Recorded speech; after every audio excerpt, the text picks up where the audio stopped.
17 years of age, did I do that right? Oh, no, they're wrong then. 16 years of age. What'd you say? I probably like 15 when I met him, something like that. Okay. Do you remember a place here in Atlanta area called Jonesboro South? Yes. Did you grow up there? Nah. Do you remember it closing by any chance? Yeah. Did you ever know Jeffrey if he lived in Jonesboro South? Were you ever aware of him at that time? I went to school with his sister, but I ain't know him. Okay. So is it fair to say you met Jeffrey later when you were about 15? Does that sound right? Yes. Okay. And you met him through, do you remember who you met him through? Probably the Trentavis or Boo One on. Okay. Okay. And when you were 15, Jeffrey would have been about 17, 18, fair to say? Yes. And from your observations, meaning your personal views, was Jeffrey interested in music at that time? Objection, Your Honor. Speculation. Overruled. Foundation. Overruled. Answer. Yes, he was. I think he was already rapping. Okay. And if you could just do me a favor, because the jurors want to hear you. If you can, speak up. If you can't, that's fine.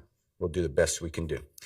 And when you say he was already rapping, did you ever go see him at underage performances, at clubs that allowed children under, young adults? Yes. Under the age of 18 or 21?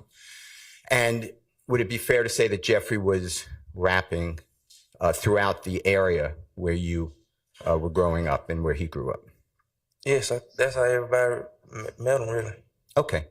And from your knowledge. Yeah. Good morning. Salute to everybody in here. Good morning. Yep. Good morning. 3 of them. Yeah, I got the bus driver vest on today. Tap the like button. Help me get to 100 before 20 minutes. Straight up. Straight up. Your personal views. Is it fair to say that you promoted, that may be a bad word, but you talked about Jeffrey's music?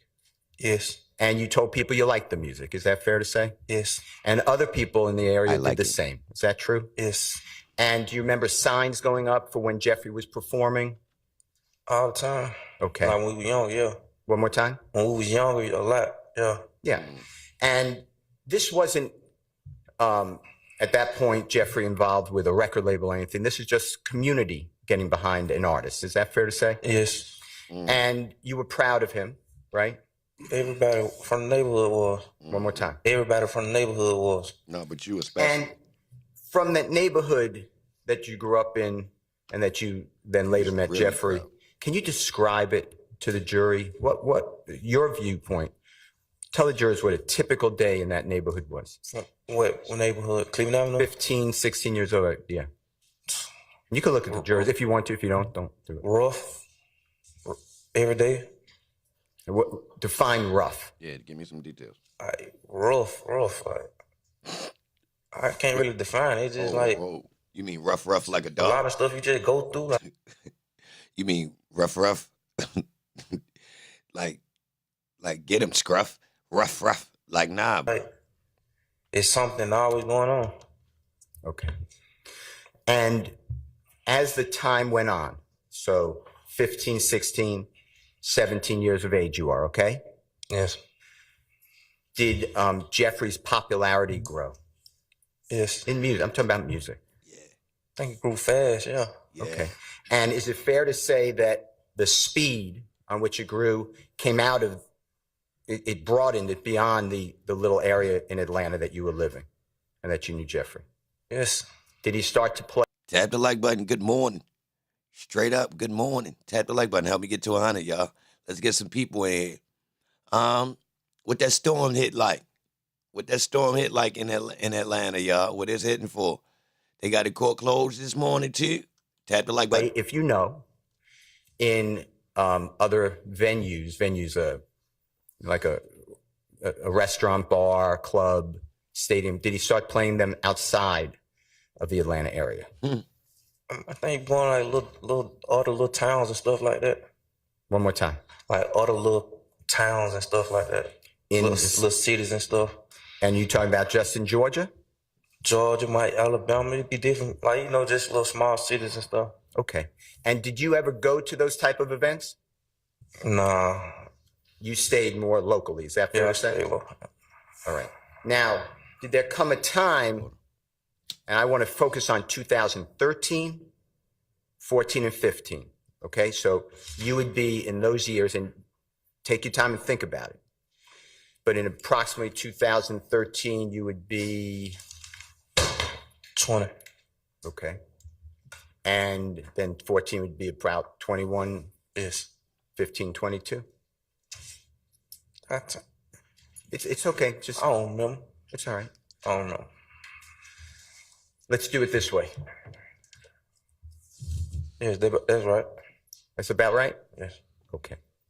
I was going to say you were arrested in 2015. Fair to say? Yes, I was still 21 when I was arrested, but I turned. But go ahead. Yeah, that's right. I turned 22. In 2015. Yes. Later, after the jurors heard about a August 5th, 2015 interview, audio recorded, Yes. video recorded, you saw some clips. Remember what I'm talking about? Yes. So how you were about 21 at that time, about to turn 22. Fair to say? Yes. Okay. So Jeffrey, if he's 2 or 3 years older than you, he'd be about 24 by 2015. Yes. Sound right? Okay. So I'm going back just a couple of years, 2013, 14, 15. So you'd be like 19, 20, 21, going into 22. Fair? Yes. I want you to lock in on that. And you were asked by Lawyer Love a question about after March of 2015, on your oath, your knowledge, did Jeffrey work with Rich Homie Quan? Remember those questions or that question? No. Okay. Tap the like button. Help me get to 100 early. Well, it don't matter. Salute to LaDana. Salute to everybody in the chat, man. What's up? All the mods, all the green team. I appreciate you. Cincinnati, oh yeah, salute to you, bro. If you're new, subscribe to the channel. Type something in the chat. Let me know what's going on with you. So, yo, yeah, if you pulled up yet last night, I had a live stream where I came on pretty aggressive about Woody. Now, I meant what I said. I meant it. And I'm standing on it. I don't feel like talking about it right now because I don't feel like going back into that mode. But you missed it? Oh, you ain't missed nothing. It wasn't nothing specific. It was, I just flipped out a little bit. It needed to be said, though. And I ain't no hater. But it's starting to be like, all right, so let me tell y'all what happened. So, it's been going on for a minute. I've been ignoring it. I've been ignoring what's been going on with Woody. I don't know if y'all noticed, like ever since we took that break and Holmes been on his run, I kind of stopped paying attention to Holmes, right? Like, it was starting to get crazy because some of the videos I was posting, the comments was all like starting to reference like prayers go out to Woody. You feel me? Like it just was getting overwhelming. So I said, you know what? Whatever's going on, I need to, you feel me, just relax and stop paying attention to it because I wasn't even really watching a lot of it. But anytime I would post a video or somebody would send me a clip of one of his IGs, you can't ignore it. Now, once I would repost this video or talk about it, the comments would light up with people defending Holmes. Not like we was, not defending in the paperwork about, exposing how they lined him up. Nah, they was Raleigh.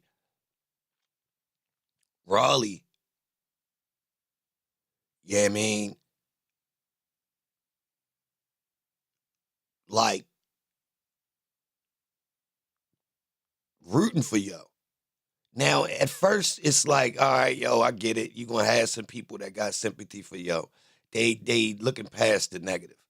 But, yo, as it played out, time was supposed to tell. Like, so when you hear that amount of people that speak up for somebody that did this much dirt, and then they don't speak up for people who haven't done dirt. Like, really? So let's take it for instance. let's take myself. I'm gonna use myself as an example right here, right? I pull up every day, but even before the trial, y'all, cooking in favor of the black community in total, straight up, not preaching, not passing no tray around, none of that. Left the streets, so I ain't had to get caught up. I wasn't gonna tell on nobody, so I made a conscious decision. Before these people send me up the river, I ain't a waste to be just sitting up there in no metal box, for real. So let me go ahead and, yeah, I mean, shake and move, right? Now, say I'm a spicy salamander too, right? Yo, my comment sections be lit up with a whole bunch of hate, bro. Man, I'm talking about if you look at the ratio of people that's against me, like, bro, I went to war with people on black people and people that's not black about the black community and about our content being more valuable, let's say that, or us even reciprocating the dollar amongst ourselves before others eat off of our content, right? I was speaking about these things, right? Fighting for us, you would say, right? Right.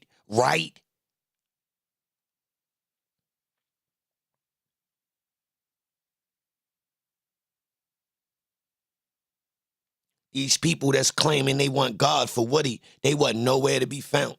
When I was exposing the manipulation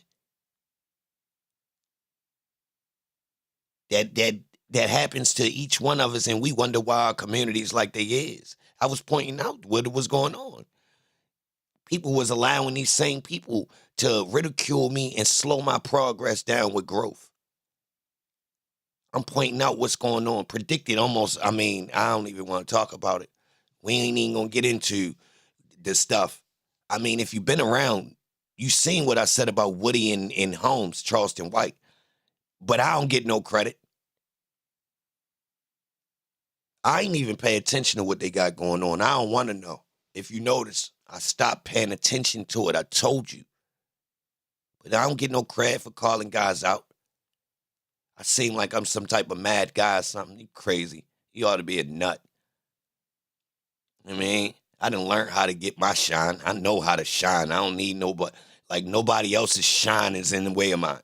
No, I know how to be a star. Turn it off when I want.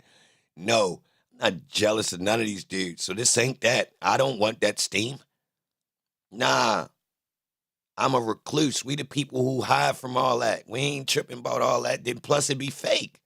Because where was you when I was him before you noticed I was him?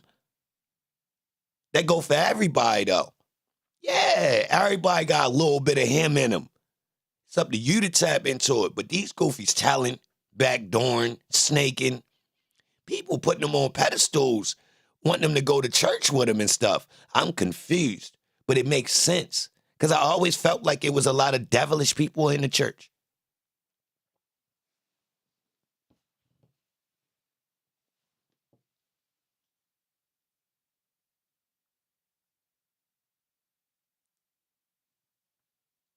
Now, listen. For the people that been around for a minute, I ain't even gonna lie. I feel awesome. For the core audience that's been around, man, we the truth. Straight up. I ain't tripping about the people who don't know about the history. What? man, I've been, what is it called? Vindicated? What is it called? Validated? Something. Straight up, multiple times. I know some of y'all probably been around, been thinking, yo, I don't know. He part of the play. I'm gonna keep it real. The way I played the Young Thug situation with his father, that made me feel like I was in on the play. I swear to God. I felt like I was in on the play. Like this, what happened? How did this even happen like this? I feel like I'm in on the play. That's why I ain't say nothing about the clubhouse shit, because I don't even remember it enough to bring it up to Holmes. But you had to been around to know. So it's weird. Oh, yo, hold on. Tap the like button for me. Hold on. Speaking of this, what's going on, the media Y'all not noticing that there is none of us at the top of media?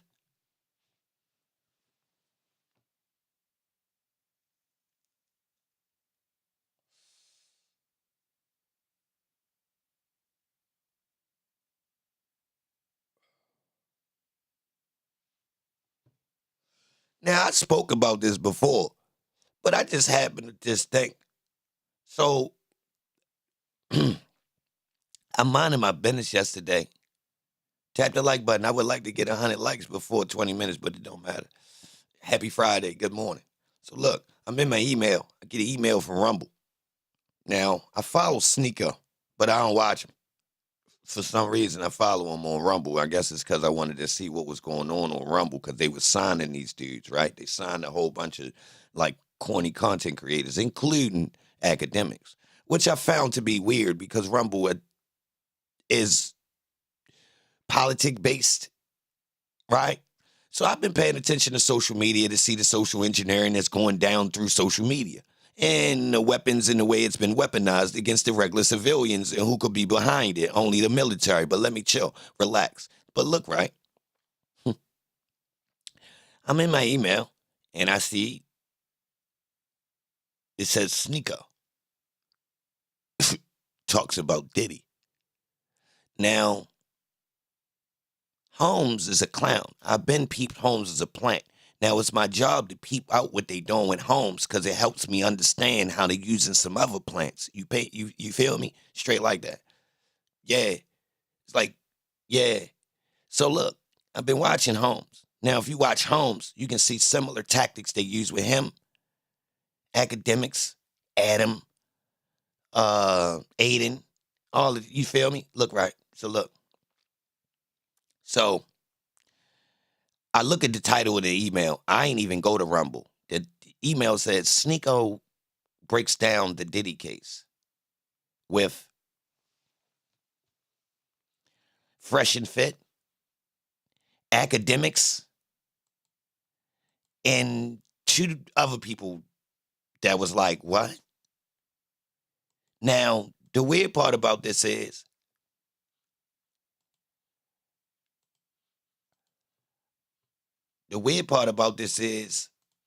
walk down, crunch time, crunch time, crunch time, crunch time, crunch time, crunch time. Tap the like button. Salute to everybody in here. Good morning. I dare you. How dare you? Look, the weird part about this is they had all the goofballs, that's plants, all meet up. Now, I figured it out. They hired by the military and politics. You feel me? Which is connected. The military controls politics, which controls the people and makes them think that these actual politicians are actually structuring the day-to-day lives of the way we move forward and what we are allowed and not allowed to do. But actually, the military has total control, and we're just going into a scripted plan that they deem to be best, and we can't even see who really run this motherfucker. But look, right? Yeah. Man, listen, right? Huh? Listen.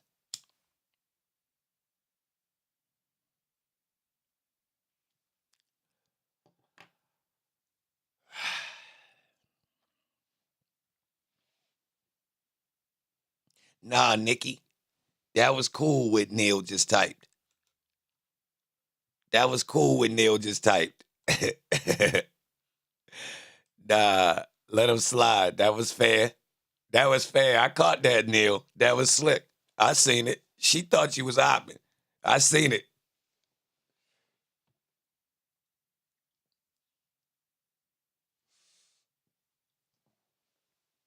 I seen it. That was a rapper's, like, if you're a fan of rap and you rap too, that's the type of bar like you like, oh, whoa, why yo just did some old, like, yeah, you gotta be cut from different cloth to even catch that type of shit.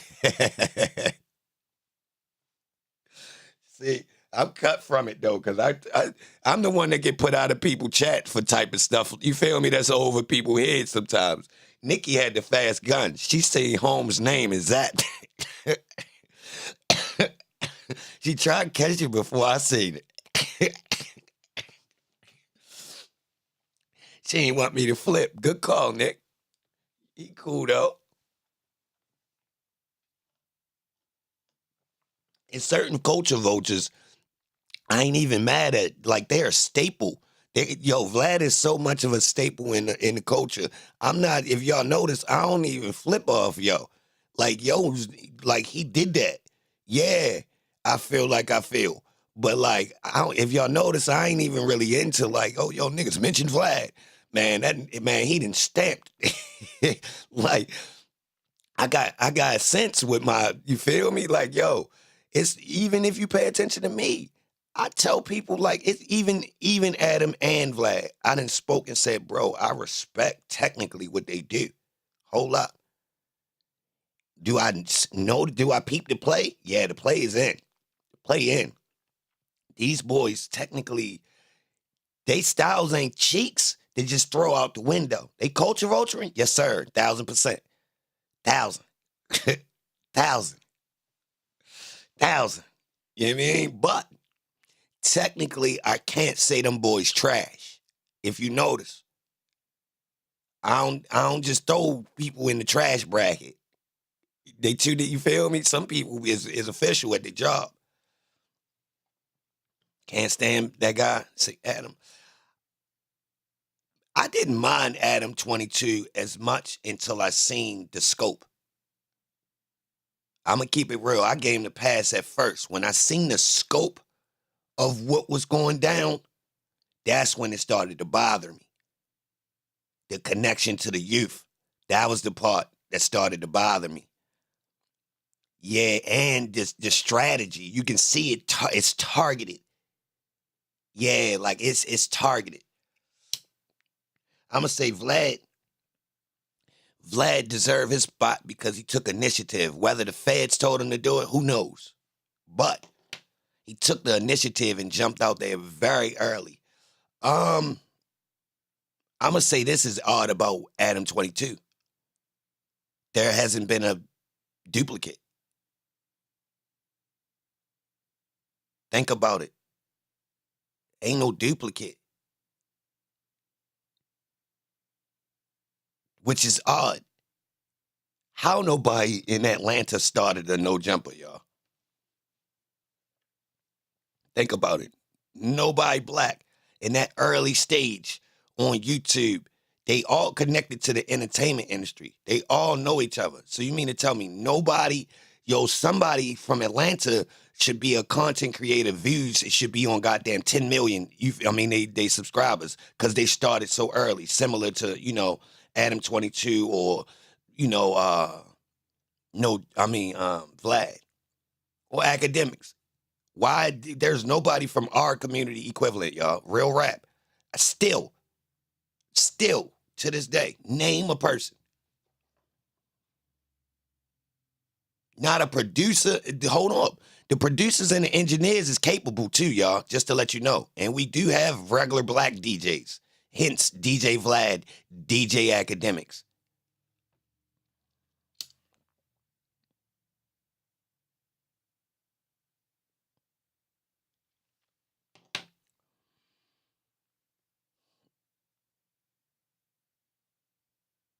Say cheese? Ugh. I give you that.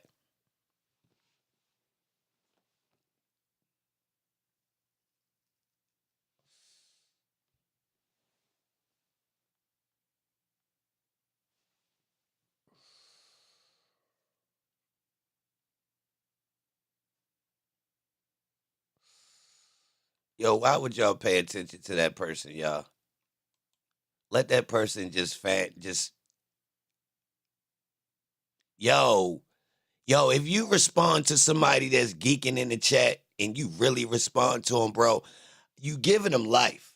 So I'ma feel like you with them.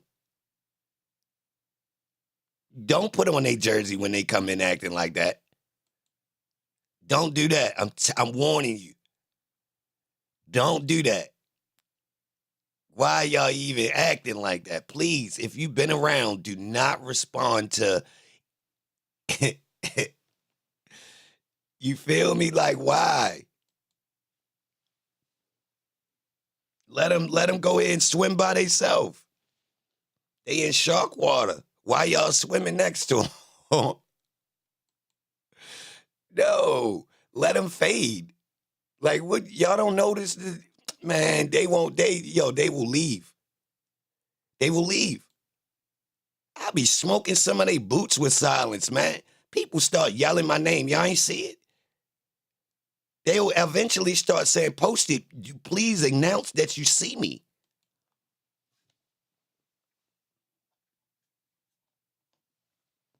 Let them drown.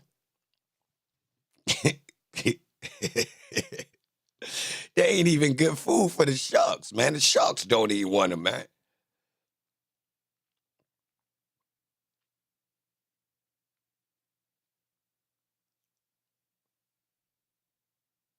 Yeah. Like, it don't even make sense. They clearly looking for a response, bro. Clearly. That's worse than me saying that. I know. You know I said what that person's saying before, right? Did I mean it? Hell no. I was trolling the people that claim to want the opposite. Real rap. People be coming in here saying they want Jeffrey free.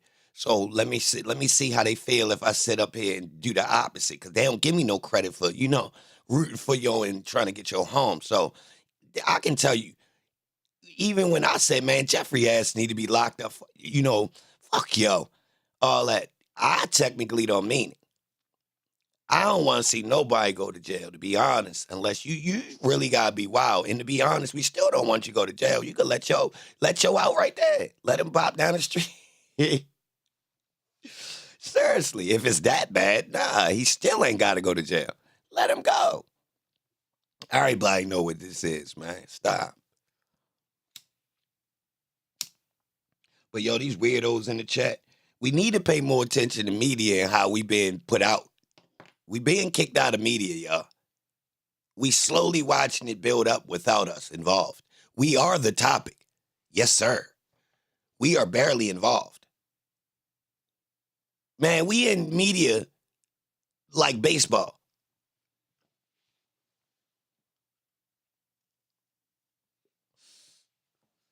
We in media like baseball, bro. We the main topic.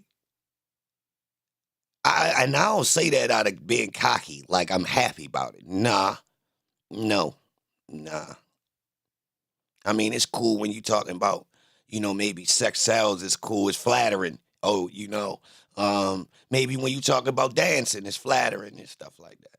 We not the ones talked about when you talking about finance, intelligence, power, ownership.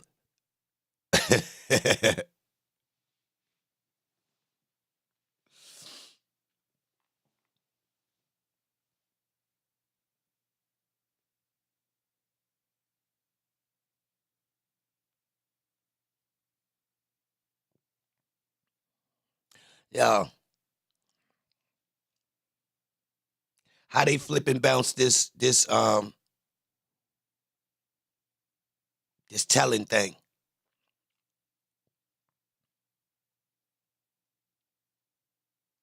Yo, is it safe to say that we can tell that the music industry always been federal, the way they're using it right now to attack the secrecy that could actually facilitate the black community to actually reciprocate the black dollar before they actually fill up the prisons? Damn, what the fuck was that? What?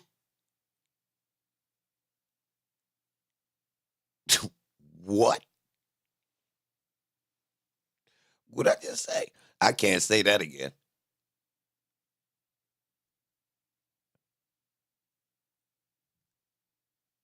I feel like it was solid because I was thinking as I was talking, right? But that was nice. That was weird. Hold up.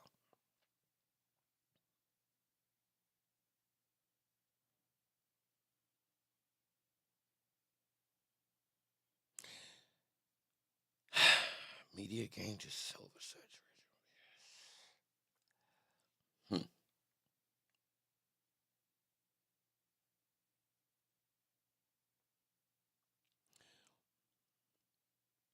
hold on, let me form a question. Tap the like button for me. Salute to everybody in here. Good morning. Yo, should we be putting in more effort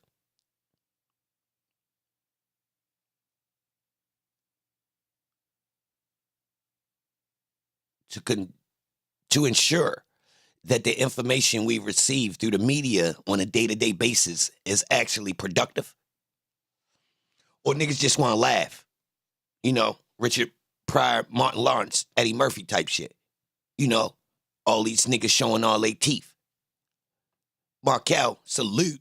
Good morning. I appreciate that from the bottom of my heart.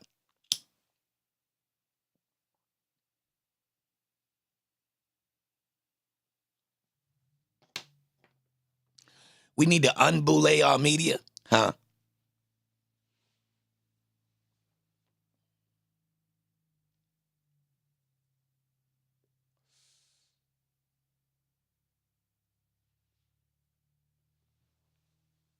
Rue, I don't think it's meant for everybody to have that mind frame. You right. Some people need to be more kind-hearted and less strategic, more. All right, let me say this. I believe ignorance is bliss.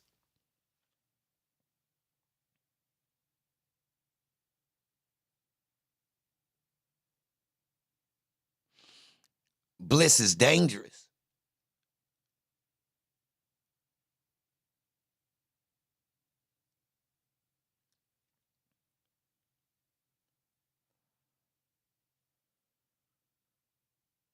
Different senses in time. Yeah. Literally, right? So it's really like the pool table. It's really like the pool table. The correlation of race and the way the game of pool is played. You know, balls and colors. Sharif, salute. I appreciate that super chat straight up. Yeah, they got caught today. Yeah, they got caught today.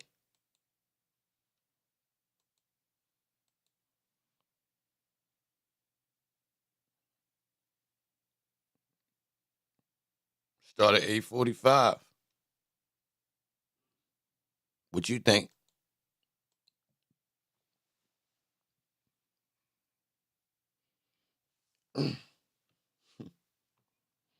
Good morning. Tap the like button. Salute to everybody in here. I really appreciate you. You the best.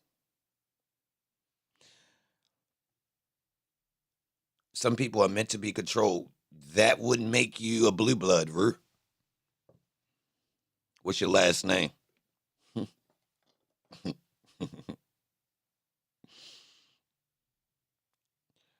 um,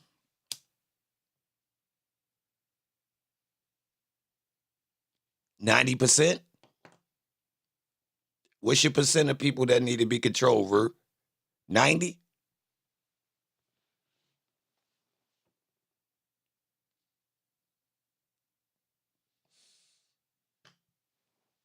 How we determine who's the controllers? Rue? 75, 85? How you keep your numbers? Because you know, theoretically, whoa, I don't even know if I ever used that word. Theoretically, due to numbers, their numbers are going to shift over yours eventually. You see what I'm saying? Because of the way the process of birth works, eventually they're going to dwarf your numbers. Like they're going to surpass you on your percentage, to whereas eventually they're going to start eating you up and your percentage ain't going to be 10% no more or 15. You feel me? I seen something Verb that said 8,000 and some change people rule the world.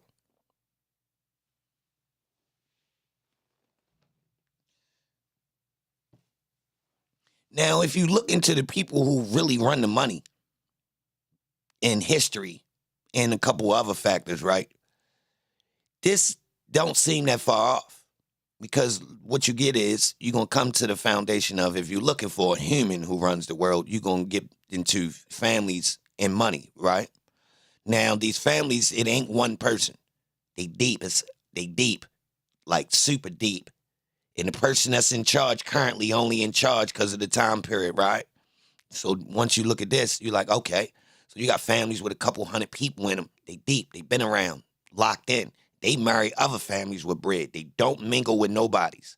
They often they family members if they get with nobodies. Yeah, you're out the family. You signed up with a bum. You can't take no bread with you. Straight like that. Yeah, we ain't bringing bums. Yeah. Yeah. So look, when you think about this concept and you think about each one of these families basically has a group in the family that represents their business and make sure everything run. Everybody else just regular family members. They doing regular, just Joe Schmo, playing tennis, going to college, all these types of things. This core of business people that we make sure inside the family, we keep a set of guys or women that's going to keep the thing going. Now, they locked in because it's their best interest, too. This how they eat, and they secure the family, yeah. And they get power. And we spread them around. Only thing is you can't venture off into other families' businesses. So you got to stay in our lane, the businesses we have. Now, we can accrue other businesses from other families and other things. Yeah, we can if it's available. But for the most part, you got to stay in your little lane of your area where you at type thing, right? Now, if you look at this concept and see it's solid, you ain't no ifs, ands, or buts about what I just described. Yeah, that ain't no question right there. Like, ain't no conspiracy about that right there. That's stamped. It been stamped. Yeah, old school, been. Like, all of the stories in history we know is these families. I don't care what you look at. All of them. Like, I'm talking about every one. Basically, what you're going to keep running into is the power structure. Sometimes they names done change because they didn't put in so much work. Yeah. Or to blend in with this new area we in. Yeah, we got this type of last name. Now, we didn't put in so much work with this last name. When we go over here to this spot, we going to just change the last name a little bit. You feel me? Because if they know we was them, is they going to let us chill? No. They going to know that we right back door 'em and run their money. And once we get the money under control over here in this new system that we raid backdoor, yeah, it's another family member that's going to have some control. Now, allegedly, these people own the Federal Reserve. Now, that piece of paper or that digital piece of currency that you go to work for,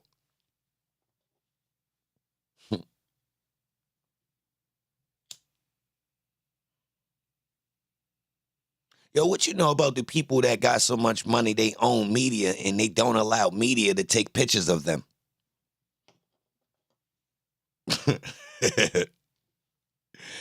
Yeah. The people that's so important, the paparazzi won't dare take a picture of them.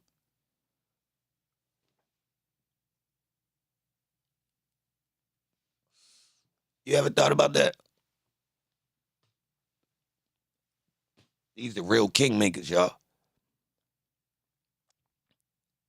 They decide who gonna be famous so the niggas don't pay attention to them. Yo, if we follow money, yo, what would if people clout chase the people with the money? Yo, what you think about the Rothschilds family? Y'all know they got kids and people walking around that's just automatically, instantly rich when born. More than all the famous people we look up to. We talking about soon as Holmes born, he a billionaire. If somebody gets smoked in his family, this man, this little kid right here is due to inherit so much goddamn bread. Man, do you know what the paparazzi, we watch them glamorize people like this. But how did these people move out the way and make it to where as though media don't even show them? Yeah. People don't talk about these Bilderberg groups. These meetings. Committee of 300. These types of things. And to know that these groups evolve into more hidden groups. Some groups don't want to be hidden. It's right in your face. Do you know about the philanthropy that's involved in these groups? The families, the structures. how your day-to-day life is controlled by these meetings that was had hundreds of years ago.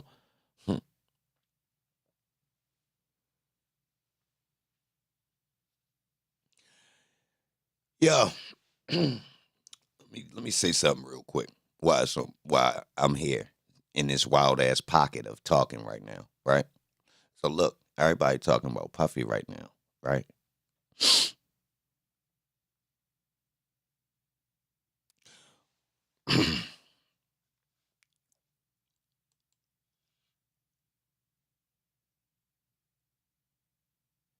Who's that on the screen, y'all?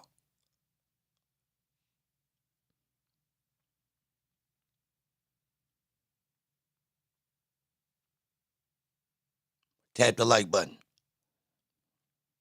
Let me put you on game. Who on the screen?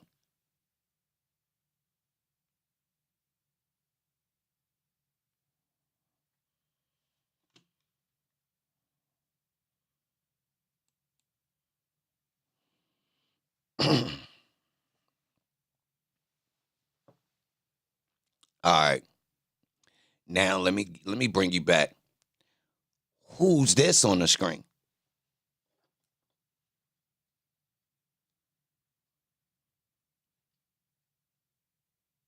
If you unfamiliar, you sleep.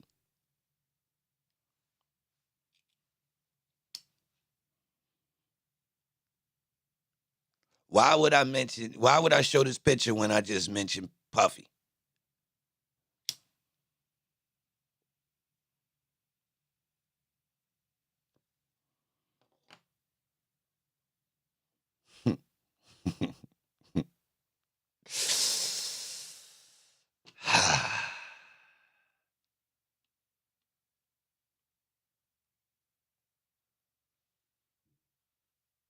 Of some of the worst crimes imaginable. Investigators initiated an audit of the credit union, uncovering malicious and grotesque deceit. King.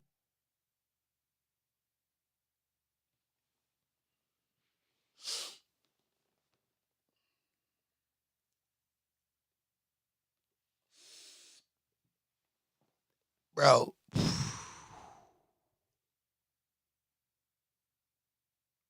So they just talking about Puffy right now. They just talking about Puffy.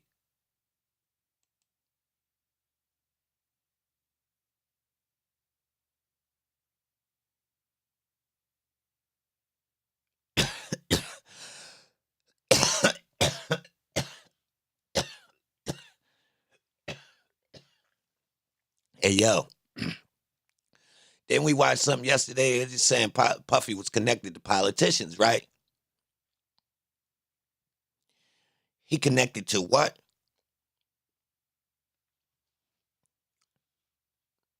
Politicians and what?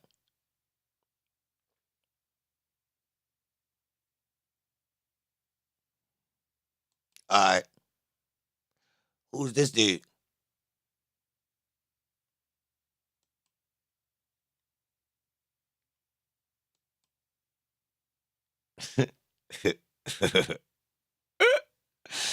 Oh, yeah. This style that I'm doing right here, y'all, this is spooky. This style I'm doing, oh, man. This is crazy. Hey, yo, let me just tell y'all, this is a Puffy mansion. They was having Puffy parties in here, y'all. So let me put the pieces together. Yeah. Hey, y'all, keep up. Keep up. Listen. Listen, they was having Puffy parties in here. Puffy wasn't here. This before Puffy time. Yeah, same type of parties, man. Same type of parties. But guess what, though? Watch how I bring it home. Watch how I bring it home, though. Look how I bring it. Watch how I bring it home, though. Watch this. Watch this.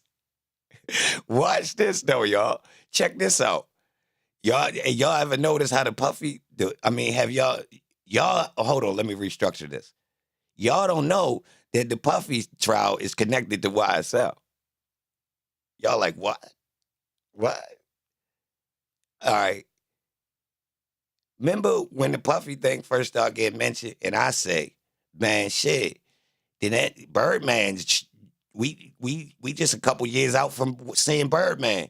Who remember I kept asking about all them boys from Atlanta being in Birdman house? So Birdman be throwing Puffy parties.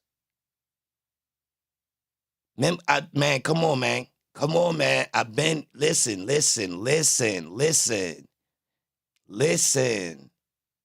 It fit the pieces. I can't make this, listen, pay attention. So look, right? Woody ain't got no parents, so he a child of the state that needed money. Whoa.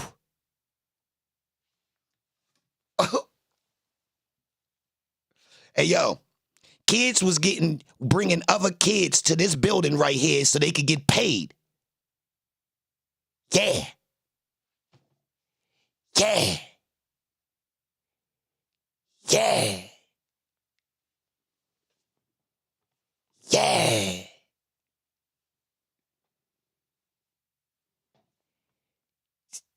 Ho, you don't see it? You don't see it? You ain't hear what I just said? Kids was being brought to these luxury spots by other kids so they could get paid. Guess who they was? They was the kids from the streets. The loose ones. No parents. Foster kids. Man.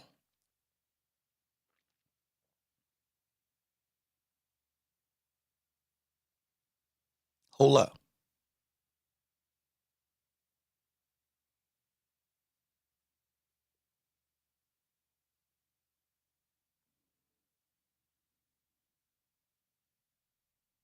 Bro. The politicians. How they got multiple kids that tell similar stories about the politicians. So when we wonder why the politicians playing close with Puffy, you see the circle? I put it together for you. Now Atlanta makes sense, don't it? Now let's scroll back to them child murders.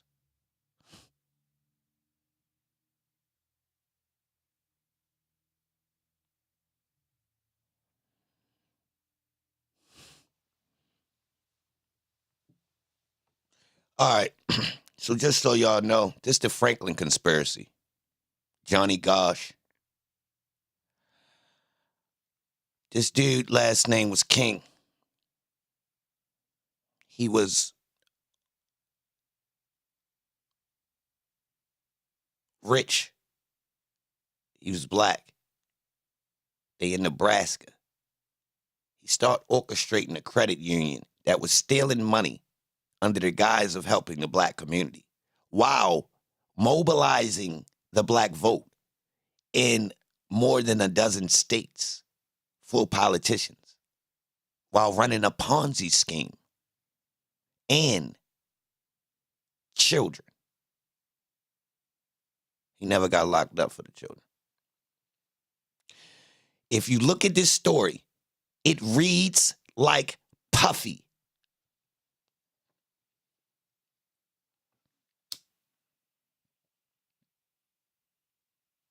Game over.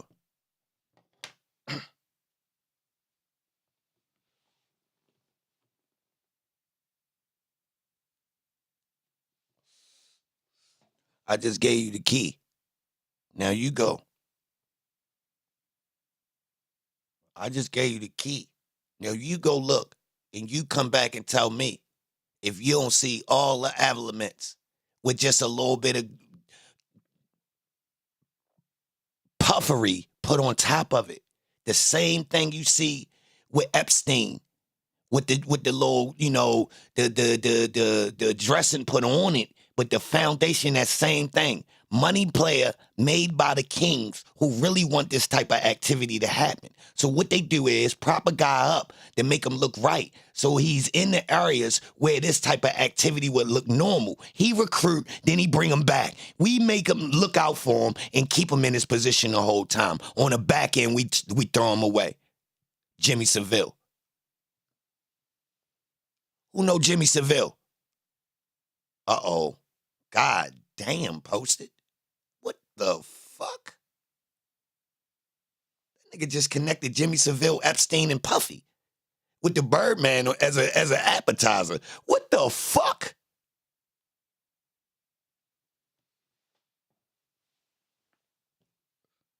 Man. If you don't know about, listen. Yo, what's that nigga name? Terry Richardson? Uh-oh. God damn. Post it. What the fuck is going on with you this morning? Yo, if y'all start putting these motherfucking pieces together that I just said, watch what you get. I dare you. Go ahead. I ain't even gonna lie. I don't think nobody on the internet ever said that combination of names back to back like that. Straight like that. That shit I just said, I'm telling you, go put them pieces together. Put them stories together and watch what you get. Put them stories together. Put that together. Gang shit light. You want to know why I can figure out this rap and this gang shit? Nigga, I was trying to figure out this other shit. This shit way more secretive than this phony ass gang shit. I was outside with them niggas. I can figure that out. The courts, I've been in there. Nigga, I was trying to figure out this other part. What happened after you get on that casting couch? Why? Because it ain't just that. Something else going on. Guess what? It ain't just zest. Nah. Shh. Hey, yo, them Boule people, they mimic the Greeks.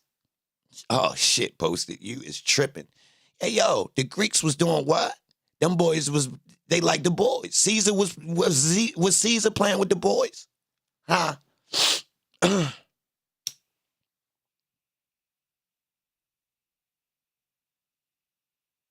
Who's these Greek people? They Roman? Hold on.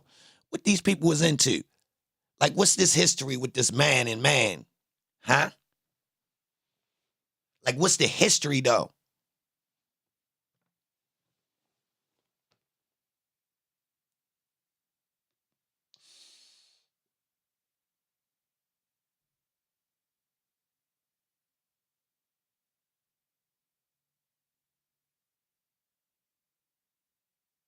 He was Roman? My bad, yo. I ain't good with history. He was zesty, though, right? And he was a fighter, right? What's up with this warriorism and zest? You notice you notice something about this?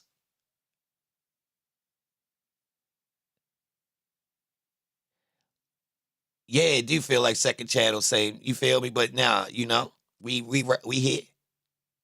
Listen. All right. Yo, what is wrestling? It's almost like strong zest.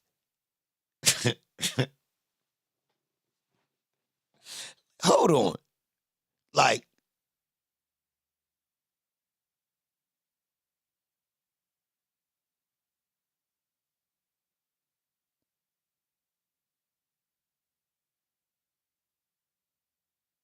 yo, how a gay man feel when he watch wrestling? Scratch that. Don't answer. Yo, who remember the wrestler that used to spray the perfume? I land my plane. Hey, listen, right?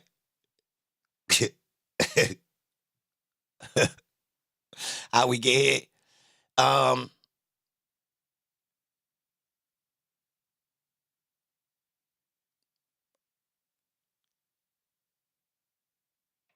Yo, dudes is getting power from being able to take power from another man or boy. Yeah. Yeah, y'all. Listen, man, these people know something. Yeah, the model. Yeah, Solo. Yeah. Holmes was super on fire with this ass, wasn't he? Let alone they brought the real zest out. Gold Dust, a couple guys. Yeah, but Holmes was early. You feel me? But look, right? Hold on. This is in history though. Listen, bro. I ain't even making no joke, bro. Listen. I ain't like the moral to the story is, y'all, these people chasing some other stuff, y'all. It seems spooky. They know something we don't know. Long story short. They ain't just all of them ain't just zesty. Put it like that, y'all. These dudes so power hungry, not just money hungry. Somebody done told them a formula of playing with zest that will help them be successful, y'all. Straight like that. One's in the chat if you understand what I'm saying. I don't know nothing about it. Pause. I don't need to be that powerful. How about that?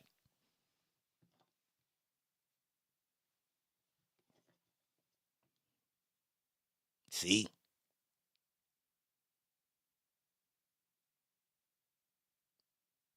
All right. I was wondering. All right, I'm gonna tell y'all the secret. This how I knew something was different going on. All right, check it out. It's one situation I seen, right, that really threw it all the way left and made me say, okay, okay, all right. So you'll hear the people say, yo, nah, they, some of these people is into, some type of, what you want to call it? They know about some other type of things, man. So they know how to, gain power from this shit. So I'm like, what? Hell no, that's cat, right?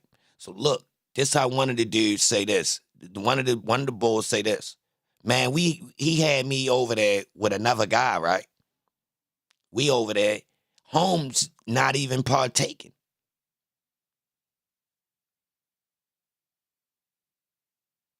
I say, when I hear this, the person don't sound like they bluffing.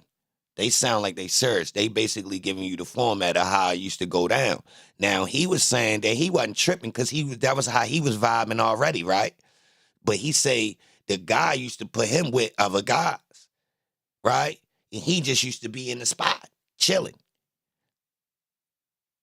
So when he said this, I'm like, oh, that's different. But the person he said it was made me say, hold up. Why? Why?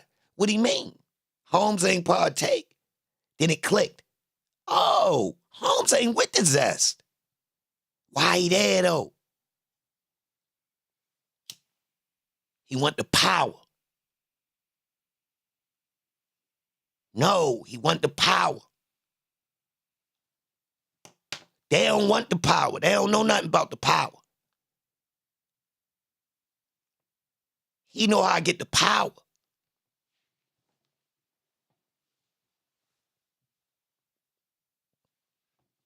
So while they over there playing, doing whatever, he getting, Now, Holmes worked at the church, y'all. Yeah. Not no regular one either. Yeah, this ain't regular. This one, you understand. That's why, I ain't just reaching. No. This come from, this come from one of the places where this ain't just about regular. Because if it was, I don't even think you could do this like this, to be honest, unless it's something else going on. And that's what I look at. So look, certain places where this type of activity be going down, right? Now, I look at this as being like crazy that these people be involved in some of these shenanigans, right?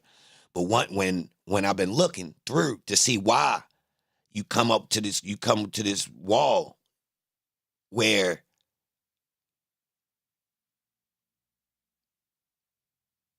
I'ma say this, y'all. Some of this stuff might be going on to cover up what can be done with some of this stuff, y'all. Like, listen, some of these people using this as so-called magic. Now, you do your research. I ain't going, that's what it look, right? But if you pay attention, people go to jail for this type of activity, right?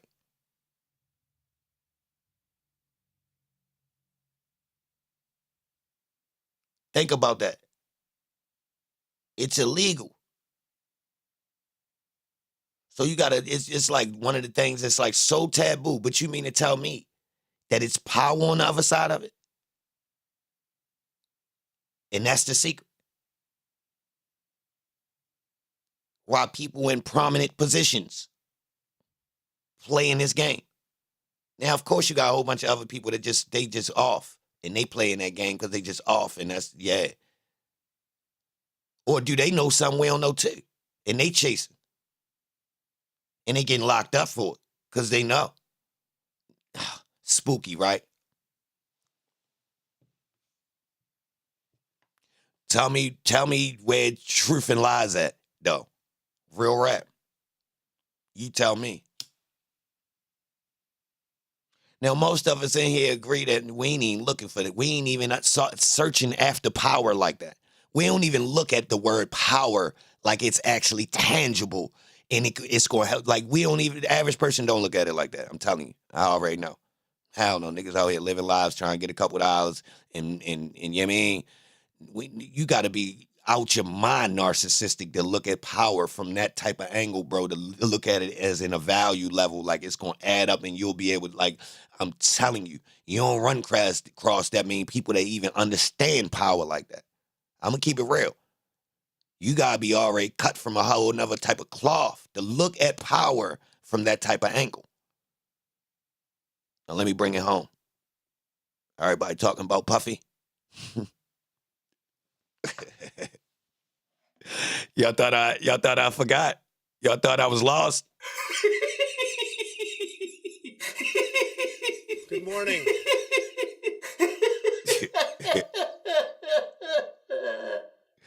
I know. Some people was like, yo, what the fuck? Hey, oh, cousin went all the way left. No, I didn't. That's why I told you. I don't want to talk about Puffy unless people really ready to talk about Puffy. Straight up. Straight up. I meant that. Like, yo, I been. So if we gonna go, we gotta go. And it's gonna get, yeah. This is what they talking about right now.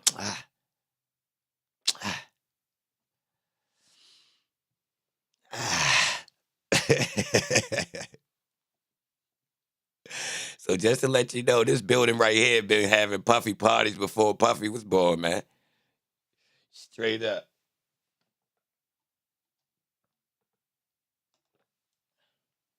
And it's connected to the YSL.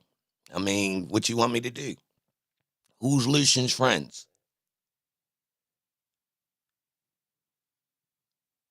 They have pickings of the elite people in the entertainment world. It's the same play, bro.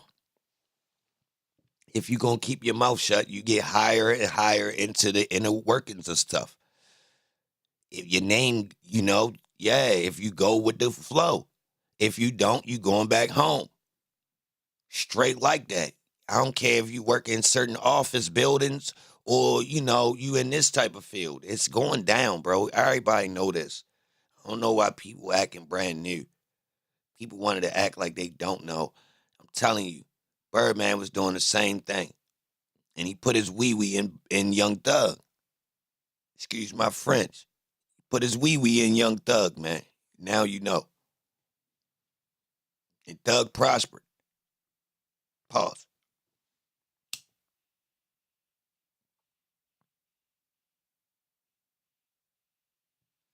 Oh, you ain't think it was going to come? Oh, you ain't know that's where we was going? My bad.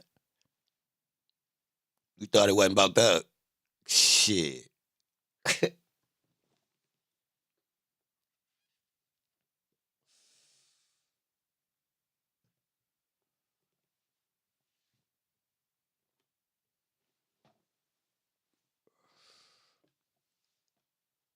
Nah, see, look, the weird part about it is this shit start getting like some of them jokes you hear from Cat Williams and them where you like, hold on, is he joking or is he serious?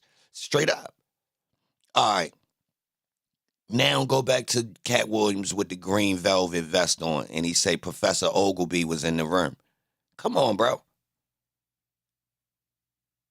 Real rap, bro. Like, this ain't no joke. The part that we missing is we think it's just regular zest. Nah. No, the regular zest is just at the bottom level of the party. You feel me? Like, the real power moves is the zest that's connected to power. That's why and it's elite. That's why the chick said, man, I ain't want to say nothing about Puffy. He was talking about he'd get somebody stepped on and all that. And hold up. There is allegedly a couple bodies along the way.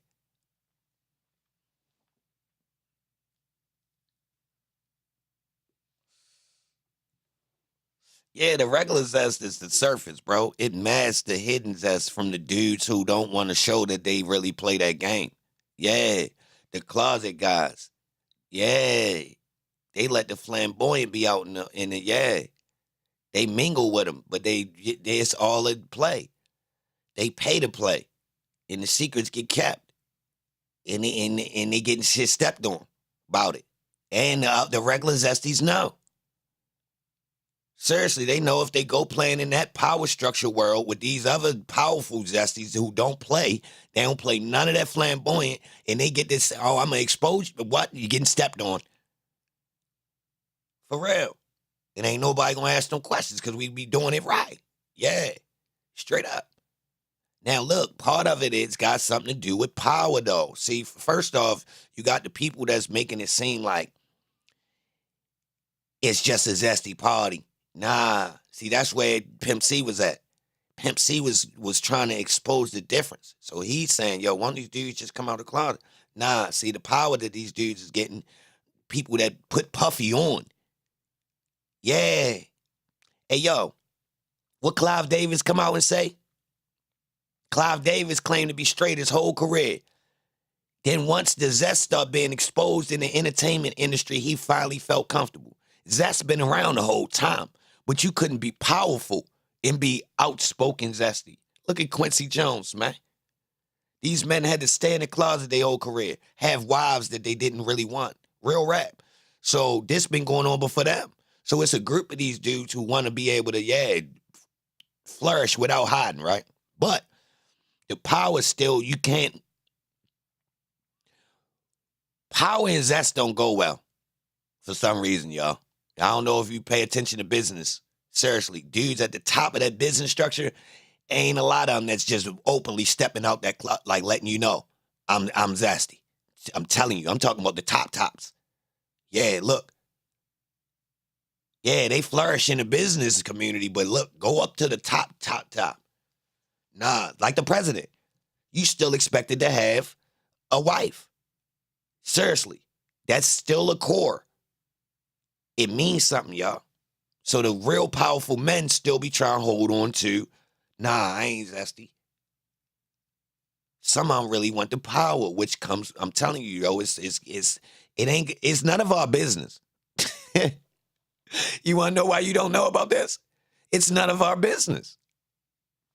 It's none of our business. Yeah, I know, it sounds crazy. None of our business. Yo, they got bars, clubs, secret parties that only they can get into. You come to the party, you ain't invited in this area of the party. Like all these types of things. No secrets, though. I mean, like, it's open secrets. Real rap. People be happy to be invited, bro.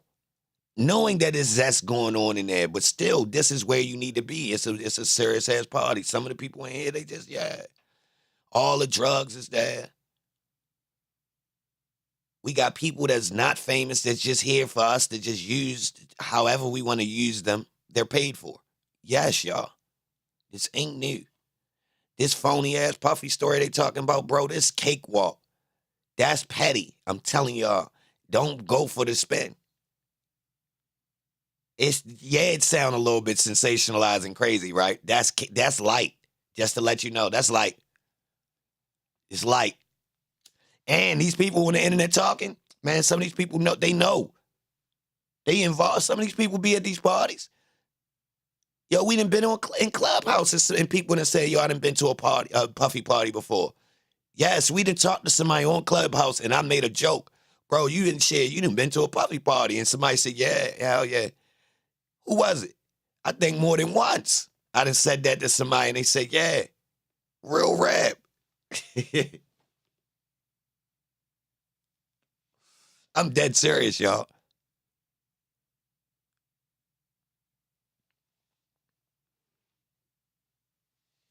All right. He never been known to be a great guy.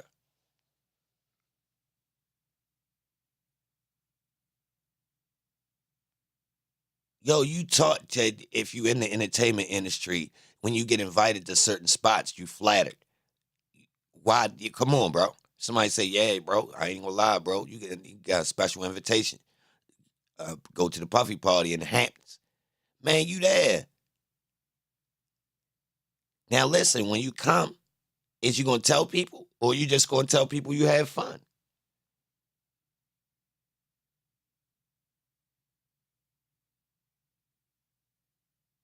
So I say this to say we might want to be careful with this Puffy thing, because it's not really like it looked like just entertainment, y'all. That boy, everybody know that boy been partying like that. More than, I mean, we talking about that boy is similar to Snoop Dogg when we talk about the places that Puffy be. The boy be everywhere. Television, politicians, every rapper, I mean, he liable to just pop up on niggas. We done seen this. Oh yeah, you do gotta sign NDAs to go in a lot of these places, y'all. Yup. Leave phones, sign NDAs, all that. Yup. Do you want to be invited back or blackballed? And it be obvious. And a lot of times your manager and them will tell you, like, bro, tighten up when you go around these people, even if if you really don't, want to go, let me know. But this way you need to be if you want to make that next step in your career. And these is people that you don't want to say no to. Straight like that. So if you want to know about Puffy, look into the Franklin conspiracy. Look how far the tentacles of the octopus spread. Real rap. Like, all jokes aside. And these facts, y'all. This ain't like, it's past, we talking about so much time done passed. The amount of information that's available about the topic it's not, we talking about corroborating statements from, people that never met each other, spread across, never heard. The internet wasn't available. They didn't hear the other testimonies. You understand? Saying the same things, naming the same people, same places. Why they push this up out now? Nah, they on a deteriorating black culture thing right now. Target hip hop. So the drill music was to kill hip hop. This over sex sells, it was to vilify hip hop. So hip hop, they took hip hop, connected it to the conscious community, and then took it non-conscious. Took it over sex sells, over oppish. Now you kill it off as not a non-viable source of income for people in poverty. Because that's what it was. It was the easiest ticket. It's easier than basketball and football, but not really. It was a myth.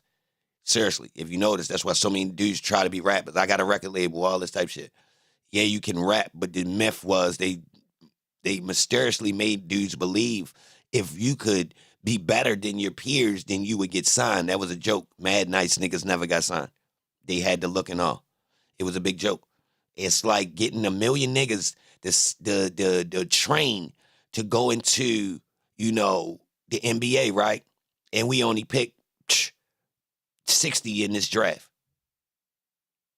But look, we made all them niggas dedicate all their hand-eye coordination training to playing this sport, which is keeping them away from thinking about politics or conscious. So let's say if they spent that amount of hours in the gym not shooting jumpers, let's say they was thinking about how to manipulate politics and use strength in numbers coming from poverty to overthrow the oppression that's happening to the black community on a day-to-day basis. Fuck wrong with them.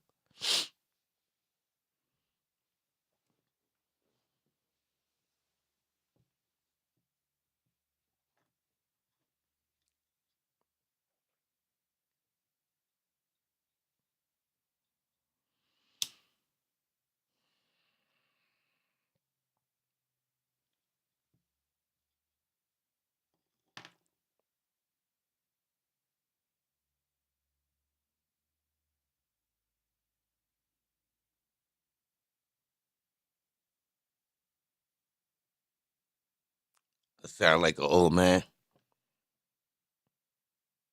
Explain.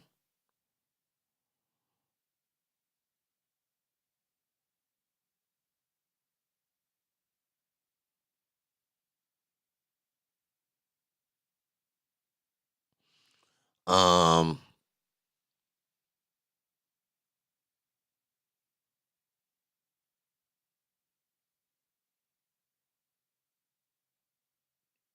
you using an argument that's actually not the point I'm making.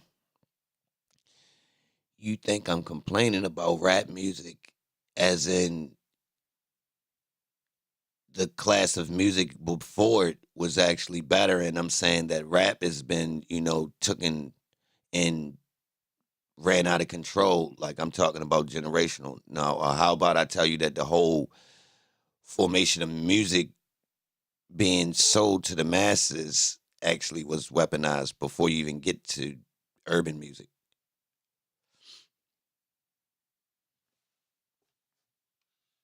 Don't you think? You willing to really do this debate? Like, or you don't understand what I was saying? I think you miss.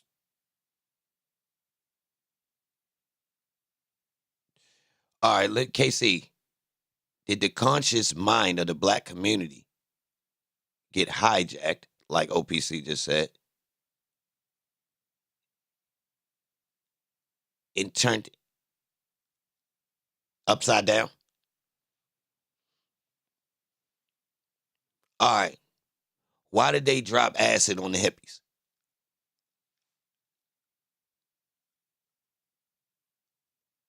Why did they create grunge music in the 90s for white people at the same time that hip hop was going rogue?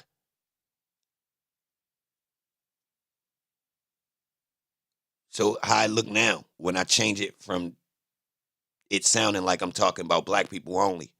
Now you got a better concept? Did they naturally create those genres that manipulated the next generation? Or each generation get a genre that's suited by the military on how to socially engineer the next class of grown-ups? Now you get it? Okay, now we on the same page. All right, yeah. I wasn't complaining about music like old people, bro. I actually give music a pass. I don't think it's organic. I don't think it's organic. And look, listen to this. I know some people that made it in the music industry.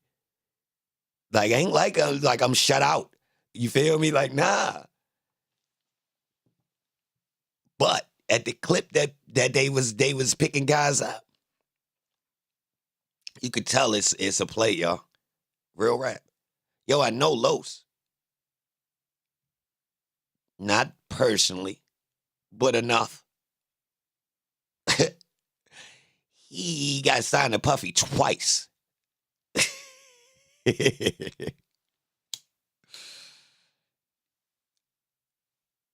My other little homeboy signed the Future.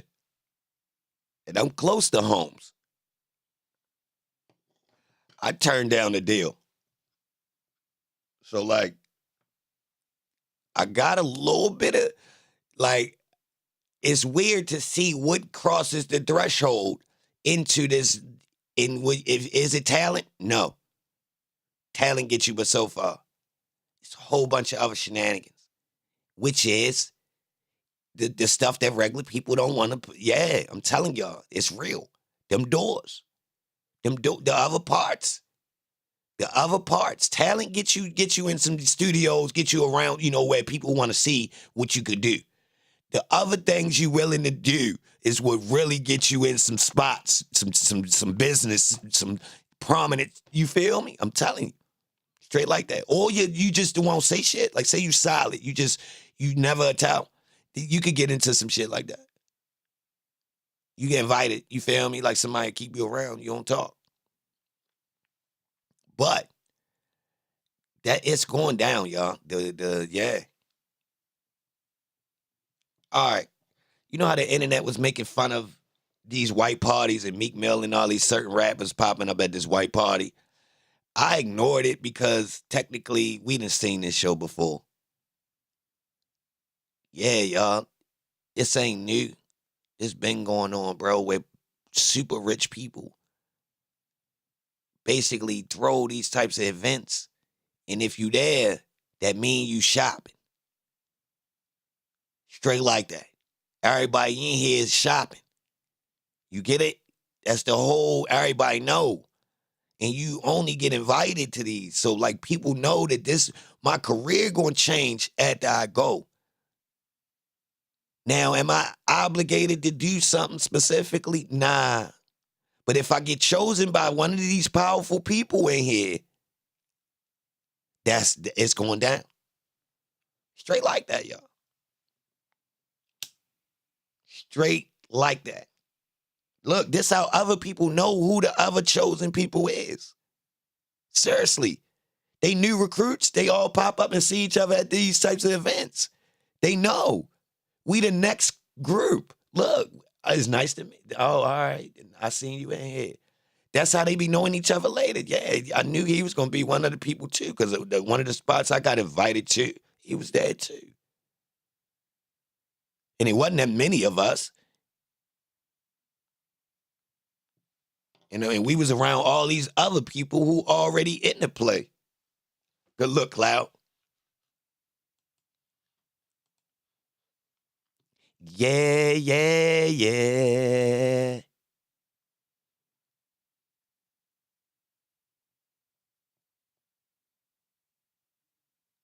Yo, they crazy.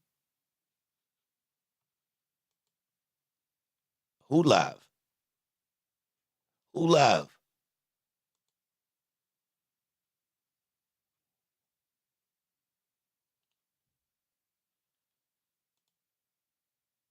Oh, what you was talking about, Clout? I thought you meant the trial was on.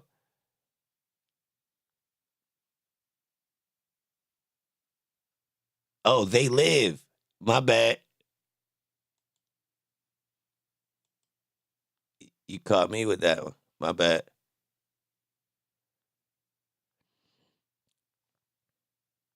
Nah, I was assuming they wasn't going. They wasn't even gonna have. They wasn't gonna have no trial.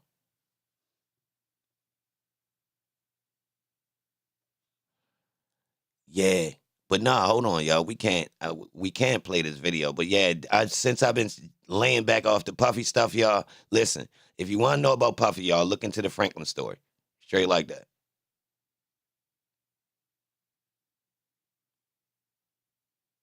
The Johnny Gosh story. Look up Johnny Gosh. Ohio Boys Town. Yeah.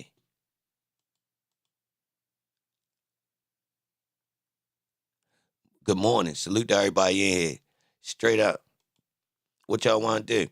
Y'all want to do the Dolph trial? Law and crime ain't got it on.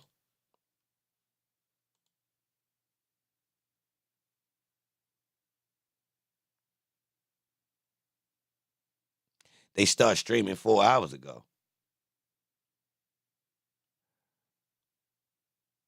What?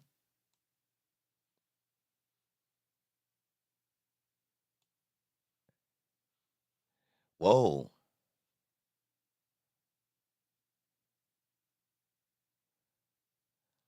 They tripping over here in the comments. See? Yo, why on these trials, bro, they be vilifying black people on regular days? Like, if y'all look in the comments, bro, the comments be Republican, bro. Dolph trial over with? What happened?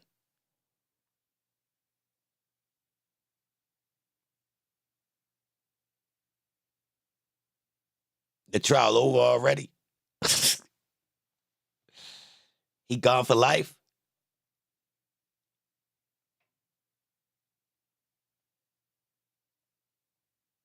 Guilty. Plastered. Holmes got plastered for 40K. Gee whiz. Gee whiz. 40K ski.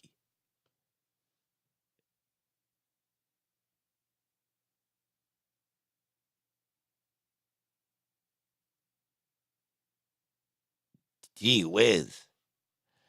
They ain't even give time for the clout chasers to hop on the trial. They ain't even nothing to talk about. He said he stood solid for the streets. That's what he said? Tap the like button. Salute to everybody in here. That's what he said, though?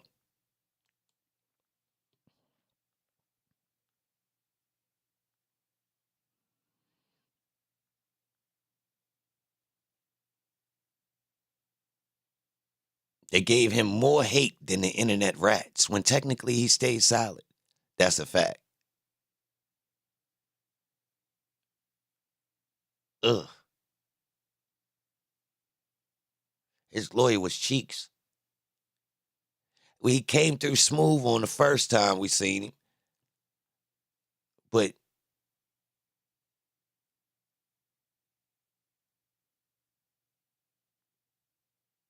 nah, he ain't gonna go on CP.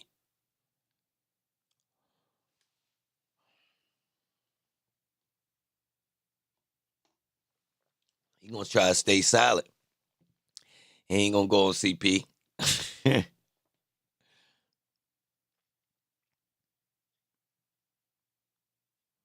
That speedy decision gonna speed things up in Thug trial? Nah. Nope.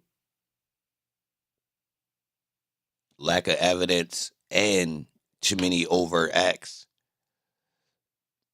And too many lawyers to just, it like the flow can't even move that fast. Like literally, it can move faster than it is, but it can't move that damn fast at all.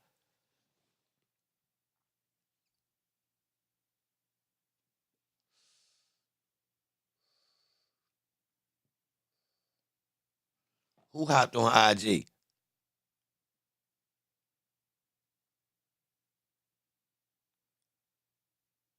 Who hopped on IG?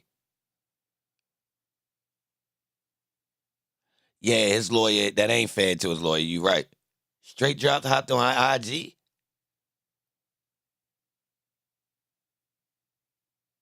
How?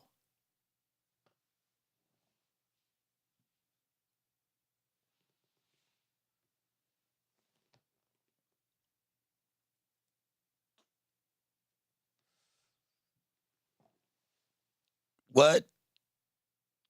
Hold on, what you mean? As soon as he got back in the joint? I mean, shit, I got life. Yeah, I'm ready, turn up. I'd have got wicked. I'd have got wicked. I'd have did it first day in. Fuck it. I'd have turned up. Start freestyling on that bench. Went viral. What'd he say? He say some tough shit? Or he turned into Calm Carl?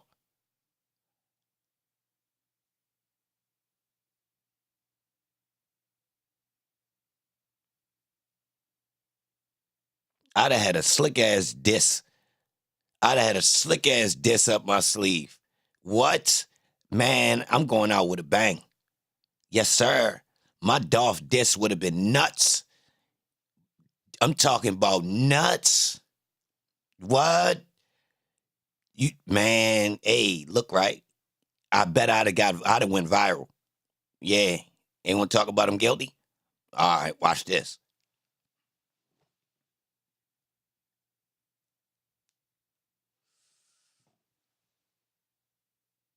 Buddy said they can throw away the key before he eat the cheese.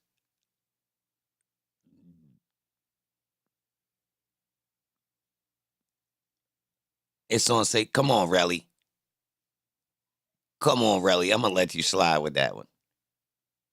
I do not need to see. See, that's why I don't fuck with Say Cheese. maybe if he'd have promoted that boy music, that boy wouldn't have felt like he needed to slide. 40K would have been chump change. And Say Cheese got the platform that could have propelled it. You see what I'm saying? Akademiks, same way.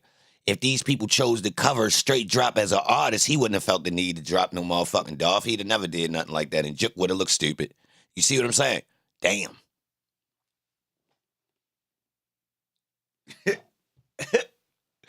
Yo, you never know when I'm going to spin in the really, man, see, look, you niggas think I just be on some bullshit sometimes. Nah, I always see the play, bro. Like, look, these people really ignore these people until it turned into these types of situations. When in reality, the kid wasn't even that bad with his music, and the kid had style. I seen pictures where Holmes was flashing on niggas. Yeah. He looked like he wanted to be a real fucking rapper.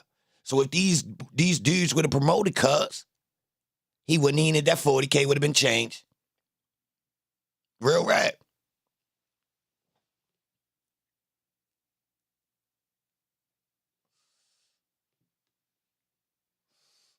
All right, check this out. Once Folio and goddamn Youngin Ace had their initial falling out where people hopped on their dick, they did the little, the diss songs that went viral, right? And everybody start interviewing them. Why they ain't promote Folio music and keep him in the mix? That boy wouldn't have did that dumb shit like that. He wouldn't have even been still available like that. You understand? Seriously. They built Holmes up and dropped his ass off.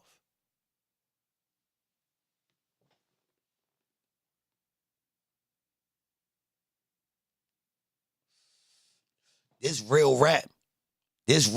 Tell me it wouldn't have been different. Yeah, all them goddamn platforms that went and interviewed him and Ace when them 2 songs went viral. Now listen, after it starts simmering down, why nobody ain't spin back and say, you know what, I like Holmes. Let me interview yo, not about that. Not about that. Let me, because I really felt like that. Like, I mean, if I like both them niggas, to be honest. I think both of them got qualities to be an artist, bro. Real rap. So when I seen people fueling it and keep pulling them up and keep adding the fire, I was let down. I swear. Because I say, yo, these boys actually ain't that bad. The music ain't that good, but they fit with the style. So it's like, yeah, it fit. It worked. Folio looked wild as a motherfucker. At least he looked like one of the kids that at least niggas should propel to help him get away from the streets for real. It's a blatant case of it. Same with Young and Ace. We blatantly watched it. We seen it propelled. Some real shit went down. Both of them still alive. The least we could have did, especially the people with the platforms that's milking it, could have promoted them when it's not beef time. That's all. When it's not beef time. You get it?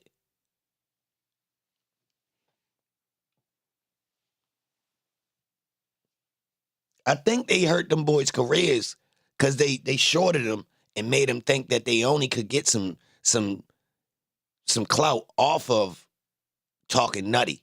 So it makes you stop trying to go hard with your skill set. You more thinking about how the hell you gonna drag and get some attention now versus trying to make a good song that'll play in the strip club all damn day or play on the radio all damn day. You thinking about something that'll shoot up in views and go viral and get you some type of, you know what I mean, dopamine shot from the people because it's shock and awe. When in reality, those careers felonious.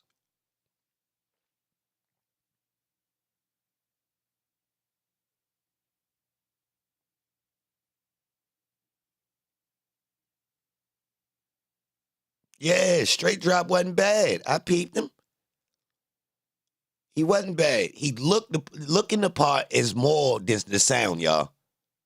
I could get your goddamn sound right.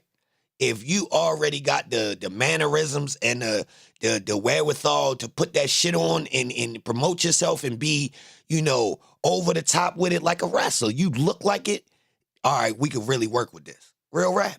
I'm telling you. I'm telling you. You want to be that person.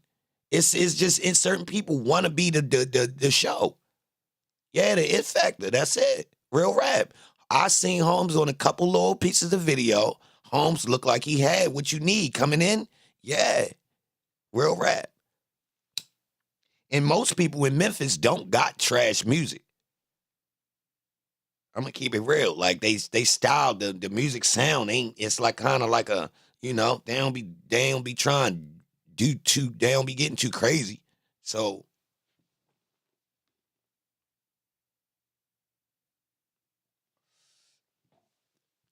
the whole fact of the matter is 40 is if you got things to do, 40 is phony. Now the other guy, the 40 made sense. He ain't got nothing coming. He even said it on the stand, man. I was just trying to make something shake. I wanted to get high and had some bread for my baby girl. We was gonna hit whichever one we sing. That sound about right.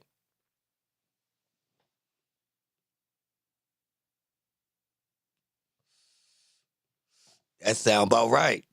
He ain't even had no beef with y'all. But at the same time, he ain't had no respect for him enough to not do it. You see that? And I gotta say, poverty, that is a thing. That's the thing, y'all. A lot of guys get caught in that blender right there where technically I don't have no smoke with you. But because I'm so hungry, I don't know you. So you fool. It's this weird thing, y'all. I'm gonna keep it real, bro. Like, yeah. So when Holmes got up there and said, yeah, I was just with it, we was gonna take the lick on anybody. I ain't had no beef with Holmes. Matter of fact, then the other person with the car said that was his family member. And I ain't gonna lie, people did come in the chat early and say, yo, basically,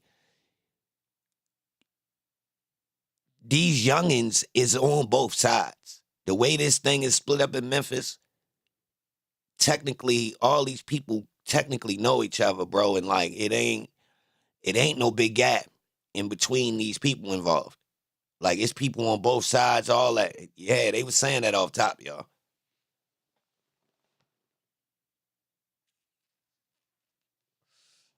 But the weird part is, it's like that in each one of these cities. Y'all don't notice that?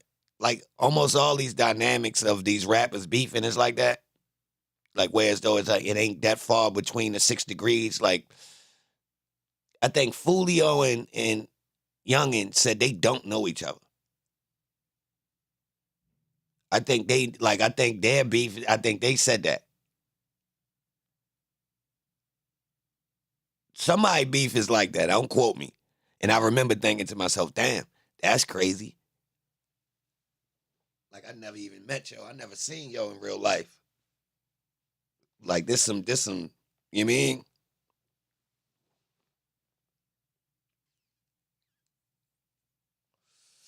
I think they might be the only two that never, you feel me? Like, real rap. I think everybody else got some type of connection. They was cool with each other or something. Oh, they just trolling? Okay, 808, I believe you. You from Florida, you know better than me.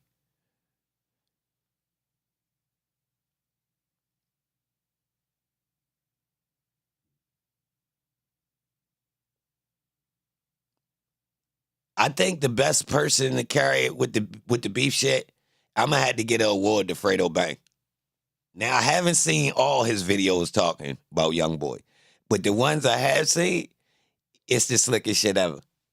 I gotta give him the award. He even slicker than goddamn Pee Wee Longway. Fredo Bang slicker than Pee Wee Longway, y'all.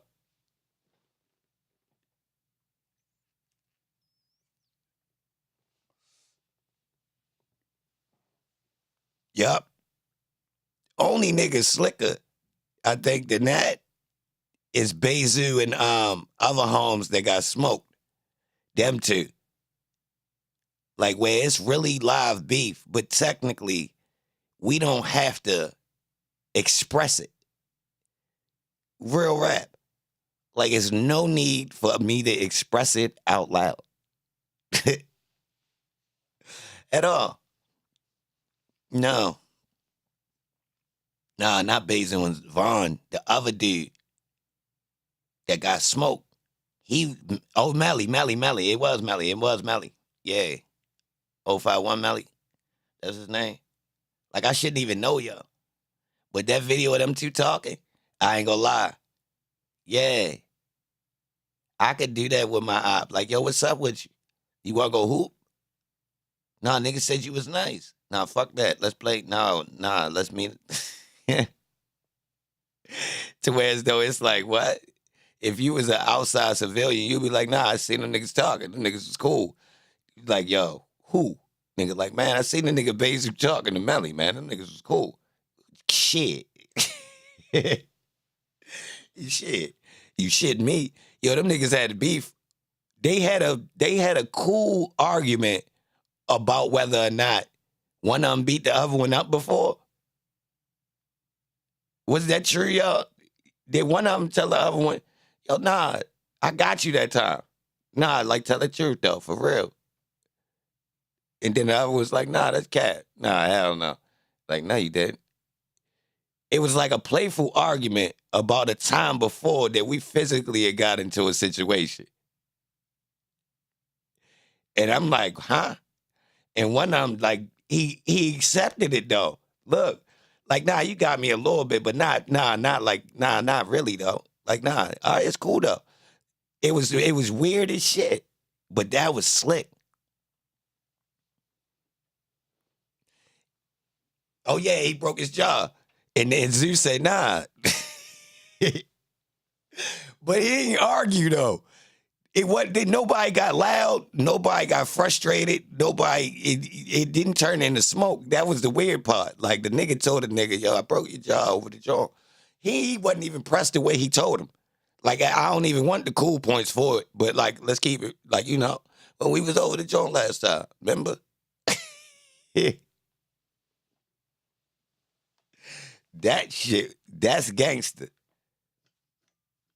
That's gangster. That was gangster. Who else? Yeah. Oh yeah, I might have to say Fredo.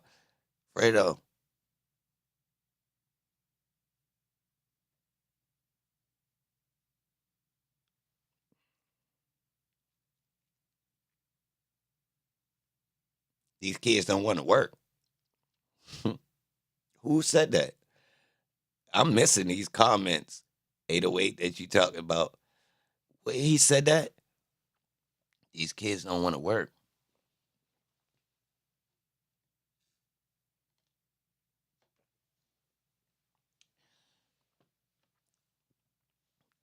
Goddamn cost of living don't add up. Make the cost of living manageable. Then come back and holler at me. Bro, you can't even have pride. You got to swallow pride to join the workforce, bro. Why? Yo, you do know it's a thing that no child will repeat the labor of their parent unless they see that it's actually going to work for what they trying to do. So say, for instance, you raise a kid that's modest. They ain't into a whole bunch of things. You feel me? They ain't caught up in the shenanigans. Yeah, they might be able to pick up a regular little joint, work their way up the pay scale, and then, yeah, they expected it to go slow like that and wind up where it was going to be. You know what I mean? All right. Then you want a kid that's a go-getter. You want them to shoot for the stars, right? I mean, you want a mediocre little motherfucker? Yo, hold up. Hold up. What we going for? We want a whole bunch of mediocre people. What we doing? All right, so say we have 4 kids. I say you go half and half. You got 2 you raised to be real modest and mediocre. Then you got 2 that shoot for the stars. Now, the other 2 can help the other 2 if they fall off. And then if the other 2 really get into stardom, they take the other 2 that was regular degular and they help them with the business. You feel me? Something. You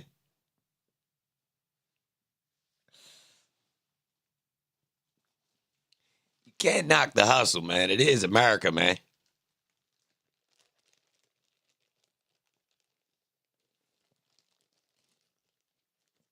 So it's like, do you shave them and tell them to be, be regular? Don't try to exceed. It's sticky. It is America. People coming over here to roll the dice to be rich. Y'all do know that, right? So if you American and you tell your kid to be regular, that's kind of crazy. To be honest.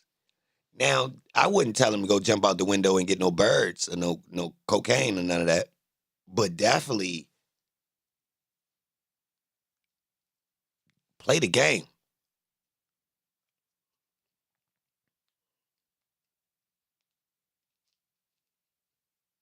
Oh, yeah, I ain't telling my kid to go get in debt.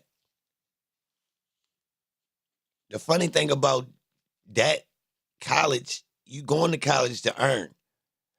But while you're going to college to earn, you're not thinking that you're being stolen from. Could you have obtained the same career? Or are you going to school for a career or amount of profit that's not obtainable without the debt? Straight up. Have you weighed that out? I'm going to college for 4 years. I'm going to have debt. Does this career only come with the debt? Or could I get a career similar without the debt? See, they teach you that you need this further education because they don't want you to jump out there and be an entrepreneur. Straight up. Do they have entrepreneur class? Just a raw 4 years of teaching somebody how to get to this goddamn chicken in this capitalism system that we got going on.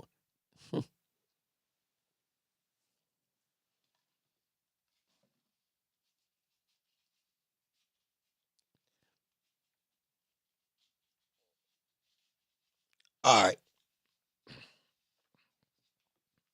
I think college is effective to somebody that know where they want to go. If you go there trying to find out where you're trying to go, you ready to get milked. And you ready to wind up with a career that's more than likely not what you're looking for. Hence, a lot of people switch, you feel me, or wind up going back, you feel me, to, because they understand now as a grown-up what career they actually want and that they technically wasted time with the other 4 years. Now, some could look at it positive, you got education. But if you ask a lot of people in college, they going to tell you they would have went for something else because the career that they actually picked and kind of got locked into isn't the one they would go for now.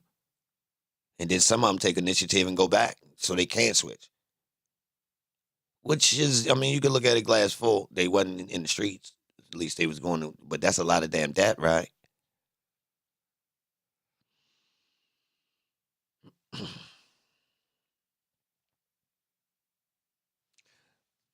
No, I don't think the trial is on. You gotta ask the Atlanta people, y'all. They know.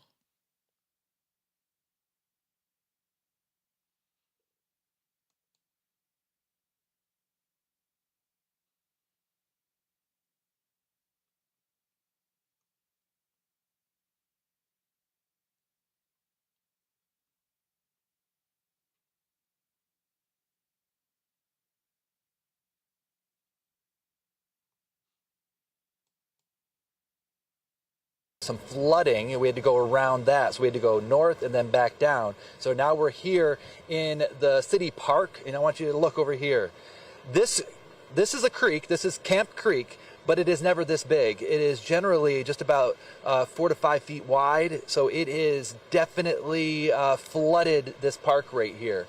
So yeah, this is an area where you want to avoid, and actually they have their public works out here making sure that people are steering clear of the water right here. I want to bring in the city manager, Jenny Simpkins, to kind of outline this for us, because you were telling me that the city workers have been working throughout the night. Yes, we have. Our police department and our public works team, they're so dedicated to what they're doing.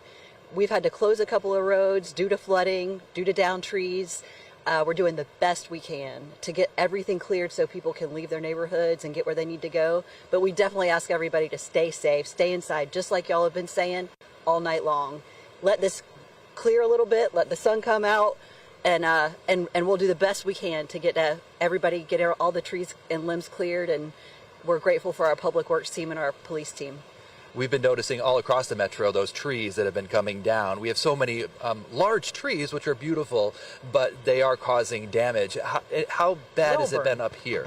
We have a couple of neighborhood streets that are completely blocked right now. Unfortunately, in one case, there's one way in and one way out, but we can't go tackle the tree until we make sure that the power is off. So that's what we're kind of waiting for. We're playing catch up with Georgia Power and other electricity providers. And as soon as we can get to them, we will. But again, we ask that, people are going to see those things. Please don't try to fix it yourself. And that's another thing too. All the power companies, they are inundated right now, working, everywhere, all across the state. So court is out, huh?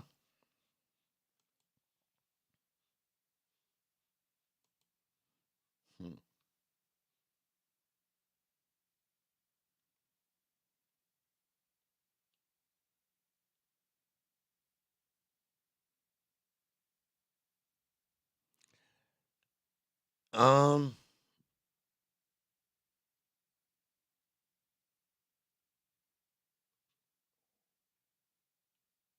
all right.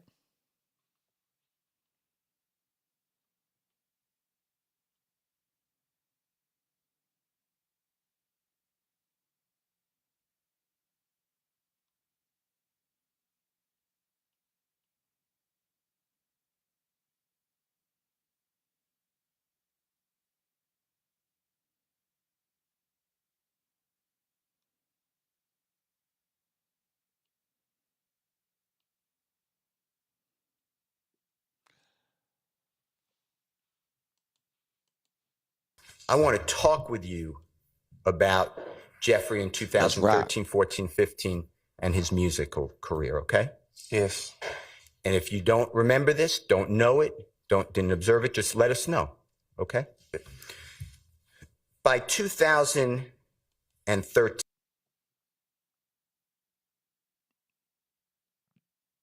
I'm dressed like a bus driver today, y'all. This is my MTA, Mass Transit Administration, y'all. Fuck wrong with you. Yeah.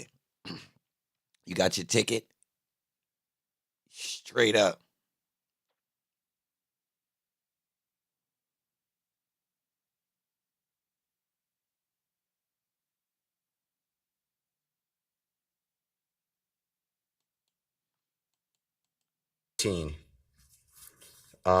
are you familiar with the Jeffrey's song Stoner? Are you familiar with that song? Yes. Okay. And do you remember whether it came out in 2013? Yeah, I think it was 13. Okay. 13, 12, something like that. 13, one on. All right. And do you remember a song, same year, 2013, Danny Glover by Jeffrey? Yes. All right. And did that come out about the same time, 2013? Yeah, I think they came out like months apart or something like that. And tell the jury, they may not know. Hey, yo.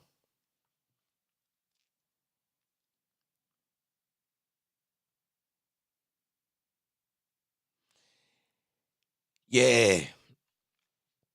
We got we gonna do some other content. So it's 9:45, right? Yo, we got somebody we could talk to. That interview with Shannon yesterday was tight. That was yesterday or the day before? I feel like it was yesterday. I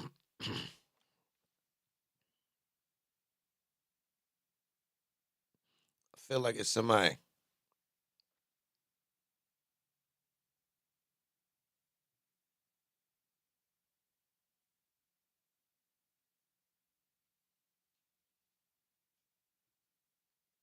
You miss Shannon? It's in the live stream from yesterday. I left it up.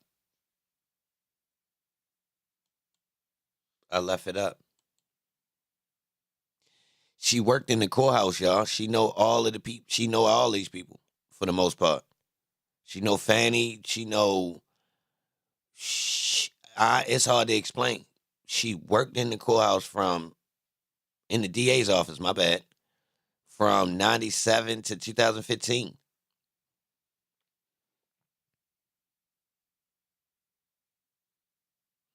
So it was yeah. Oh, and she grew up in the projects in Atlanta, Prairie Homes to be exact. So yeah, she was gangster. Yeah, and she said she got blonde hair, and her butt make her back hurt. Yeah, she said her butt was heavy. I'm paraphrasing though. Yeah, yeah, she was a nice lady.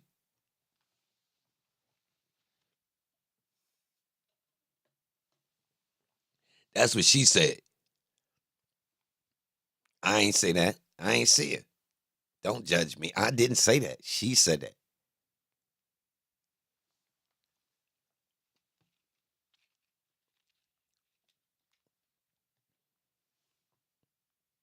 Yeah, I recorded it separate, but y'all know I don't be, it's in the live stream from yesterday.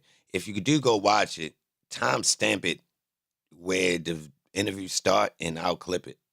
I'll you know what I mean? But I really it's for y'all, for the people that's here. Like, I mean, when I repost it, the people that's gonna see it is basically the people that don't come to the live stream, so it's weird. So technically it's for y'all. It was a good interview though, because it was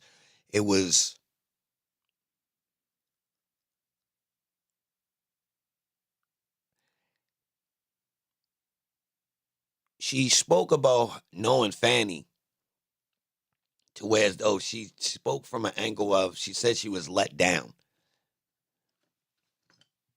She was let down with Fanny. Now I don't want to put words in her mouth.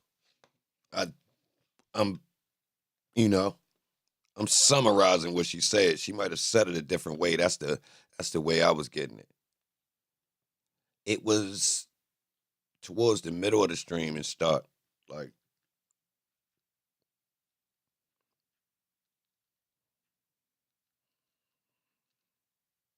because first I was bluffing. I mean, I was doing all types of stuff. Then I was just talking and rambling. And then I pulled her up. I stopped bluffing. It started at 12, so it should be like 4 hours into the stream, matter of fact. Like 12:30, matter of fact. Yep. It's about 4.5 hours in. Yeah, but what y'all want to do today? I don't necessarily need to watch this back. I feel like we got the gist of it the first time. Brian still was cooking. I mean, I can't go back through and like nitpick it, but I just feel like we passed that stage for some reason. How y'all want to carry it? We can, I don't mind, y'all. But I just feel like on the strength, we did that so much that we kind of like I feel in tune. Like I'm ready for the next stage. I ain't been trying to beat Red Dogs.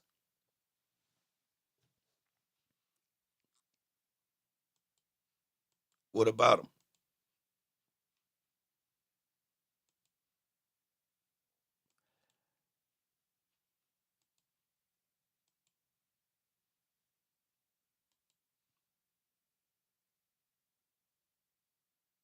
I just don't want to force it because I feel like if I just force the YSL content, it's just redundant and it'll just make us not interested if I keep doing that. So since it's picked back up with the pace, I ain't necessarily, trying to just milk it. So that's why I've been chilling.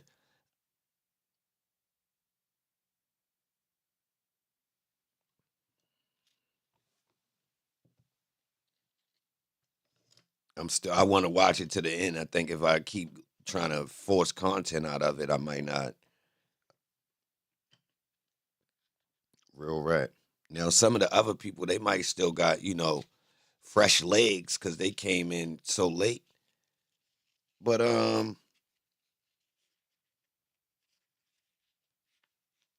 yeah, we know all of it. We keep hearing about the same people. You look for info on the Red Dogs? Yeah, it's not a lot. I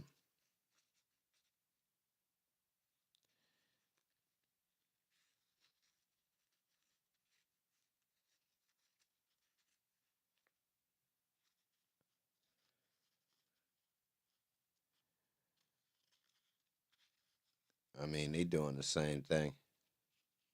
They not coming back today? Nah, the storm. The storm.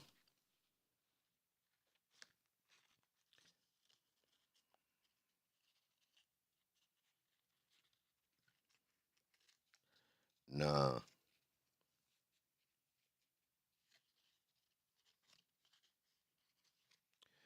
We was in here talking about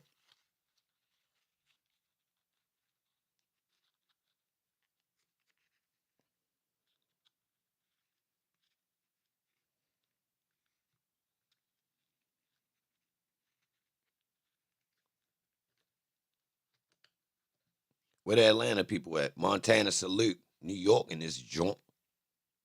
I appreciate that, Montana. Straight up. Yeah, I ain't think they was gonna postpone for 2 days, but somebody did say that.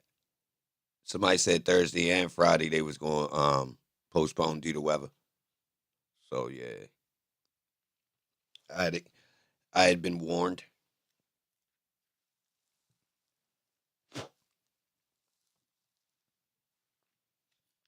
Yeah, who in here though? Hit the Discord.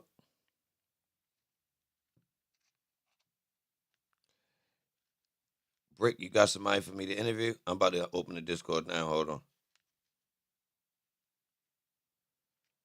Jeanette Holmes, I appreciate that, babe. Who did I interview? Shannon, that worked in the DA's office with Fannie Willis. I mean, she worked around Brian Steele. I mean, all these people basically. Now, she gonna come back. She gonna pull back up. I mean, she had her history of it. She is an Atlanta native. Like she was born in Grady Hospital, so you feel me? Like her history was the whole Atlanta. So it was a lot she could talk about. Like Shorty, you know, she grew up when some of the stuff that I be talking about was going down. She grew up in the projects in Atlanta, so Shorty, she knew a whole bunch of stuff. So the interview was kind of like all over the place, but it was fluent in context.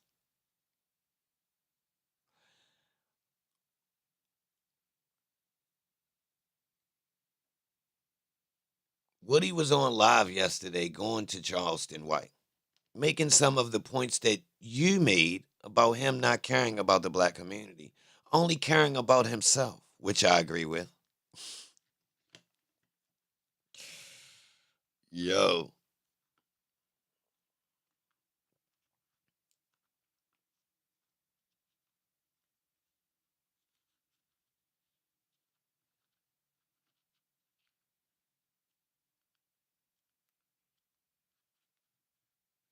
Oh, yeah.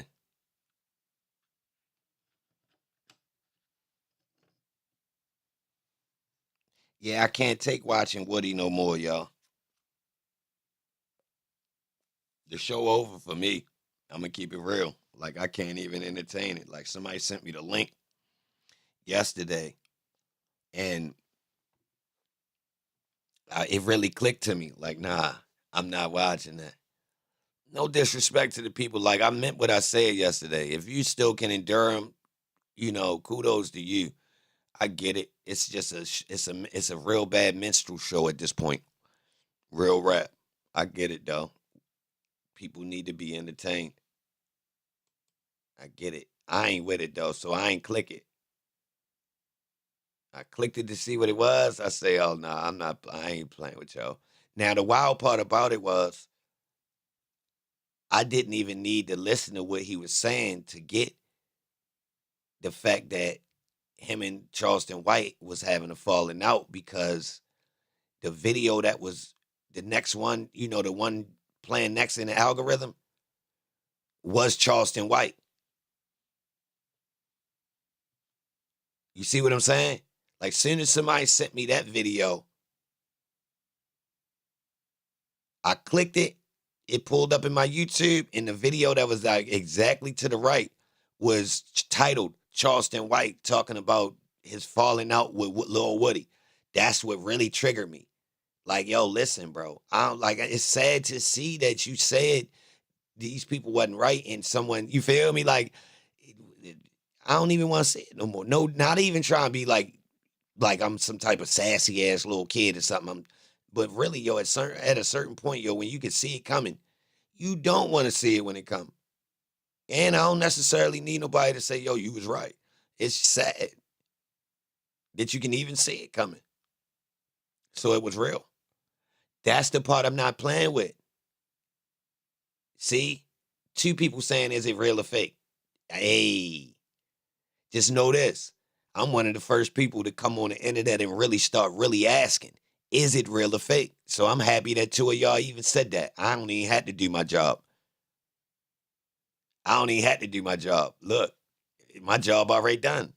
The fact that other people will question the validity of these types of things, my job already done. I ain't gonna lie. I'm so happy y'all said that. I ain't looked at it to determine that. Because when I was telling people that, bro, they be running plays, yo, a lot of this shit be fake, it be scripted. Everybody thought I was crazy. Then they start coming out and admitting to it, but I ain't going to get into this one to see if that's what's going on. But I'm glad that y'all peeped it. Now let me know what y'all think. Hard stamp it. Neil and Jeanette, stamp it. Which one y'all think? I ain't seen none of it. Literally, I ain't hear what it's about. I didn't click neither one of them.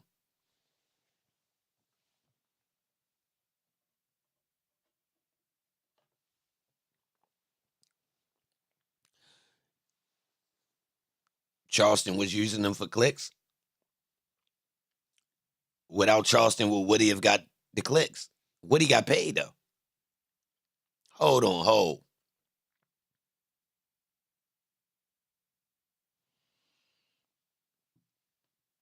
Oh.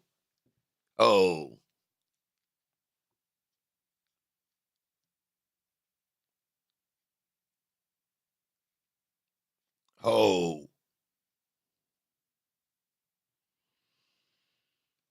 He was, oh.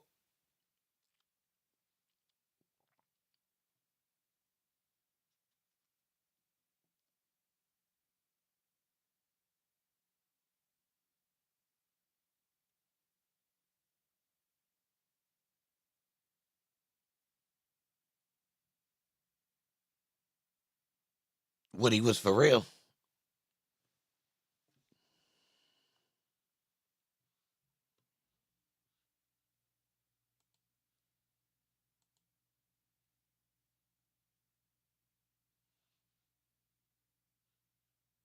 Oh, yeah.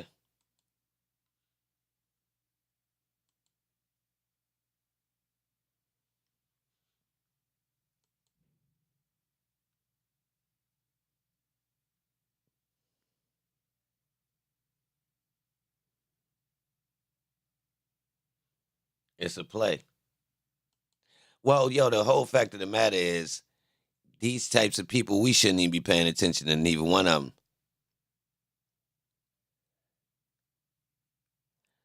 Seriously, I've been called, like, bro, the Charleston White play has been detrimental to the black community. I think that's play worse than the what's his name? Kevin Samuels. I wonder why they removed that plant like that.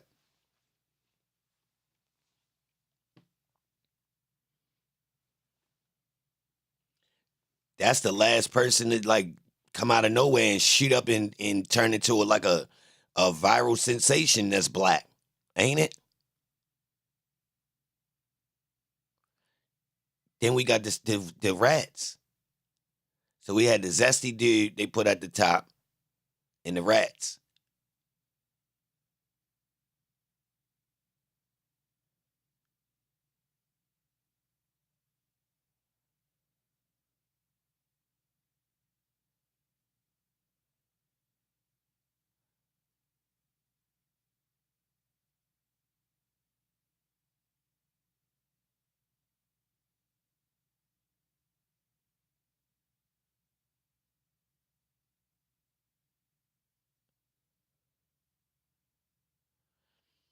I was with Woody till I saw the Adam interview. I ain't gonna lie, Faith. That's what you get. That's what you get. Y'all listen. You watched a rat on a Culture Vulture channel just because you just had to see it. You should have known it was fuckery. Real rap, you should have known. Like, bro, why you think I just... Bro, listen, to all y'all that don't listen to me say stuff about Adam 22 and certain people y'all take it for granted, fuck y'all. Straight like that.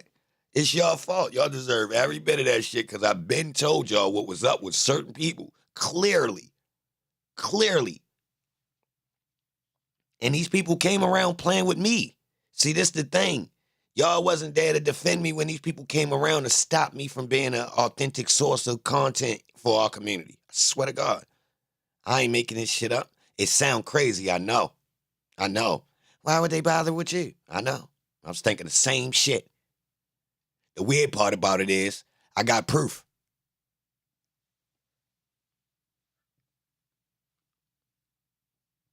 That's the weird part. The proof is so crazy. It's unbelievable. For real, it is. I'm still confused myself. I know one thing. Only common denominator is the feds. That's the only thing I could think of.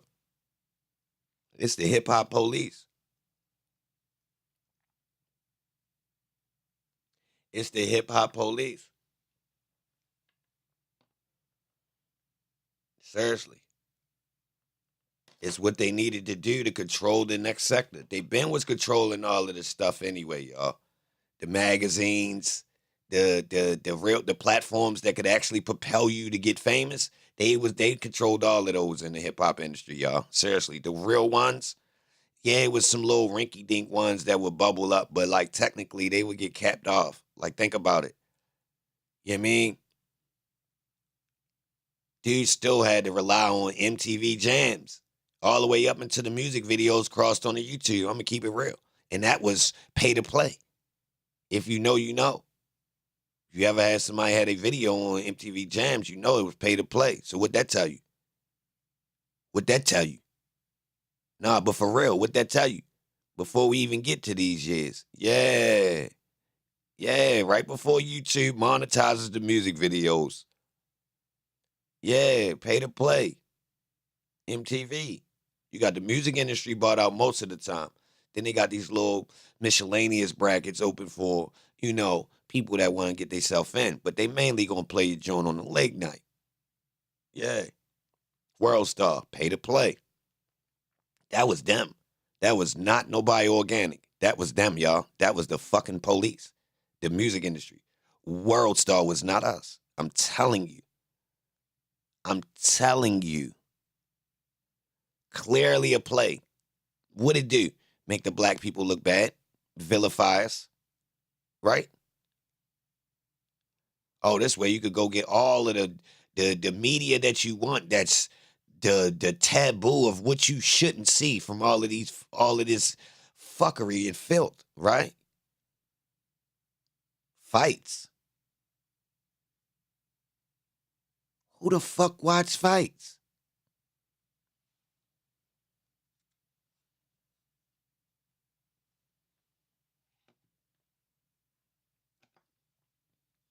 Yo, how a music platform get known for fights more than breaking music? All that exclusive music that was coming through there. But how could the site be more popular for a fight?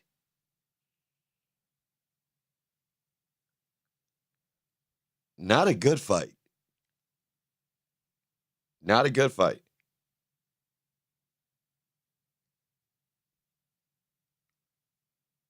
Oh, scratch a fight. How about the infamous sucker punch? Yes, it got known for a sucker punch. That wasn't even fighting it got known for, bro. The app went viral for sucker punches. Videotaped sucker punches.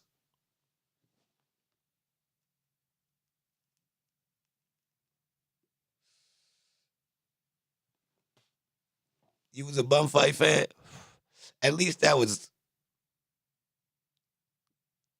I'm gonna have to say, at least that was actually had a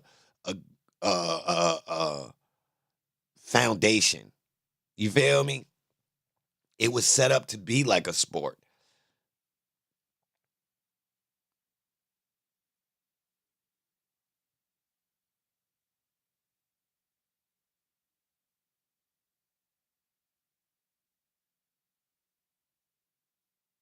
Bro. But yo, at the minute I realized, oh well, I'm gonna tell you when I noticed that they wasn't right. I told this story before. I'm gonna just tell the people they never heard it. Long story short, I caught them fudging their numbers. First, I caught them WorldStar not being professional with the way they was accepting money. The money was under the table, so I knew at minimum, nigga, it was a federal indictment off top.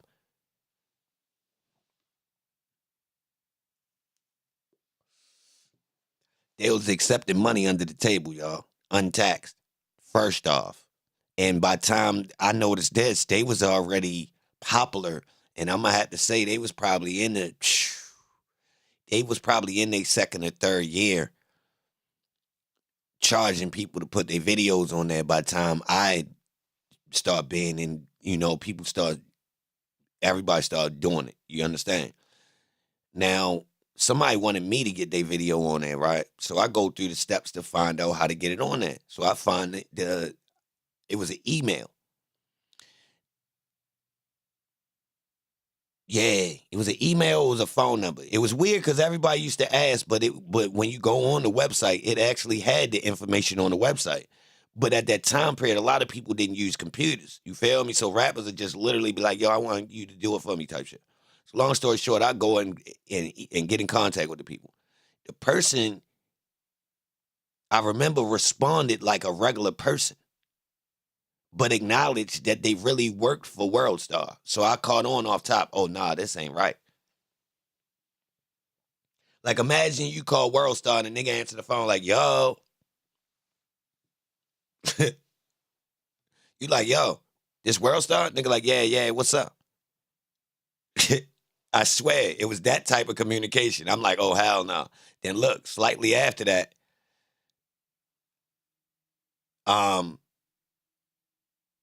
so that go through. They do send the price through. He say something like 600. So slightly after that, somebody come through. They say, yeah, boy, I got my joint up on WorldStar. So I say, yo, how much you pay? They say 400. I say, oh, shit. He say, yeah, I got the plug. All right, say less. So I send a couple people through yo for 4. Then I run into somebody else. I say, damn, bro. He just say, yeah, I got my shit up on WorldStar. I say, how much you pay? Nigga say 3. Say, hold up. What the fuck? Oh, how I contact the nigga, the real nigga say 6. This the nigga that's off the website I didn't contact. He talking 6. I done talked to 2 other niggas that ain't lying to me because we done sent some plays through they way too. They got another way to get it on there. You understand? Yo, these people was super hustling.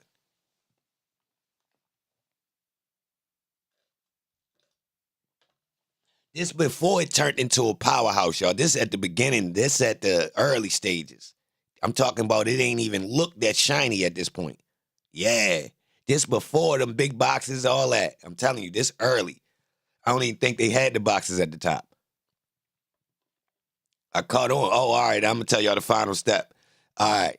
So the shit keep happening. I ain't even tripping. I just know something up, man. Them boys is nuking under the table. I ain't tripping, though. Fuck it, get money. So now I'm shooting videos. Somebody say, yo, I got the video that we shot. I got it up on WorldStar. Sent me the link. It clicked to me. What you just say? The video we shot is on WorldStar. Oh, nah, I don't fuck with WorldStar, but I got to see this. I click it. Go look at the views. The views is astronomical on the motherfucker, y'all. I'm like, whoa. I'm like, that bitch banging. That's what's up. I'm a little bit flattered. Like, yeah, that's what's up. Nigga, put some work I did up there. I ain't even never look at it like that, right? Look, check this shit out.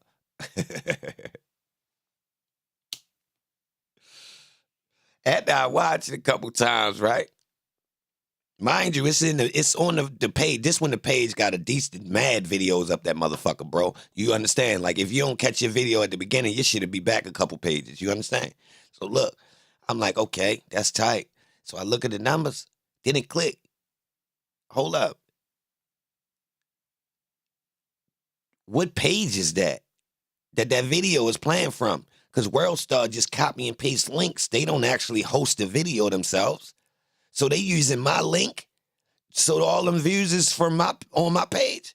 Man, I go to my motherfucking page. Man, the video got like 6,000 views in comparison to saying some crazy million shit over there on their page. I swear to God, y'all. Swear to God. Now, if you understand what I'm saying,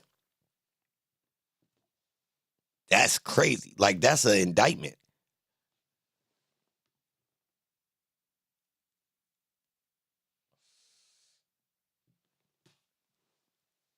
Yeah. Because look, technically, none of my videos had did no crazy numbers. You feel me? Because they all local dudes. This video is a person that's actually trying, put more into their career. So I'm thinking, oh shit, if I get that many views, then technically, that's tight. So when I looked on the YouTube and seen the videos, I'm talking about the numbers I'm talking about, y'all, it was almost as if nobody had watched it in comparison to what WorldStar was saying. That's the type of difference we talking about. We ain't talking about they doubled the numbers or no, we talking about really totally fake. Yes, we talking shit say some old 900,000 on WorldStar. On mine, it say 6,000 type shit. We talking a big gap. I was pissed. But imagine me not wanting to call a rapper, knowing that he gonna be sad as a motherfucker. Think about that. Now I gotta tell a rapper, yo, them views fake. Because mind you, when he told me it's on WorldStar, he said, yo, look at it. Look how many views it got. He said, look how many views we got. I said, huh? He said, hell yeah, y'all put the video on WorldStar. Look how many views we got. So I'm like, bet, let me see. Look at it. Then when I put it all together, I'm like, oh man, yo think he paid and it really jammed off. Whole time they lying. The time don't even add up for that amount of views. I just sent you just uploaded this yesterday. Hey, I don't care what you talking about. They can't. And it would have been more comments. It would have been more traction. You feel me? It was no traction, y'all.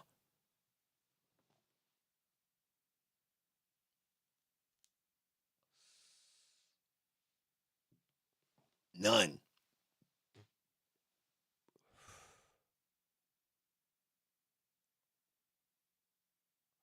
The mayor of New York, I don't pay attention to the mayor politics, y'all. The mayors, each one of these cities, that shit fake. Them people don't run them cities. They a face for the people to have someone to throw a rock at, when in reality, the real structure of the people who stealing and manipulating the city is tucked away, walking around regular. You feel me? Like, so like that mayor person is just paid to literally be the person who gets, straight up. That ain't, I mean, you literally can see that they ain't really the person pushing the button. They just a face that represents a council, if you will. The people who really run your city, not in politics. Whoever own the most property and pay the most taxes really run your city. Straight like that. Just to let you know. Yeah, you ain't gotta look far. You can see. They the ones who put people in office. Now, they want us to believe that there's still some type of tug of war going on between this, but in reality, nah.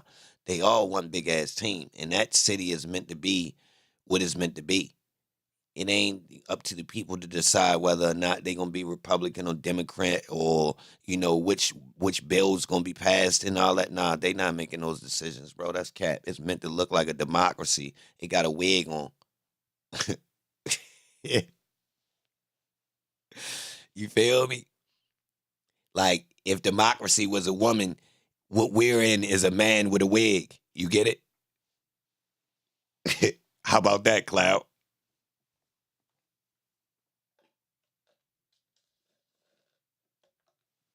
Was that correct? A democracy is when the people vote, right? Majority rule.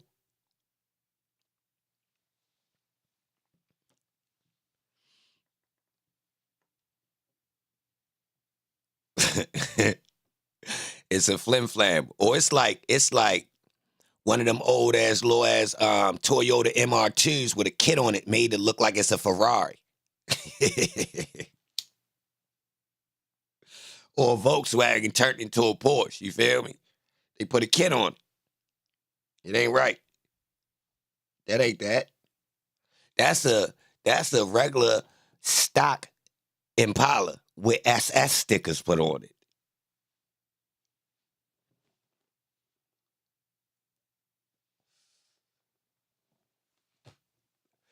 That ain't Jordan. That's Harold Miner.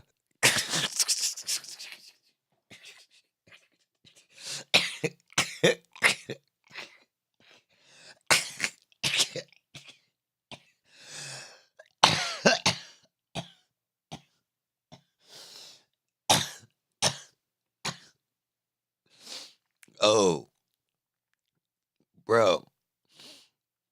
That's dirty. That's Jerry Stackhouse. They gave us democracy. This democracy is not Michael Jordan. It's Jerry Stackhouse. It's from Carolina, but yeah.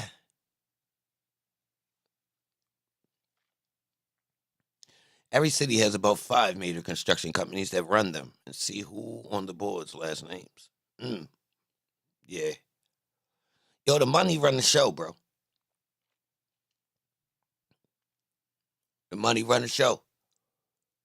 But the money, I believe it is a system to where as though none of the money can like get out of the scope of what they're allowed to do, type of thing. So like everybody got their playground where they can play inside of the scope of what's planned. You feel me? By all of us. So if what you're trying to do fits in the scope of what we all want to do, you're going to be a beneficiary of this time period. You understand?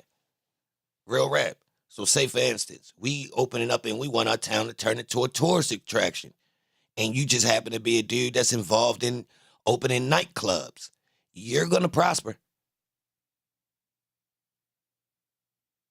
You feel me? Now, some of these people might say, all right, that's the way we going. I wasn't in that field, but now that if that's the way we going, and I'm one of the people that's chosen, you know, I got money to orchestrate what's going on in the city or state, right? Then I'm going to invest in these same areas too. We go to work inside these systems. These people done been in these spots for real. I don't think they invite too many new people. Like new money can't really jump up in these spots. Hence, you don't see sports players and rappers and entertainers really jumping into philanthropy. Like new money ain't invited. You get it? New money could play, you know, stunting games and stuff like that. Make it rain in the strip club. Buy big cars that mean nothing. Live in houses that eventually they will auction off and it will go turn into a vacant house and actually get thrown away. Y'all seen some of this shit?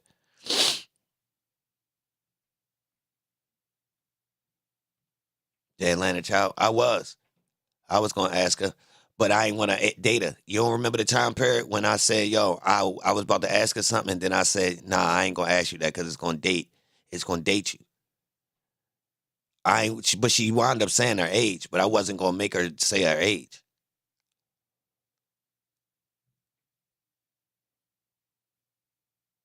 All we got is sports and entertainment. You might want to look at why. You got to go back to why.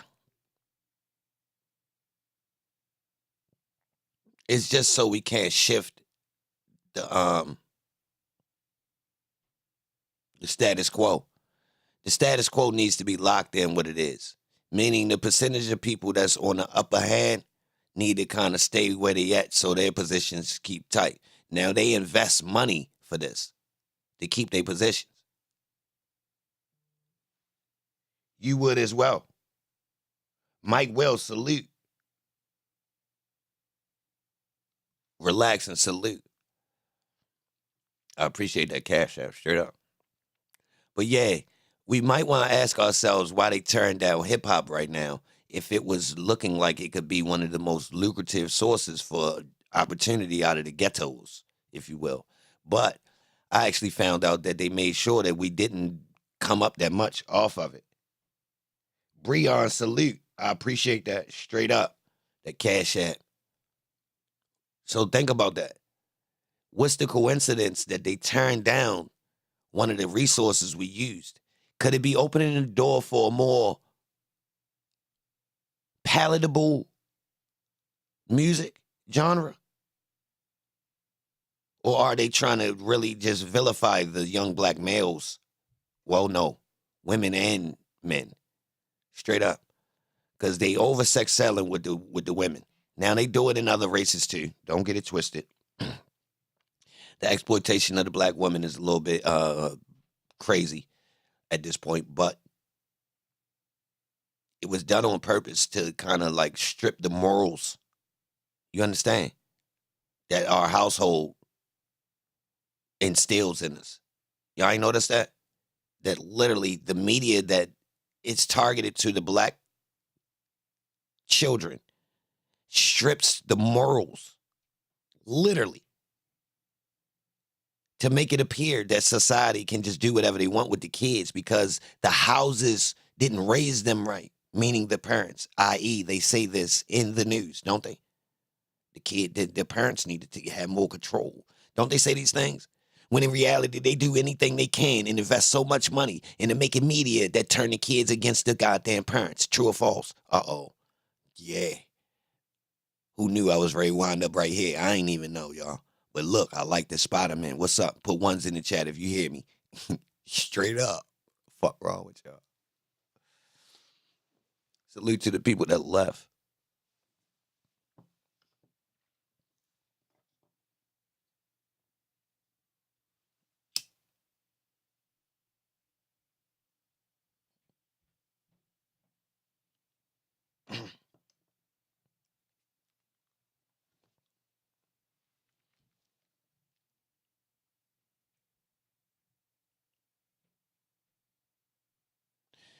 Yo, an adult with no diploma in an interrogation room needs more than a lawyer. They should be obligated to get an interpreter. Damn.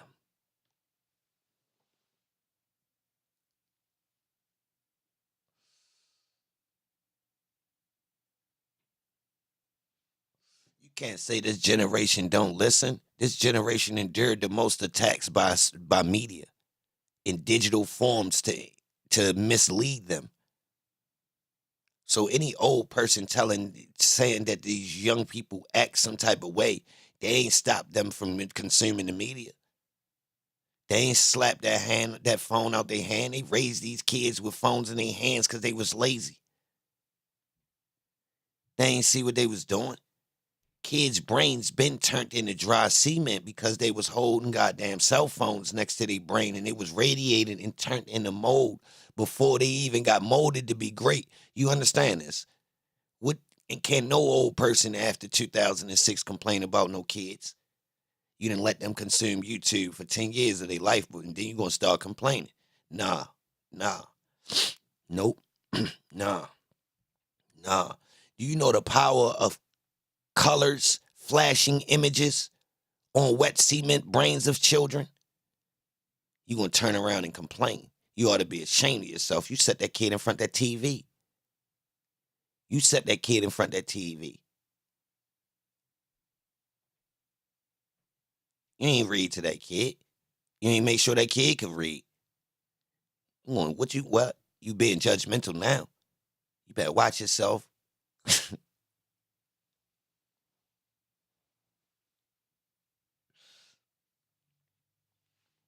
Listen, man. Any adult that blame a kid is looking the wrong way. Flat out. They scared. Or dumb. Or both. Real rap. I can explain. I'm not just accusing Listen. The formula to what's being done to kids is being done by other adults. If an adult can't see it, then it's their fault. They're actually responsible for the child. So who we really blaming?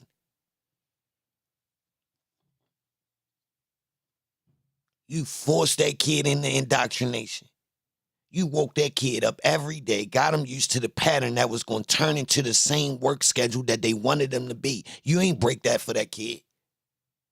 You ain't tell that kid, nah, you ain't gotta get up at the same time I get up. I ain't raising you to be a robot. Fuck that school schedule that they got going on. Listen, right? I'm gonna teach your ass at home school and you gonna get you a home teacher and we gonna have you on your own goddamn school schedule. Cause I don't want my kid being no goddamn robot that grow up and just be a part of this workforce and live till they goddamn work so much that they gotta retire and they bones hurt.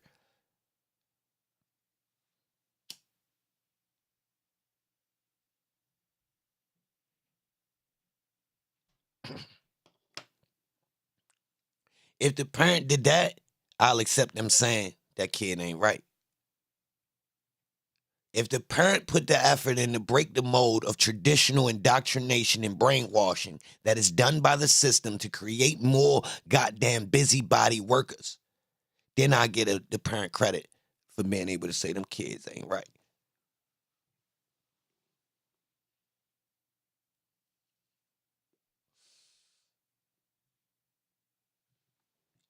If they ain't break that cycle, y'all, I don't respect their opinion. Straight like that. I tell you somebody else I respect if they say something like that. If they put a job in these kids' hands that was actually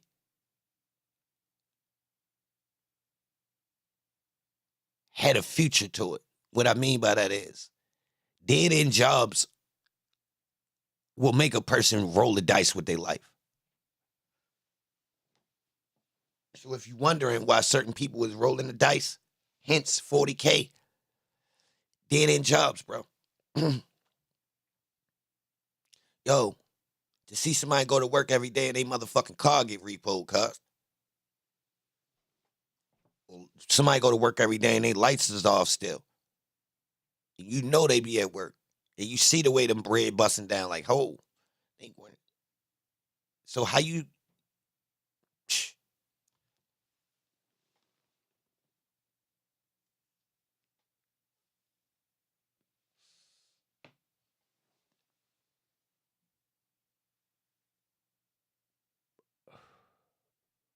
Yo, basically, most kids in middle class and poverty gonna be with some type of action, y'all. I'm telling you, none of these job levels provide bare necessities plus amenities to go on top. Not a lot, no, we ain't talking about having things. You know how you gotta be in the top middle class to be having things out there. Y'all do know that, right?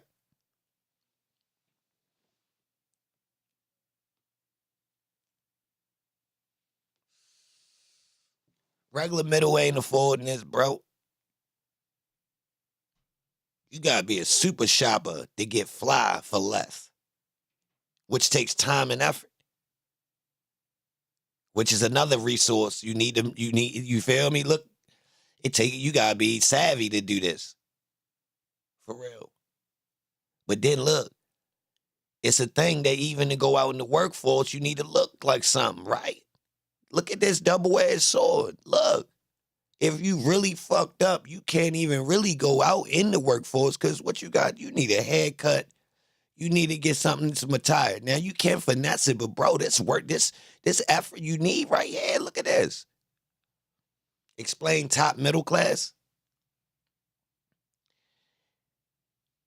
You know, come on, bro.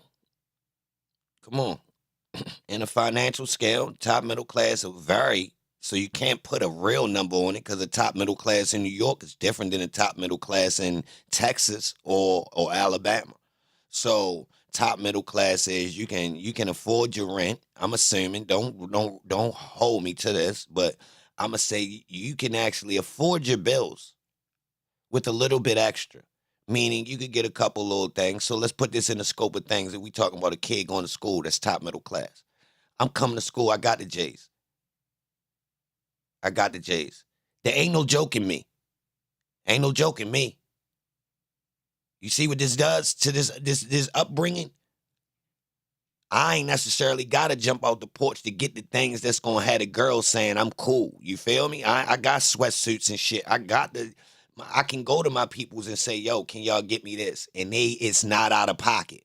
Versus soon as you come down to the real middle class, shit, them boys waiting for Christmas and birthdays to get some of these things. You see what happened? That fast, we done bust down to, whoa, you want what? I mean, I can't get that right now because I got, you feel me? The money we make do take care of the bills. What you say you need? Some shoes that cost $150. Man, I barely got us living in decent housing and got a car and I take care of my insurance and keep clothes on your back. Now you telling me you want some shit that costs triple what, oh. You see how fast? Look, hold on. We get down to the bottom level of middle class shit. Man, niggas is close to sharing clothes right here. You feel me? Real rap. If you got decent housing. Because the first thing that comes with your income is housing. You can't stay in the poorest of poor housing and be middle class. So your first thing, you're going to get to your house and get your wheels straight. But my whole point is this is what got a lot of these boys jumping off the porch. This gap right here. If y'all ain't understand why I was mentioning this. Straight up. And the reason why kids is willing to say, man, them jobs ain't doing right. It ain't them, bro. Society and the cost of living and the lack of jobs is out of control to where as though they just adapting, y'all. So if you want to know why Holmes rolled the dice and started trying to play with some work, you ain't, bro. Yo, if y'all notice, most people that's in the streets, bro, is living like middle class people. Straight, just to let you know. Yeah, they just got a lot of, the regular stuff that you need on a day-to-day basis. Rich? Hell no. What? Man.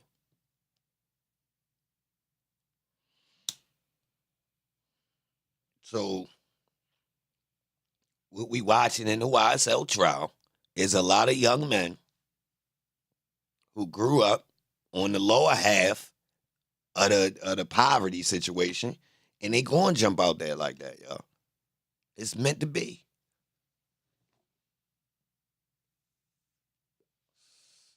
Meant to be. So, just another moral to the story is the adults in the future, regardless of when the future is, they can't blame the kids, y'all. Until they put that effort in previous, like when them kids is children, you supposed to be putting in work to change it for the teenage kid that you will later complain about. So if you ain't do that 10 to 15 years ago, you ain't put in work to change the environment that will be here later, don't blame these kids.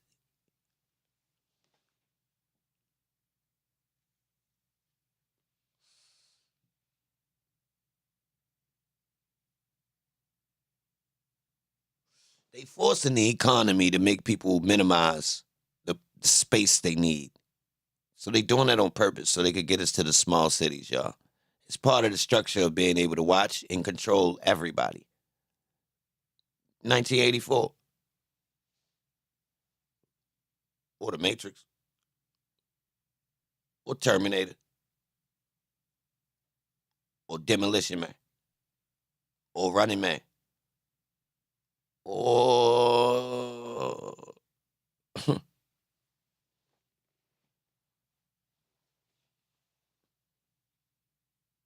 I'm sure you can keep going, right? Yo, what y'all need to be worried about is them lining us up for the purge. Yeah. That's what they really...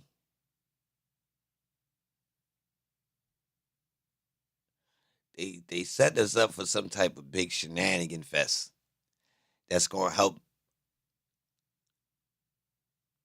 move. It's gonna change stuff. It's coming. We due for one. We due for a good one.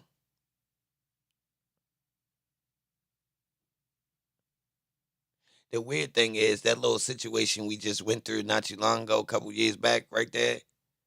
That was just a precursor. That wasn't even. Now, the wild part about it is we seem to just breeze through these time periods and everything just keep moving, so I ain't tripping, but it's coming.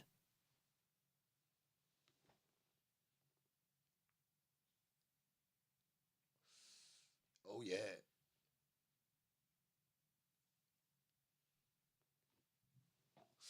The clocks say that it's coming real fast, too.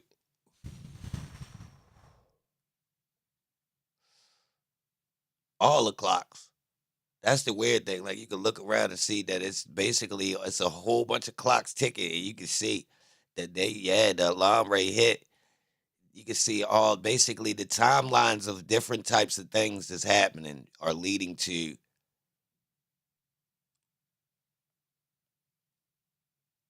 a nice, good fuckery situation. Real rap. And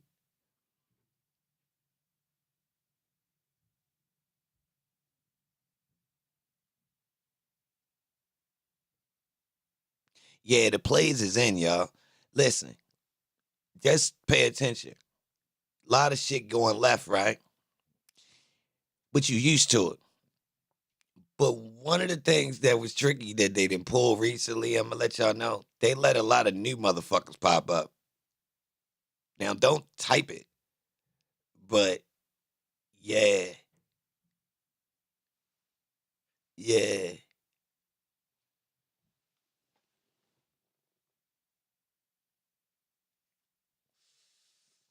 Yeah, they definitely up to something, y'all. This that shit I really be on. But like,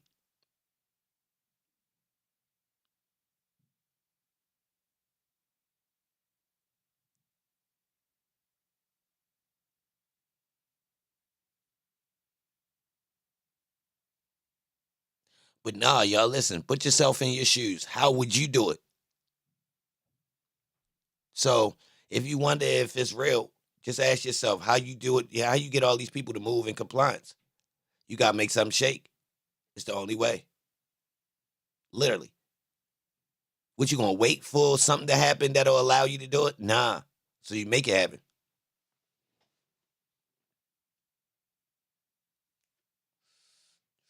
Seriously.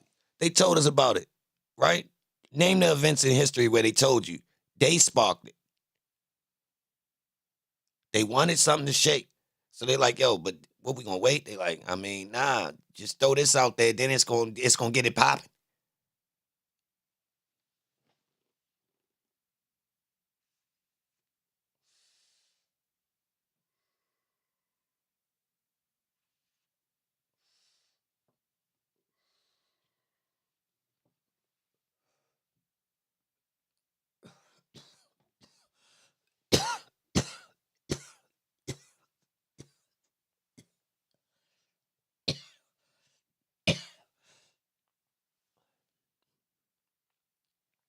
What you get from Black Lives Matter? Like, if you just step back and look, if you black, one thing you is gonna do, you ain't sending no goddamn money to nobody goddamn cars for black people for a long time, right? Because you're gonna think they stealing. So your idea is niggas ain't getting mansions off of me.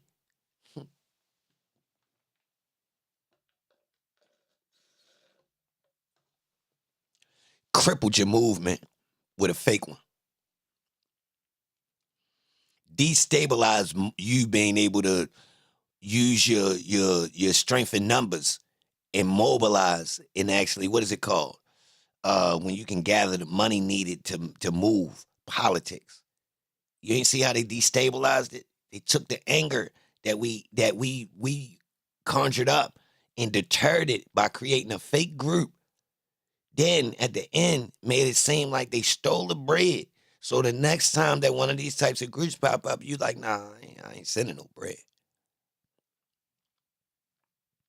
Yo, when I talk like this, yo, do not type the names of nothing. Seriously, I'm going to thank you a op.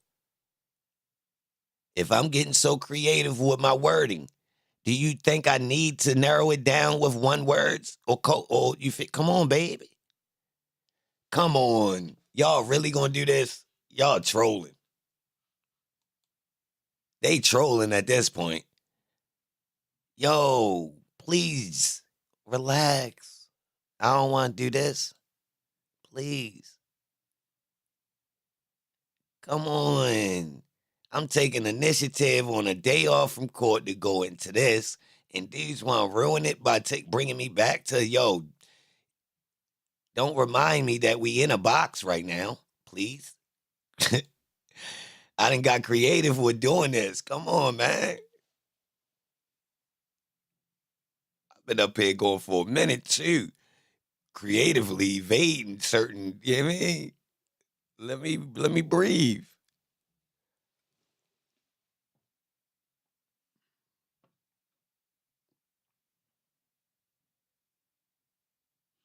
I mean, I said one that was vulnerable. I said the word purge. I mean, golly, I gave you one good one. Some of them you can't say them ones, bro. Especially that one you said, Rick. Come on, bro.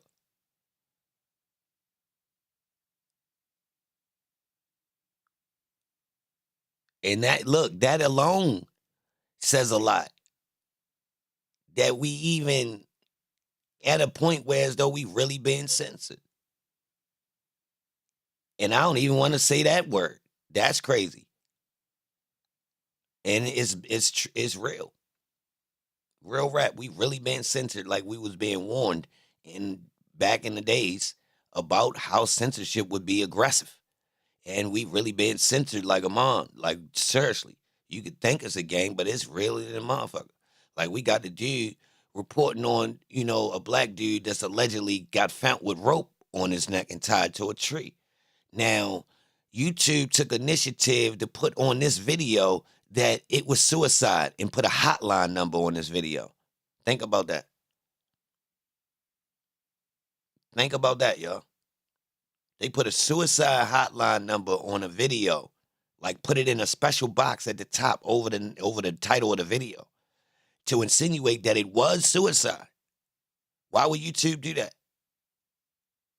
How YouTube know that was suicide? Why would they do that, y'all? As to say, scratch everything this person doing in this video. Scratch everything this dude talking about in this video right here, right? But this is about suicide. Think about that, yo. That's crazy. To put something on a video, you don't know what that is. First off, we already know what the stigma is with certain groups of people, so they disregarding the stereotype. More than likely, that's not what it is. When dealing, they seem to just ignore statistics when it's not in their favor. Yeah, these the same people that like to say, they got, they got ideas about the IQ level and, different stats, if you will. 13%, 1350, all this 13% of the population is responsible for 50% of crime. I mean, some say up to 60%, these types of things. But when it comes to other situations, they ignore numbers on the strength of that's not even common. How many of us even know a black person that committed suicide? And then when you put it in context, we talking about what? In a situation dealing with the law? Well, when they're not dealing with the law, how many do commit? You feel me? Like, dudes, people are also stigmatized as being able to go through a lot of pain and struggle.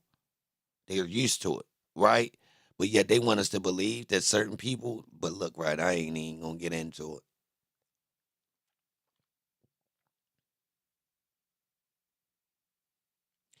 Now, I looked at some more of the videos connected to this dude. If y'all looked at the investigation, it then went further, y'all. Basically, they saying that little town is basically a whole bunch of the sheet wearers. Yeah, So now the people coming out the cut saying, yo, basically, so I want to ask y'all, is it a play to get us riled up around politic time?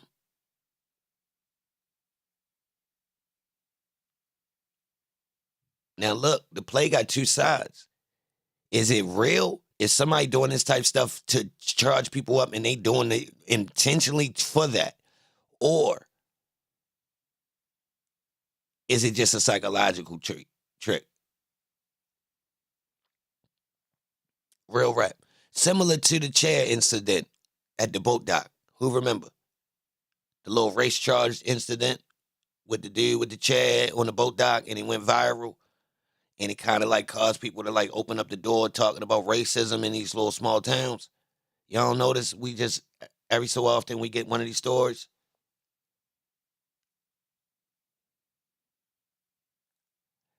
They have him on camera purchasing the blue rope. Well, if you look into it, he wasn't.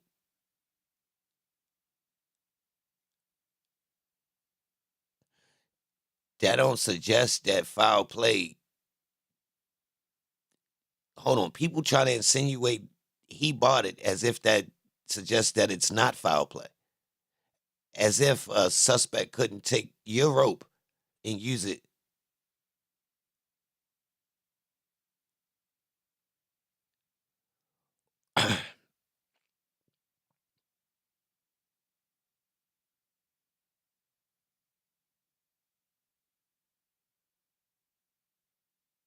Yo, who know about truck stops? Who be at the truck stops? Put a 1 in the chat if you be at the truck stops. All right, let's go real quick. Hold on tight. Tap the like button, y'all. Hold on tight. If you don't know what we talk about, pay attention. 1's in the chat if you be at the truck stop. Watch this, y'all.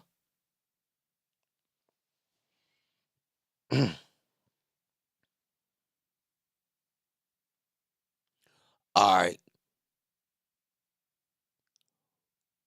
Who be at the truck stops when you go to them that's from the areas of the truck stops? When you're out of town, when you out of your normal area and you get to a truck stop, who be at the truck stops? Even a Walmart. Like say you had to stop at a Walmart and it's in that type of zone where the truck drivers be. You know, it's certain ones that's more prevalent. This is an area that's industrial where the truck stops be at. It's more close to the highways. It's the who be out there, y'all?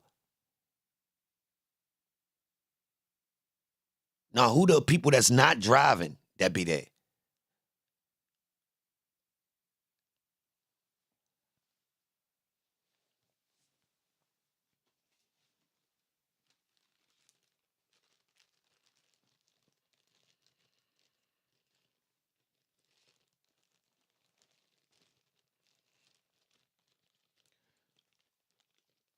All right.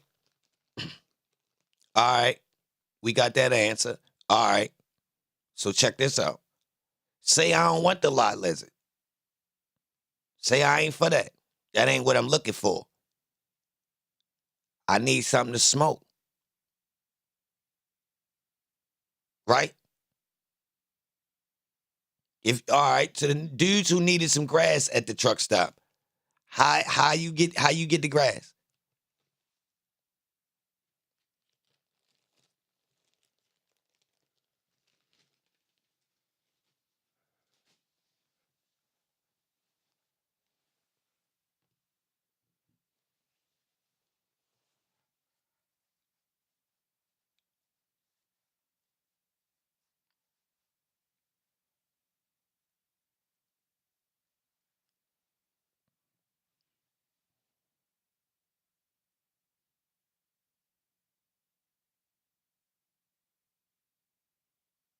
They be on the cane.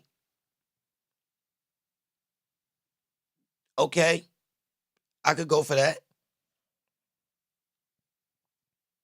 Well, regardless, you gotta ask a local, right? You gotta deal with a local. You out of bounds, right? All right. Which one y'all think he was doing? Y'all think he was trying to find a lot lizard and he got caught up? Or he was trying to get high? Only way you leave your truck at the truck stop, right? True or false? Out of town, we in the truck. Only reason you leave the truck, no one selling narcotics in the desolate area. What? That's cap. All the lot lizards get high. What? I beg to differ with that. Hold on, what you mean by that, bro? Is you saying ain't nobody got no work? Man, you tripping.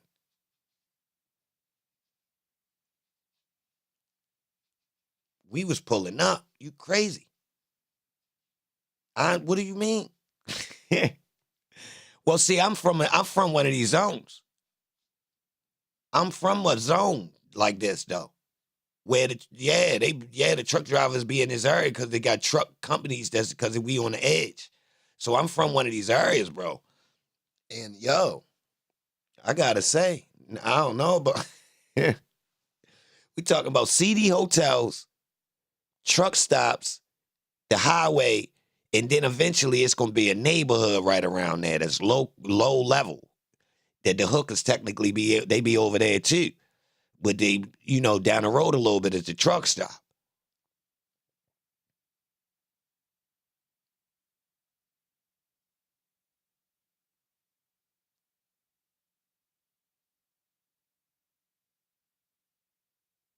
Yeah, it's a thing. Allegedly. You feel me? Now hold on, I just say that to say because Holmes was at the Walmart. Now I consider certain Walmarts is like a neutral spot in small areas. True or false? All right, let's look at the Walmart. Check this out. The Walmarts in smaller areas is a spot to go to that you can see somebody. You could it's like kind of like a gas station, but the country gas stations, to be honest. You're gonna get some traffic. So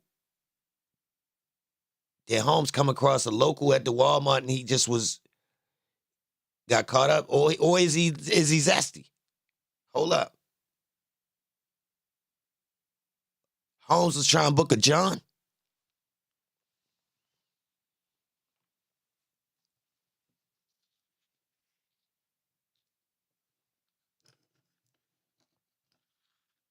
Yo, what's the drug of choice in that area?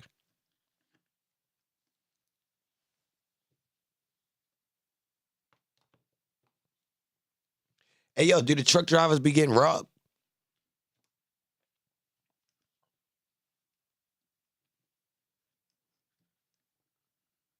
Is it a known thing that people pop up on, try to plot on the truck drivers from out of town when they come through?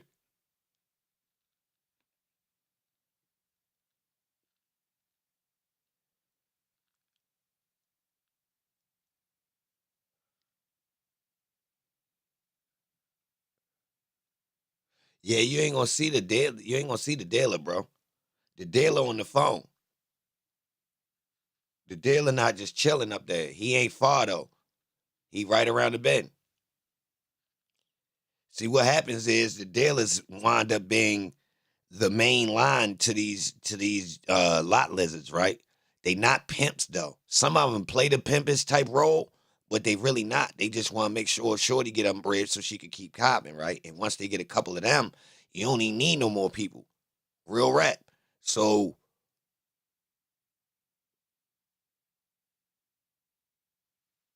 most truckers keep stick.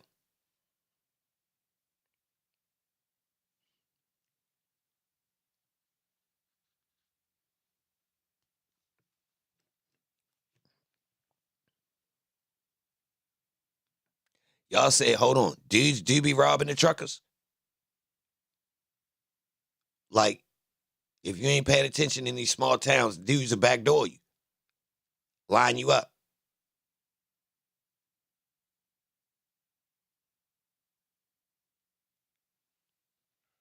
Like we could catch a Vic at the truck stop.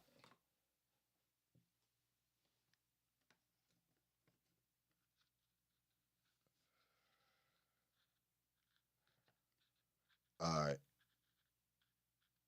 So,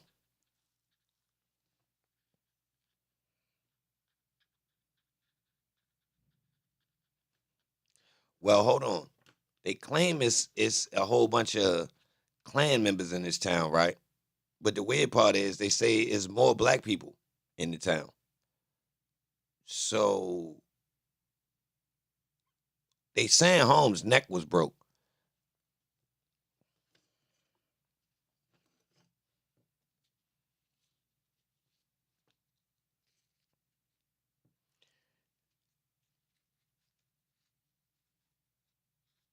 What y'all think?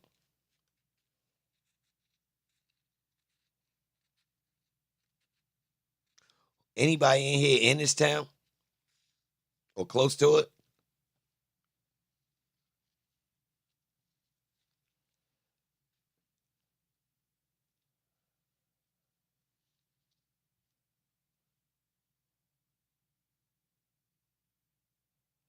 Breon, facts. I said, yeah, yeah.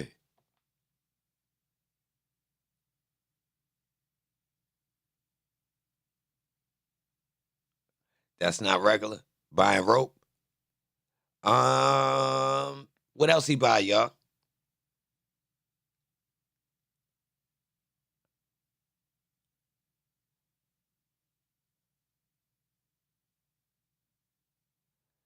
What else he buy at the Walmart, y'all?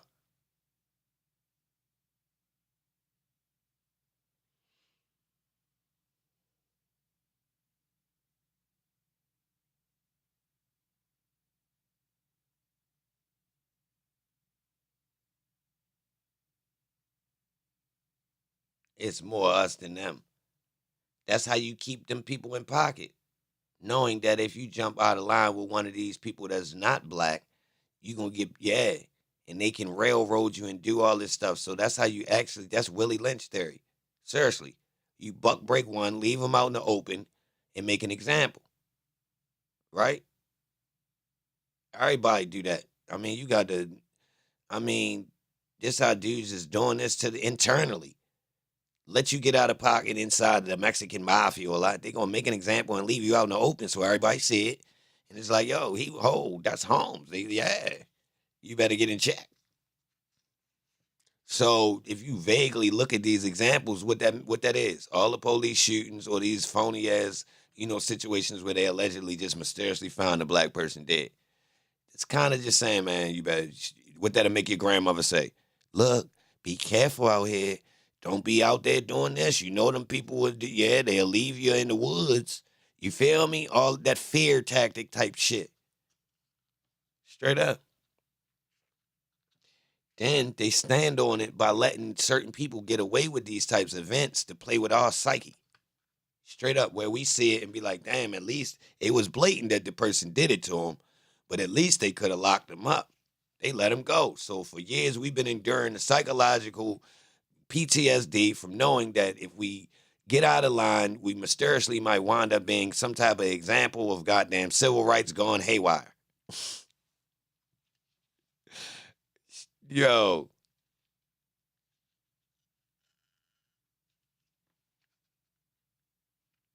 Crazy, right? It's crazy, right? Salute to everybody in here. If you here right now, you a true gangster. Now, I could have more viewers in here, y'all. Believe me, I know a formula that would have kept more people. I ain't feel like doing that. It's redundant.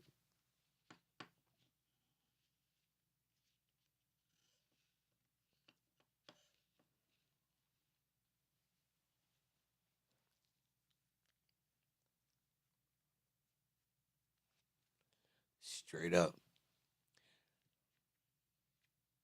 Yeah, I'm tired of talking about them same people. We need some progress with the trial. And since the rest of the Young Thug people ain't really pressing the line, then shit.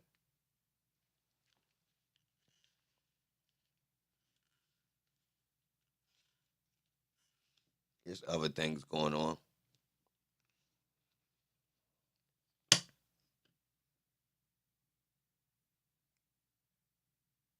Yeah, I appreciate y'all being here for real. This a core audience. Because we not talking about the trial. Now, you know we could shift over. Salute to everybody that had the Cash App, too. You know we could shift over at any time. Matter of fact, that's what I'm going to do for the last hour. Let me give them something. Let me rock out. I got y'all. It's time for my second coffee anyway. Turn up. Tap the like button. I got y'all. Let's rock. Brick, I opened the Discord too. These songs. Tell the jury, from your observation. Hold on, y'all. Let me get my coffee. We're going to turn up. Were those I got songs? y'all. I ain't going away yet. How many views? And you don't have to Tap get a the number, like but button. how Good did you morning. hear on the radio? Tell the jurors.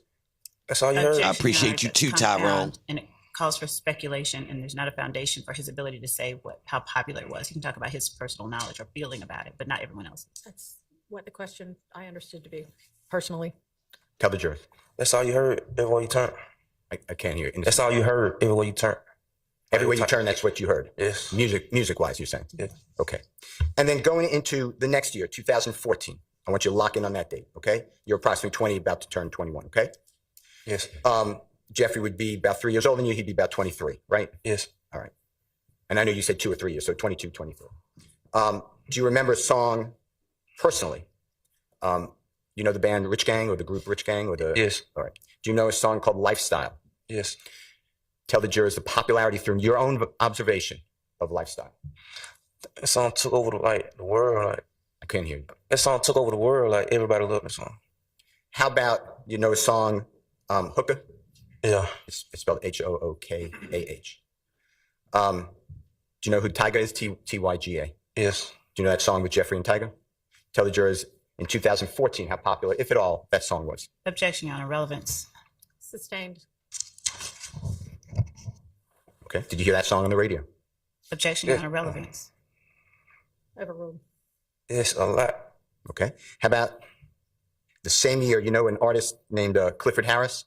Phenomenal artist known as T.I.? Yes. All right. Do you know a song, All About the Money, that Jeffrey, and it featured T.I.? Yeah, I know a lot of his songs, yeah. Okay. And that's 2014 as well? Yes. So by 2013 and 14, from your own life experiences, how well known in the Atlanta area, your area, was Jeffrey? Everybody know him before then. One more time. Everybody know even before then, though. Okay. And then by 2014, so you're about 20, turning 21, did you ever go to Jeffrey's shows outside of Georgia or Atlanta? Yes. Yes. Okay. Thanks. Yeah, 14, yeah. I couldn't hear the last thing you said. Yes, you said around 2014. Yes. Okay. Now 2015. Yes. You're 21, turning 22 later in the year. It's going to be the year you get arrested, right? Yes. Are you familiar with a song called Check, C-H-E-C-K, Yes. by Jeffrey? And from your observations, was that a very popular song? Objection. Relevance. Sustained. Yes. Okay. Oh, I'm bad. That's okay. And it's not okay, Oh. but no one thinks you did it on purpose. I don't think. Move on. How about with that? It's spelled W-I-T-T-H-A-T. You know that song by Jeffrey? Objection. Relevance. Sustained. Best Friend, you know that song by Jeffrey? Objection. Relevance. Sustained. I'm asking if he knows the song. I know.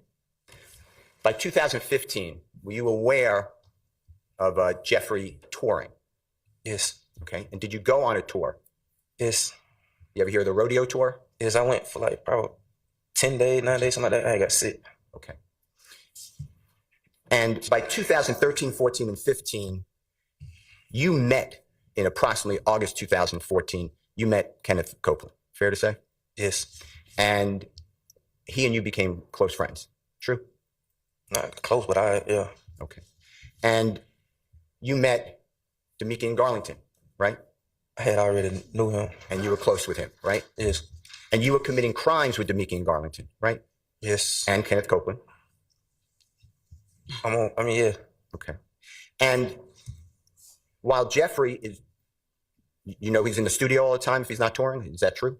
Yes. Objection, Your Honor. Speculation, unless he has personal knowledge of Mr. Williams. Sustained. Have you seen Jeffrey in the studio? A lot. Okay. And while these crimes are going on that the jurors heard about, drive-by shootings, you did that, right? Objection, Your Honor, as to misrepresentation about, or vagueness rather. Vagueness sustained. You did drive-by shootings that you discussed with this jury, right? That I'm convicted of, yes. Okay. And Jeffrey never asked you to do those drive-by shootings, did he? I didn't even know. Okay.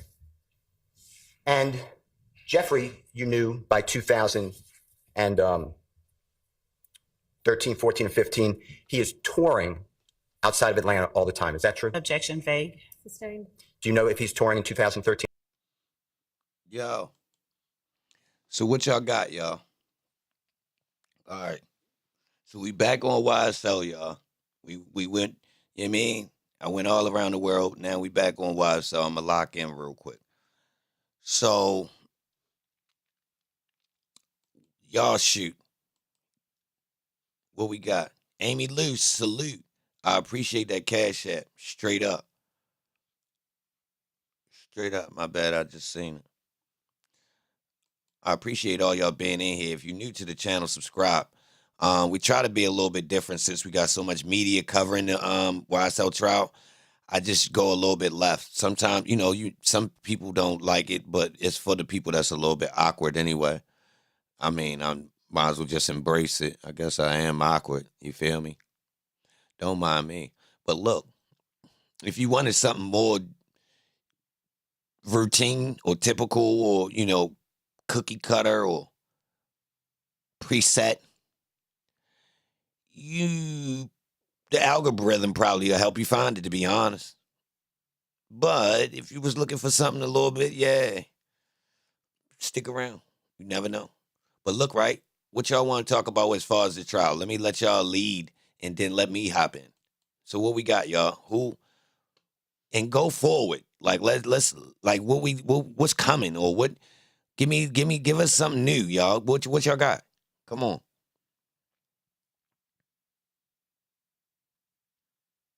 Come on, point me, hit the chat, y'all. Just flood it. Let's see where we go. What y'all think about, like, what's in the scope of things with the YSL trial? Where we at? What's an interesting lane of topic that's kind of like been untouched? Anybody got anything or something we should look forward to, or a new witness list, or what we got, y'all? Come on. I'm with it. Somebody hit a button real quick so we could go down. Yeah, man. Let's see what we got. Loso, salute. I appreciate that. Straight up. For real. Salute to Loso for that super chat. Oh, and he got the Woody rat. He got King Woody as his PTR. Think it's over after the storm? I ain't think so, Amy Lou. I ain't even think of that. That's what's going around. You think they using Lil Rod to try to sway the jury? I don't see what his purpose is because he already serving life for one body. The wild part about that is I think he waiting on a new trial on that again. I think that's been retracted, I believe. Don't quote me on that.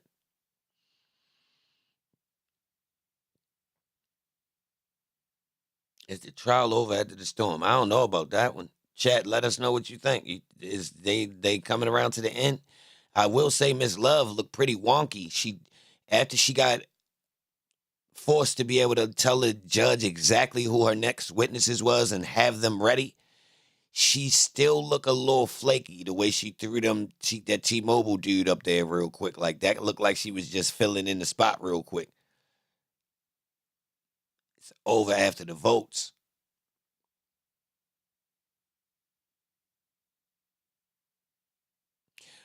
All right, to add to what Goon said, Jimenez, the lawyer for Polo, who used to be a DA, did say the DA's office put Polo on the trial just to make the jury think that these dudes was actually violent.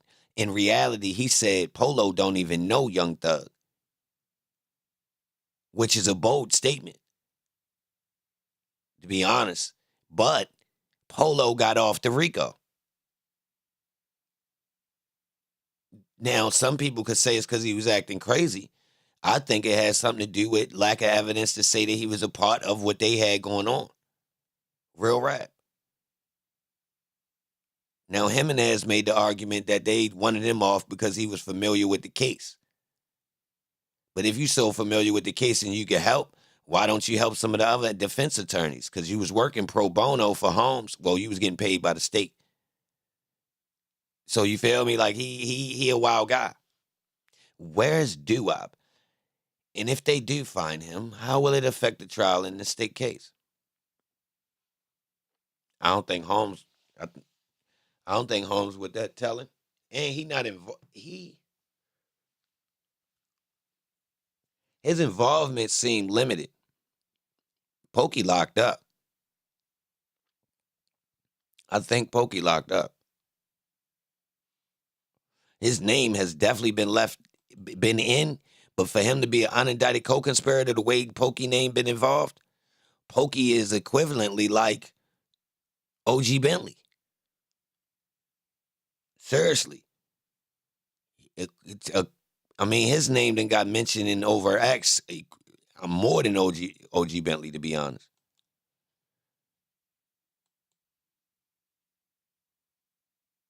Switching judges gave the state more time. Yeah, she definitely stretched the time period on before she clamped down. So by her coming in and acting like she didn't want to go backwards and pay attention to everything that happened, she came in and allowed Miss Love and them to kind of restart their pattern of buffoonery, if you will. Because remember, she was saying she didn't want to go back really and check.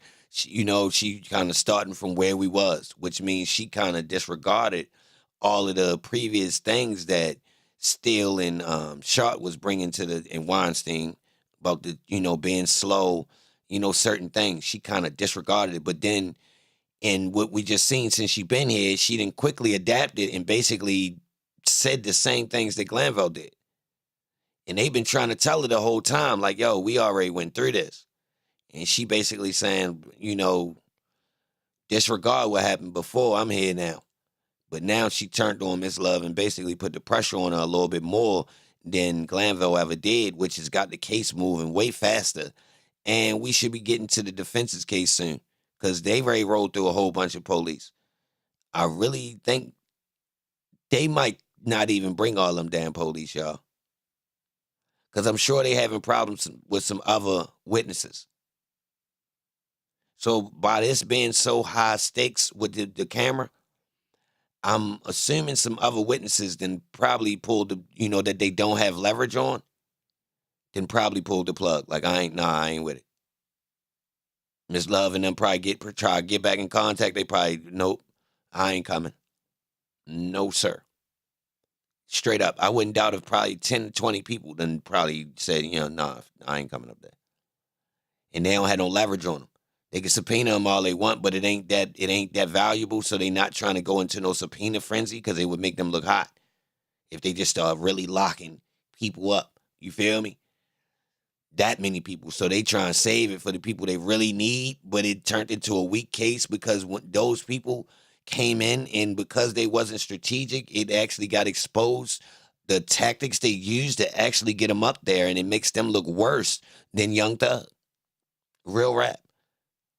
Essentially, their techniques to get the witnesses in here has been more aggressive than YSL. The DA's office has been more aggressive with the witnesses than YSL's violent nature alleged. That's crazy, right?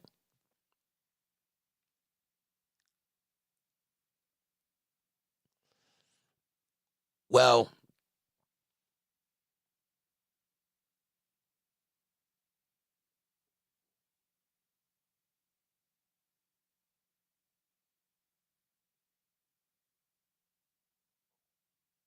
yo,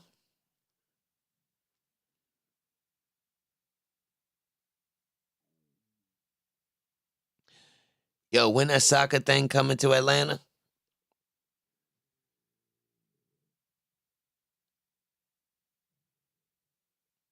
Nah, most of them gonna link up. If you look, they already linking up. Like the people that's home and stuff like that. And if you look right before the trial, dudes was all cool with each other. Real rap. Even the guys who told. Like it ain't they like I'm gonna keep it real. I seen recent pictures with guys, you feel me, right before the trial that you would think because of their history, they wouldn't be around. Because guys know that they told from previous times. So we talking about, yeah, these guys is cool with each other. Now, some people might be cooler with, but I done seen pictures in 2020, 1919 type shit where it's a lot of the people involved, even the people that's telling. Straight up in the picture. I'm going to say Mondo ain't in no pictures. DK ain't in no pictures I seen recent.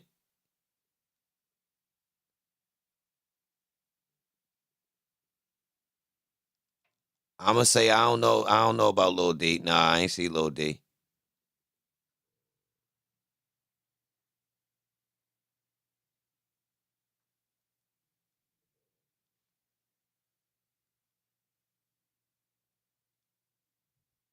What sound like it hurt?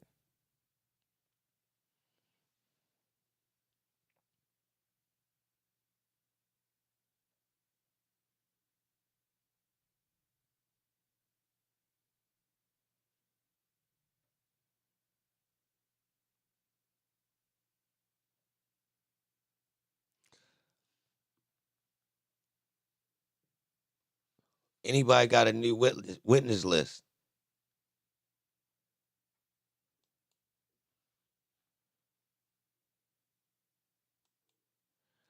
I didn't.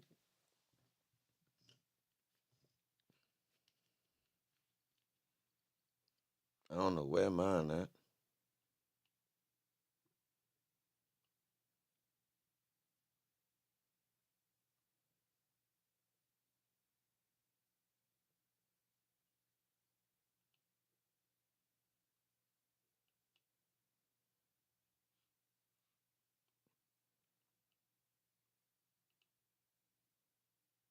Hold on, y'all.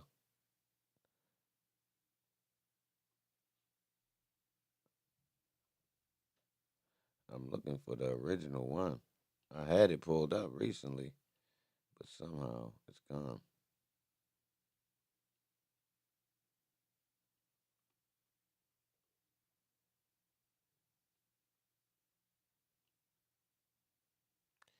Yeah, they done, y'all. State don't got no. Oh, this Thug witness list. Thug only got 40.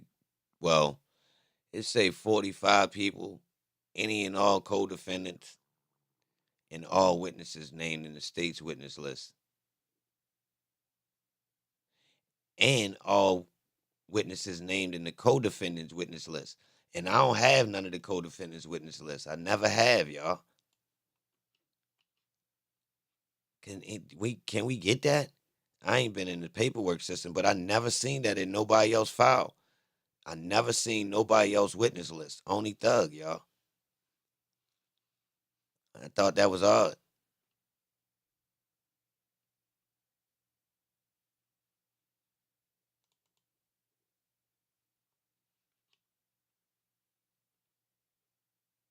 Oh, here go another one. This got more people on it. Nah, Thug got 58 people. So he got a new list that came out slightly after that. And they added Thug Father, OG Bentley,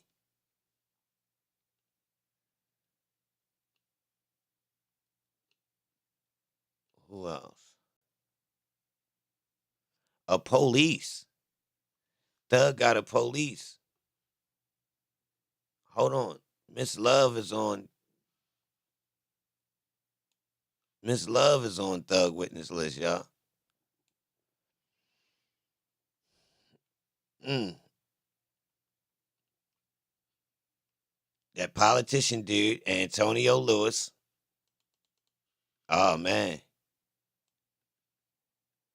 See, y'all, I can make content. Hold on. So we got the politician dude, Antonio Lewis. I ain't even peep him at first. We got a sheriff deputy, investigator. This thug witness list, y'all. Look, Jacoby Hudson, Hilton, T.I., we knew about him. Julie Greenwald gonna be crazy. A detention center. Here go another lawyer. I forget who lawyer he is, but Judge Glanville is on there, y'all. Amina Diop, Mondo, Leo Cohen. Yo, this crazy. That's crazy right there. That's a wild list.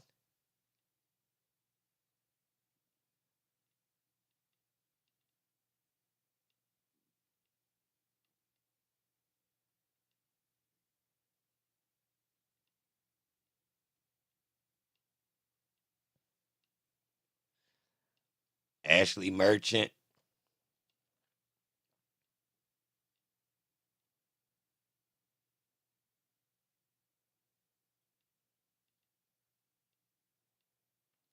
Jeffery Williams. Who Del Rico Wise?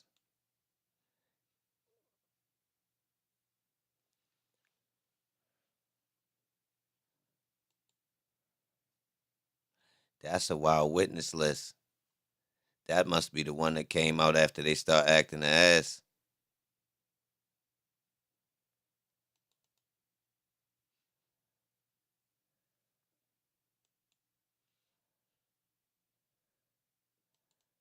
Well, hold on. I got another one. Hold on, y'all. Let me see if there's more people on this. Nah, it's 47. Oh, this shortened, though. It's 47 on that with Thug and them. But he wasn't on the last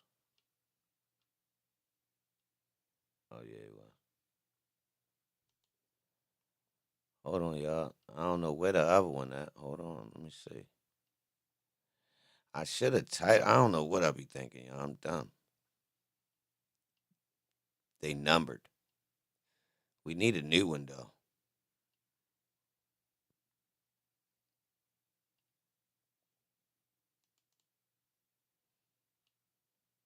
All right, I got it.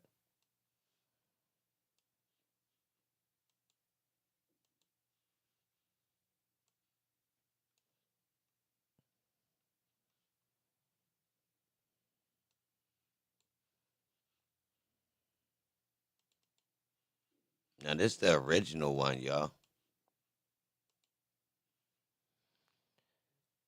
So, tap the like button. Salute to everybody in here. Straight up.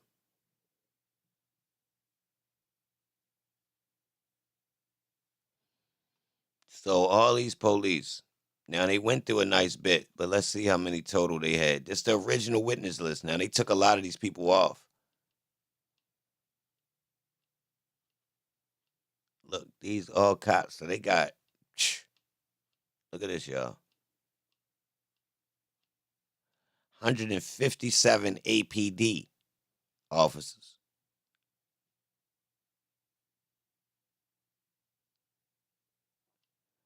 All right. 13 people from the DA's office. And then all of these people from additional law enforcement officers. Look, more police, 62. GBI, 11 people. All right. Medical people, only 4.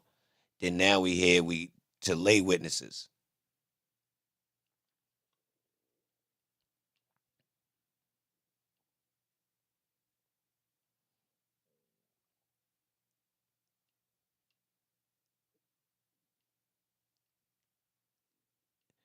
Man.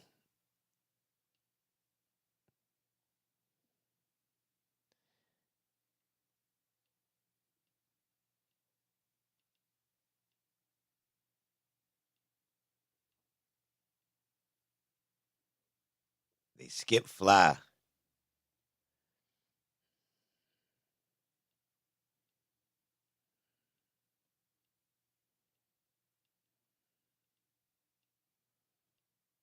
Y'all let me know if y'all see somebody. They go loot your mother. I mean, I don't even think she coming. Tap the like button, y'all. Salute to everybody in here. We going through Young Thug witness list.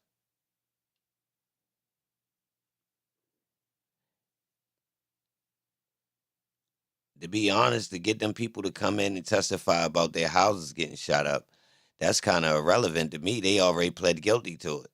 And they separating themselves from Thug.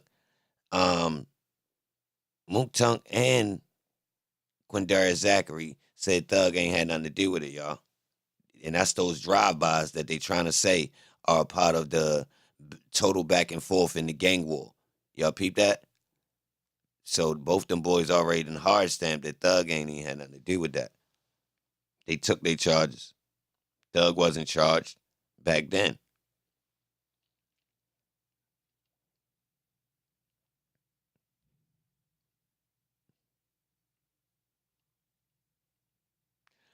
Trap Commander.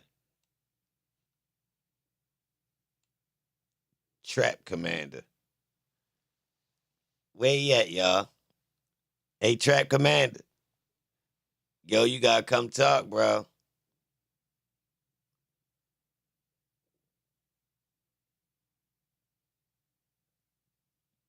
Darius Smith.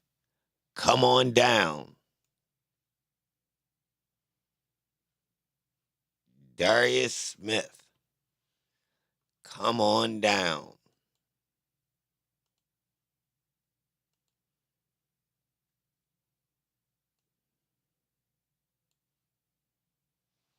Yeah, bro.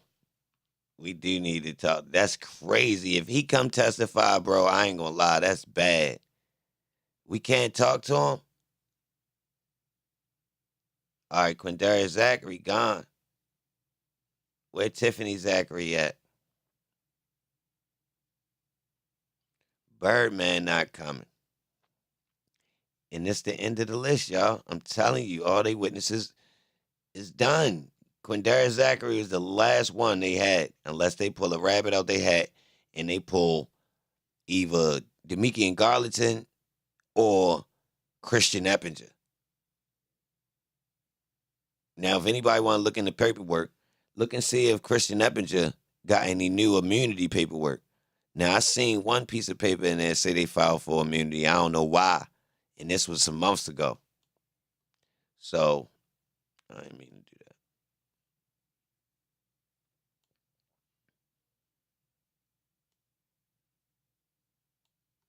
But if you ask me, there's nobody left on the list that could vilify Young Thug, y'all.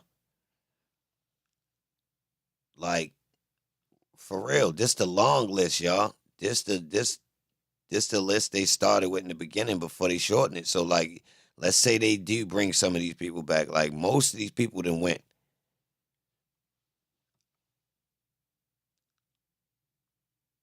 Like, a lot of these people done went. I don't know how many, but out of 125, I'm going to have to say at least like 40 done went. It seemed like it. Maybe it's less. How many people y'all think done went out of the lay witnesses?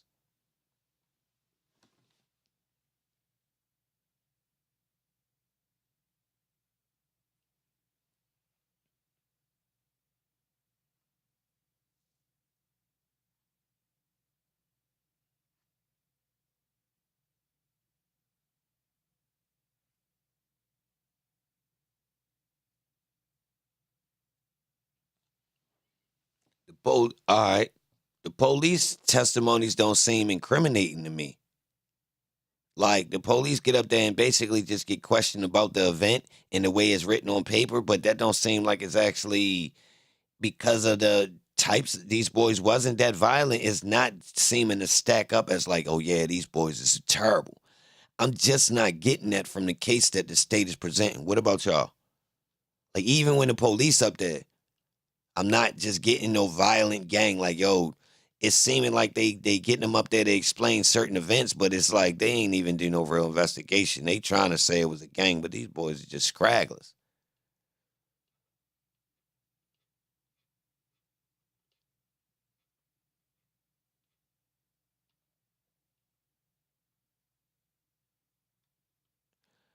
And most of the crimes that is violent, somebody already got charged with it and did their time. Like, it's none open. None of them open, y'all, except the Donovan Thomas. And they lack proof.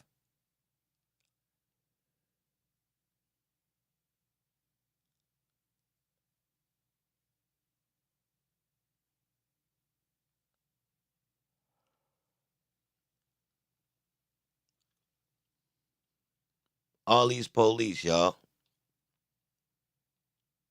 and they can't prove their case. They've already proved that you got a couple guys that then committed some crimes that's not even that heavy in the scope of things, that necessarily wouldn't further a gang. Definitely furthers one person. You can clearly see the motives in these dudes' crimes is furthering the idea of one person and not the gang. Real rap. Like, or else, like, Thug wouldn't have to buy things that these dudes were stealing. How that work? If I'm the boss, then you stealing it for us, right? Uh-oh. Got him. Uh-oh. Uh-oh. Wow. Look how they argument conflict. They wanted to bring the example that Young Thug buy guns off dudes. Listen, if I'm your big homie, this how you move up in the gang by doing what we need, which would be to obtain the devices, and I would get first dibs, right? So why I gotta buy? Everybody know they can bring in and oh.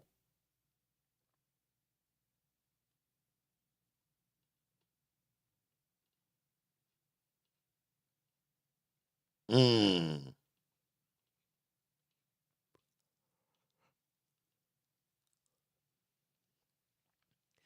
That ain't how it work, y'all. Yeah, if you really big homie, the leader of the gang, first off, I can't charge you. I stole it. So you feel me? Like, so what we heard was dudes was shopping stuff to him that they stole and offering it, like, cause they knew he was a person that had just paid, you know what I mean, top dollar, and they could basically get out or get over. Real rap. Who remember? Man, you take it to yo, you could give it to yo will give you what you know what I mean? So that don't go with we was underneath of homes and we were doing what we were doing in order to further the gang. Then that would be if we came up on a yester, we got to fork it over to the crew. So we could be up with our guns. Yo, I found another one, bro. This gonna be, I bet you he gonna be happy when we bring this one to the pot. But nah, cuz gotta buy it. But yet, I'm in charge of defense for our situation. So I gotta buy the guns that are gonna save us if we get to beefing. Oh. But y'all gonna need the help. How that work?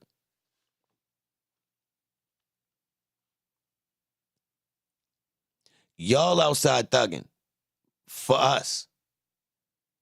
When y'all find some straps, y'all sell them to me. But if y'all get to beefing, y'all gonna need these same straps.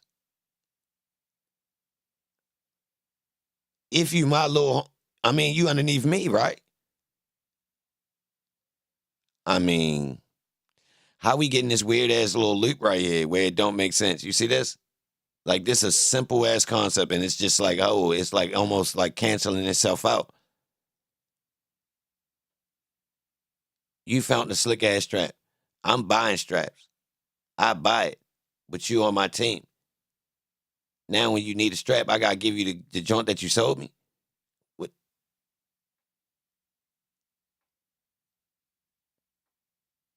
So you ain't worried about your own life. I gotta pay for you to be able to defend your life. Oh, that's that's a head scratcher.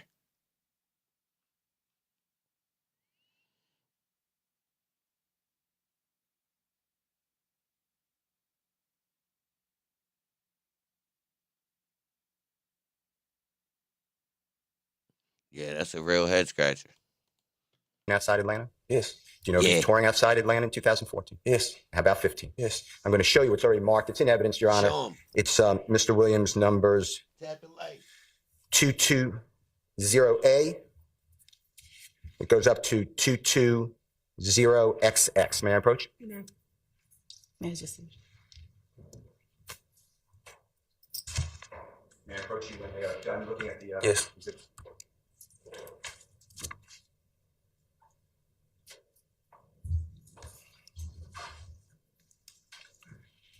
May I approach you? You may. And just go, there's a paper clip on it. You can remove it if you need to, or I'll remove it for you. Just if you can, just keep them in order. Just go through these, just flip through them. Tell me when you can. Go through all of them? Yeah, just tell me if you remember those concerts, and if you attended some of them.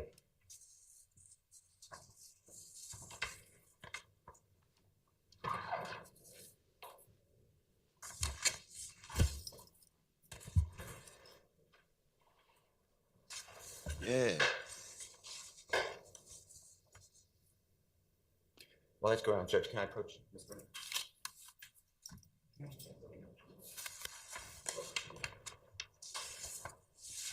Tap the like button, y'all. I'm here.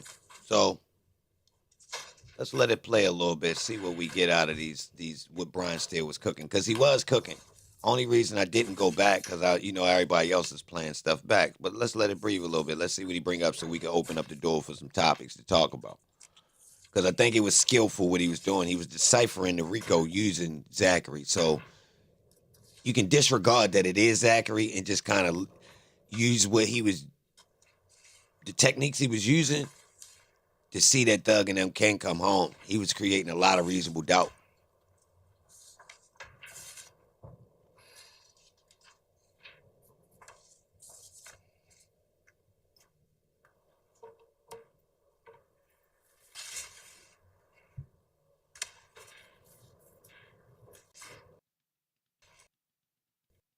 He can't read. He looking at pictures, ain't he?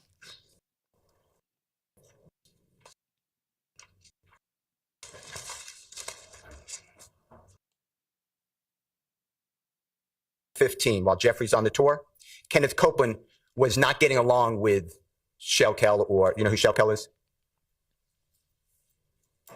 I remember the name, yeah. Okay, they were not getting along. True? objection would call for speculation. Sustained. If you know, You're not asked for foundation. do you know whether Kenneth Copeland told you that he was not getting along and was in a big fight with Shell Kell? Before them days, he had already been told. That's what I'm asking, but I can't hear you, and tell the jurors. I say before them days, he had already told him. Okay. And when you say before them days, those days, Mr. Copeland was already in an argument, like that's my word, with Shell Kell. True? Yes. A disagreement, right? Yes. And it was violent. True? Yeah. They would shoot at each other at times, right? Yeah. Okay. And Kenneth Copeland told you that, right? Yeah. Okay. Same with Donovan Thomas. Kenneth Copeland stole from Donovan Thomas. You're aware of that, right? Yeah. Yeah. He broke into his car, right? Yeah. I remember that. And he took his identification. Remember that? I think it was some jewelry or something like that. Okay. Mr. Copeland also took the peanut chain. Remember that? Yeah. I don't know what it was. I just remember something about some jewelry. It was jewelry. All right. And Donovan Thomas later found out that it was Kenneth Copeland who stole from him, right? Yeah. I think he ended up giving it back or something like that. I don't remember too much of that. That's fine. And you discussed that with Kenneth Copeland, right? I don't know if it was directly with him, but it was probably around him. Or Mr. Garlington, right? It was one of them, yeah. And all that then also includes Kenneth Copeland being beaten, embarrassed at Club Crucial on January 6, 2015. If you don't remember the date, just say I don't remember. I don't remember that. I remember him getting fined. I don't remember the date. Okay. And Kenneth Copeland you saw him after the fight, right? Yeah. He had a knot on his head, right? Yeah. Black eye. Oh, yeah. I think his eye was swollen or something like that. Okay. And this happened at Club Crucial, and Kenneth Copeland was mad. He told you that, right? Yeah, yeah. Okay.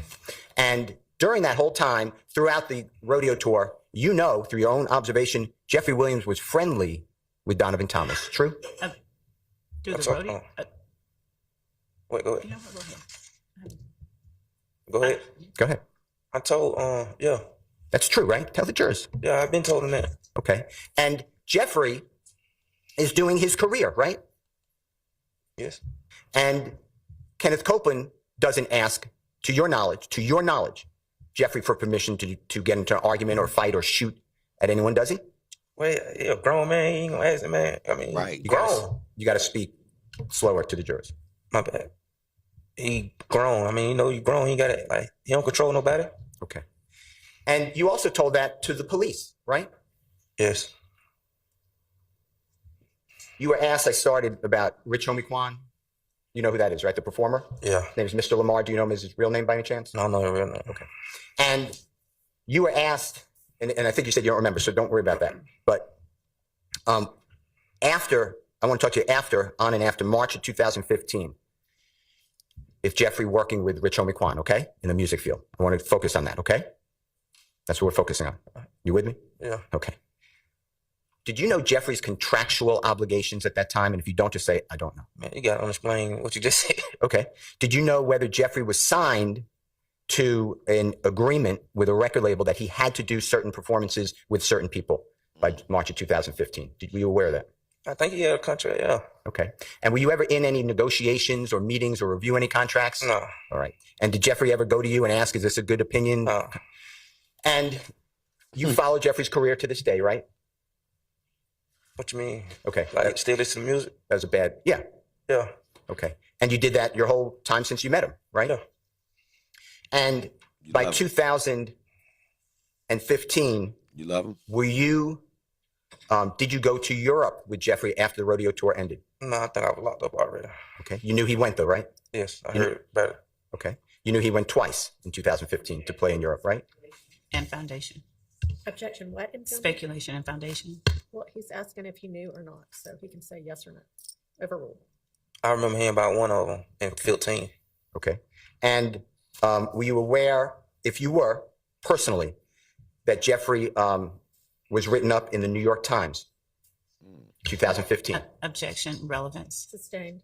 Were you aware that Jeffrey was contracted with, if you don't know, just say it, Calvin Klein? Objection, relevance. Sustained.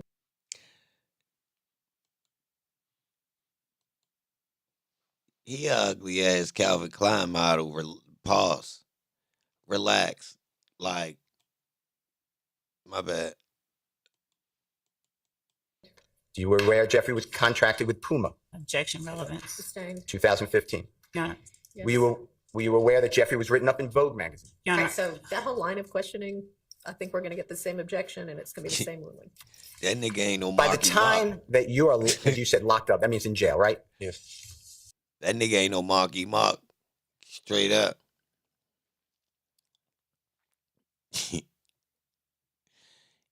Let's put that into context, though, y'all. New York Times and Calvin Klein.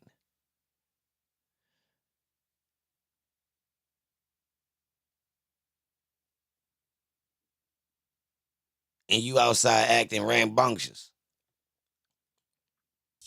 By that time in 2015, tell the jurors since that time your interactions with Jeffrey Williams. Since I've been in prison, Since 2015, you made bond one time, right? You got out, then you were rearrested, right? I ain't saw him again. I can't hear you. Not I haven't seen him since. So, since, Damn. Yo said he ain't seen the boy since 2015. How? 2015, approximately, we're talking about April. Is that true? The first Yo, that is what you call somebody who has been removed from the ghetto. When someone cannot see you for 9 years, bro, total, that is alleged to been around you at one point. Like, we got video footage of you being around in the video with him and around your people. But yet, once they hit this date, this person ain't seen you. Yo, that says a lot. time you got locked up, then you May. made bond? May. Sorry. To this day, you had zero means no, communication with Jeffrey Williams. Is that true? I mean, I've been locked up the whole. I just got out with last year before last. Okay, so the year before last to now, do you ever have communication with Jeffrey? No, While in custody, do you ever have communication with Jeffrey? no, Did he pay for your lawyer? no, Did he pay for any bond? no, He didn't contact you, right? no, and I ain't contact him. Right.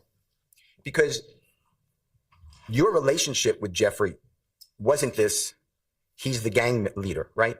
No, it was never that. And you told that to the authorities, right? Yes. And when Kenneth Copeland is telling you about, and you know about crimes he's doing, that's not at the behest. That's a bad word. That's not to your knowledge because Jeffery Williams asked him to, right? Objection, that's speculation, and that would be just speculation. Yo, that part right there is so important, y'all. Listen. Hold on, let me work. And when Kenneth Copeland is telling you about, and you know about crimes he's doing, that's not at the behest. That's a bad word. That's not to your knowledge because Jeffery Williams asked him to, right? Objection, that's speculation, and that would be just speculation. Sustained. To your knowledge, has Jeffery Williams ever asked anyone to shoot up a home? No. To your knowledge and information, tell the jurors if you have any information, did Jeffery Williams ever tell anyone to murder someone? I already told him he wasn't like that. He ain't get involved. Oh my God. This part right here is like, man. One's in the chat if y'all think him saying this with this comfortability level. Like, look at the way the way Steele got him giving it up. You could tell. Steele ain't force him. Steele whispered in his ear. And he just turned around and started twerking it upside down on top of Steele, giving him everything he got. Smooth, though. Look at him. Stuff like that. To your knowledge, Speculation. Sustained. to your knowledge, has Jeffery Williams ever asked anyone to shoot up a home? No. To your knowledge and information. Bro, one question just wiped out half of their argument. Half their argument is shooting up houses. Yo, say Jeffery Williams ever asked for somebody to shoot up a house? No. Yo, that just wiped out that whole Nibin chart. Yo, boy answered one question that wiped out the whole Nibin chart. Yes. Yo, just wiped down the whole Nibin chart. My man ain't got nothing to do with that chart they talking about, is it? Nah. Nah. Nope. Never told us. Yo, you want to know the weirdest part about it is? Not only is they saying he never told them, they not even saying that he didn't tell us, but he wanted us to. He insinuated, or someone else told us for him. They not even saying that. They really saying Holmes ain't even got the arm. He ain't even doing that. That ain't what we was on for, yo. Real rap. Now, I said this at the beginning. I said, yo, to be honest, if Holmes was really pressing the button, bro, I think this would have been worse. I said this. I said, yo, I don't think if this was a violent gang, bro, it would be more homicides. This ain't that. They try and dress it like it is, and they trying to use hitting houses as the filler. The problem with that is Holmes just said, man, Holmes ain't tell us to do that. Because your relationship with Jeffrey wasn't this, he's the gang leader, right? No, it was never that. And you told that to the authorities, right? Yes. And when Kenneth Copeland is telling you about, and you know about crimes he's doing, that's not at the behest. That's a bad word. That's not to your knowledge because Jeffery Williams asked him to, right? Objection, that's speculation, and that would be just speculation. All right, so he attacked Woody, and whether Woody did something for Jeffrey right there. So he swiped that down real quick. Sustained. To your knowledge, has Jeffery Williams ever asked anyone to shoot up a home? No. To your knowledge and information, tell the jurors if you have any information, did Jeffery Williams ever tell anyone to murder someone? I already told him he wasn't like that. He ain't get involved in stuff like that. To your knowledge, did Jeffery Williams even know about the killing of Donovan Thomas until it was broadcast afterwards? Afterwards. He knew afterwards. I can't hear you. Afterwards. Whatever you said. And you were asked by the lawyer Love, and if you don't remember, just say, I don't remember the question. But you were asked how... I'm embarrassed for him. That boy couldn't say afterwards. He made me feel like I can't say it. Afterwards. Afterwards. Afterwards.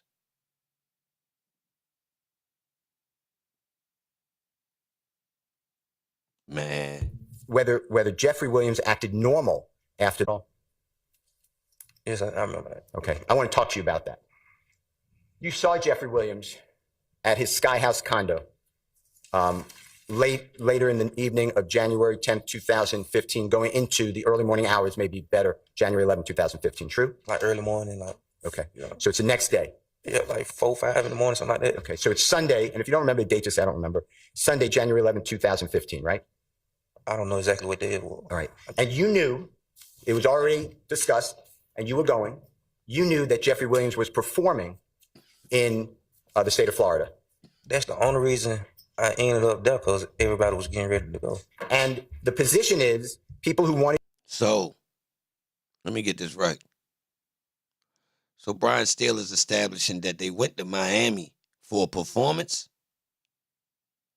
after Donovan Thomas, or he talking about another time they went? Because this is tricky. Is he talking about that in January they went to Miami for a performance, not to get away from the homie, and it's documented? Is that what it's been? The reason why I'm confused is why the state would even keep using that Miami thing as an escape if it was a performance. You understand? Because you can't book a performance out the blue, y'all. So is that what? You go to watch him perform, met at his house, and they go in vans to the state of Florida. Isn't that true? Yes. That was all prearranged, right? Yes. There's none of this. Let's get Sprinter vans immediately to get out of town, right? No, I don't think you get a sprint van that late at night. You probably had already booked it or something. Whoa.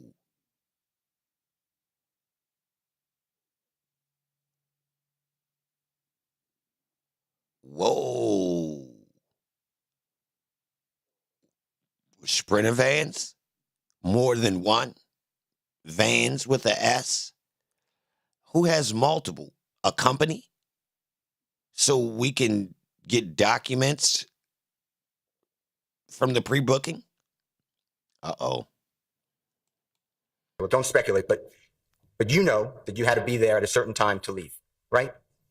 I think I got there at 4 or 5. We left like by 6. So yeah. Now, Jeffrey wasn't at his Sky House condo the whole time you were there. Isn't that true? No, he wasn't. He left, right? Yeah, he had already left before us or something like that. Okay. And he left with his sister Dora. Do you know who Dora is? And if you don't, just say I don't know who it is. Yeah, I went to school with her. My email is ebanfilms@yahoo.com. Don't judge me. ebanfilms@yahoo.com. Yeah. You went to school with Dora? Yeah. Okay. And Jeffrey had already gone, and people remained in his Sky House condominium to go to Florida, right? Yes. Now, To be honest, yo, you got to wire money to book a pair of Sprinter vans. Now, Atlanta is a little bit more advanced in the entertainment sector, and somebody could make it shake for you if they connect it. And you do have people that got multiple Sprinters that you can rent from, like, you know themselves, right? That is a thing. So you can rent Sprinters under the table. This is possible, right? Probable? No. Possible? Yes. Yeah. Atlanta, it's the thing. Atlanta got active rental stuff that's a little bit catering towards, you know, the needs of people that might, you feel me? So if you a new rapper, you can get stuff like this if the cash is there. You understand what I'm saying? Now, if you a real sign artist, yeah, it's going down. They can get some Sprinter vans, pull up. Yes, sir. Tonight, like, can you make the call to the label and get them? No, hell no. No.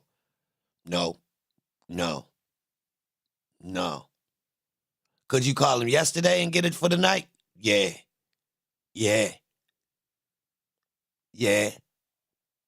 24 hours, yeah. From the label, yeah. It gotta make sense. You gotta be popping to make something shake like that, but yeah. Yep. But if the show already booked, shows don't get set up overnight, regardless. I don't give a fuck what's going down. Ain't no show scheduled with no thousands of dollars to be spent getting booked overnight. So first off, if Holmes was performing, he ain't get put on the bill last night. regardless. Straight up. Straight up. So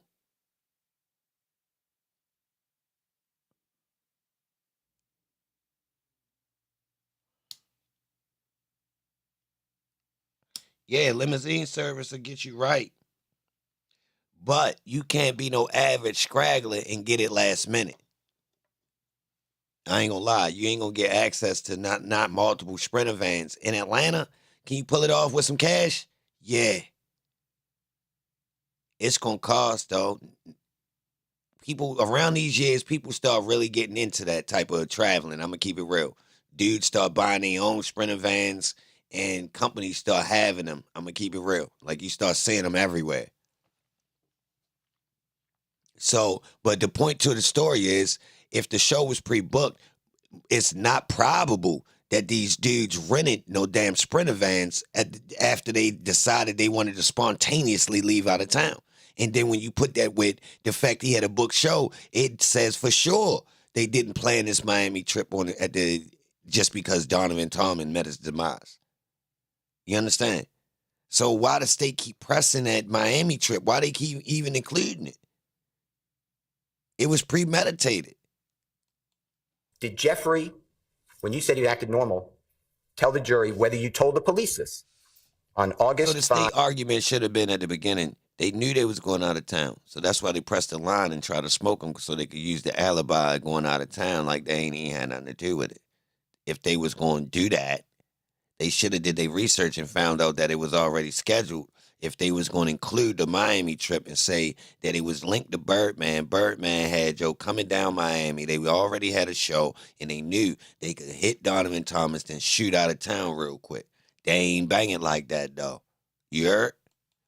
2015 and March 3rd, 2017, that Jeffrey was concerned and questioned, why would someone kill Nut? Do you remember that? I told him that. I can't hear you. Yes.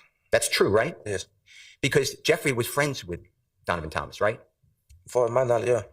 No matter what you were doing, no matter what Demikian Garlington was doing, no matter what Kenneth Copeland doing, Jeffrey still performed with Rich Homie Quan going into January 2015. You know that, right? Yeah. You saw Jeffrey and Rich Homie Quan together. If you were there, were you in Florida? Let me ask this first. Forget what I said. Were you in Florida going into New Year's of 2015? So it's December 28th, 29th, 30th, 31st of 2014, striking into New Year, January 1, 2015. Do you remember if you were in Florida? I don't remember exactly like. All right. Okay. But you saw in Florida Jeffrey and Rich Homie Quan together, right? Yeah, they had like couple shows back to back in Florida. And you went to them. Whoa. Hey, bro. Y'all do know Rich Homie Quan had If Gang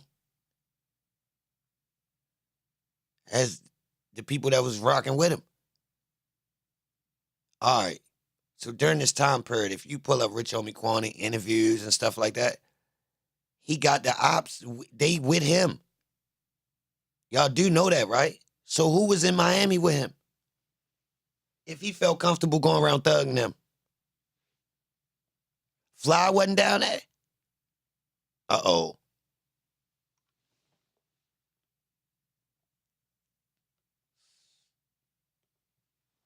Nobody report no smoke.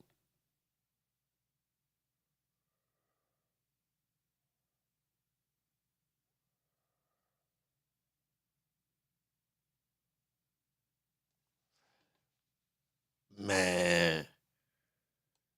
Right? I went like 1 or 2. All right. And this is after the Multiple shows. And you know dudes is advertising on their Instagrams.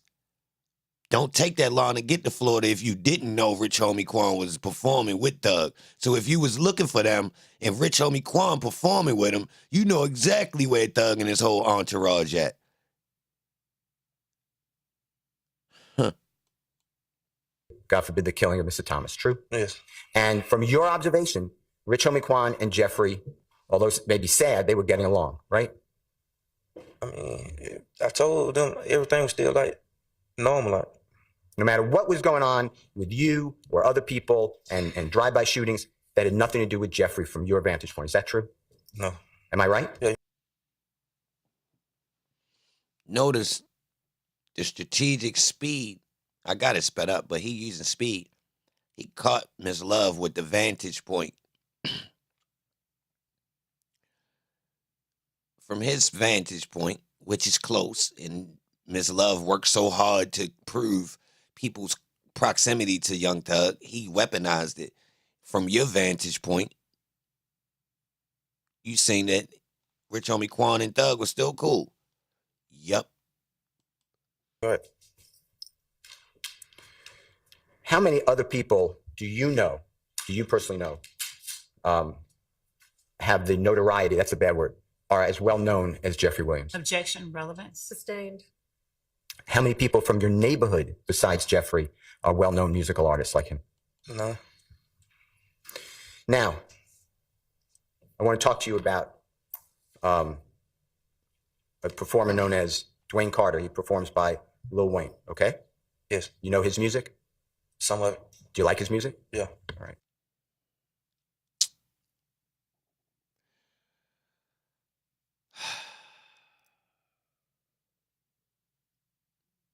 True story. I appreciate the email, but I'm going to decline the comment. I'm going to decline the comment at this moment. True story. I see what I read it. From your observation, does Jeffrey like his music? Objection, speculation, foundation. Overruled. He love it. I can't hear you. He love it. Jeffrey loves Lil Wayne's music. Is that what you Yeah. said? Okay. And you knew this back in 2009 when you met Jeffrey. The fact that you asking if it's real or fake, you on point. That's all. That's all you gotta do. You don't gotta be right. The fact that you willing to throw the measuring tape out there to weigh it, that's it right there. Watch, keep going, you gonna see. They can't, once you get that idea right there, right? What you just did was, you just joined them. See, it's a small group of people that can see behind smoke and mirrors. So if you can actually see how it's put together and you start saying, hold on, man, that possibly could be, that might not even be, man, they probably bluffing. As soon as you get that, that means you could write it. So technically now it's your choice. What you want to do? You want to get money with them? You ain't got to get on the casting couch. You could just help them form their plays. Whether you report on it and you know it's a play and you just report on it getting your money. I'm one of the YouTubers that just feel this shit. Look at these two dumbass niggas. You feel me? Or you want to be like a nigga like me that sound more skeptic and people want to think I'm bluffing all the time because I keep talking, trying to make them see it. When they the 85%ers that ain't going to never see it. It's just meant for me and you. That was your choice on what team you want. Now, you could go to work and ignore it. It's going to be in your everyday life. You're going to start saying it more and more. The plays. Yeah, you're going to start saying it where you don't even expect it. Like, whoa, man, they running a play. I'm telling you, it's going to get bad. So either you're going to get money or you're just going to be watching plays. What you doing? The plays going to get ran. They getting ran all over, cuz. I'm telling you, all you got to do is check the money. Just check the money. Scratch all the feelings, scratch what people saying, scratch what people smiling about, scratch how many teeth you see when they smile, right? Disregard all that. Scratch when people butter you up too. Like when people come around and they like, yo, yeah, I love you and all this. Like, don't even they try and make a move. Straight up, like if they ain't your kids or your wife, yeah, they try and make a play, bro. Don't trust them. We in America. But look, right? Straight, once you quit, you slick enough to see, yo, hold up. Yo, they try and run a play on me. You ain't no sheep. They don't really want smoke with you if you even throw the question out. I'm telling you. The question alone is going to make them spin. Straight up. The question alone, they going to spin. That's how you know they don't even want to debate about it, y'all. I'm telling you. As soon as you present this to any of the people that's part of it, they're spinning. They not even gonna get into they ain't even gonna argue none of that. I'm telling you, that's a clear sign. Come on, man. They know what time. I mean, yo, just know this. Part of the system that you endure, that you like, is attached to this same buffoonery. Just know that. Yeah. The part of the entertainment that you like, sometimes you got TV shows you like and they actually funny and they got, that's part of the smoke and mirrors too. So be careful. Be careful at the obvious ones that the majority look at, because if you take away those, then you essentially wiping down the whole sector of entertainment, which I mean that include all of the shit even the parts you like. Real rap. So like, say for instance, I don't like over the counter comedy. I can't watch the regular comedy show. You understand? It gotta be high caliber, or else I'm gonna lose interest real fast. The regular jokes that everybody, the big crowd laughing at, I ain't even gonna lie, them bitches don't do for me. Real rap. You gonna have to reach in that bag. Yeah, you gonna have to go a little bit further. So, but what I had to learn was the more wittier comedians only gonna be a far and few, because just like that, my girlfriend ain't trying to watch a whole bunch of Dave Chappelle. It's cool, but she ain't laughing like she would at goddamn, Mike Epps or Lil Short Show. You understand what I'm saying? So like, say I don't like the cheesy part of media. It's cliche and predictable. Regular people like it. I like sports. I don't like the clown part of sports. People acting as, really fighting about it and all that. I think it go too far, and I see how they get us wrapped up in it, right? So you see, it's a double-edged sword. Like, I ain't saying we need to get rid of it. I think they do got us caught up and attached to it, like we animal, like in some type of tribal type of way. But yeah.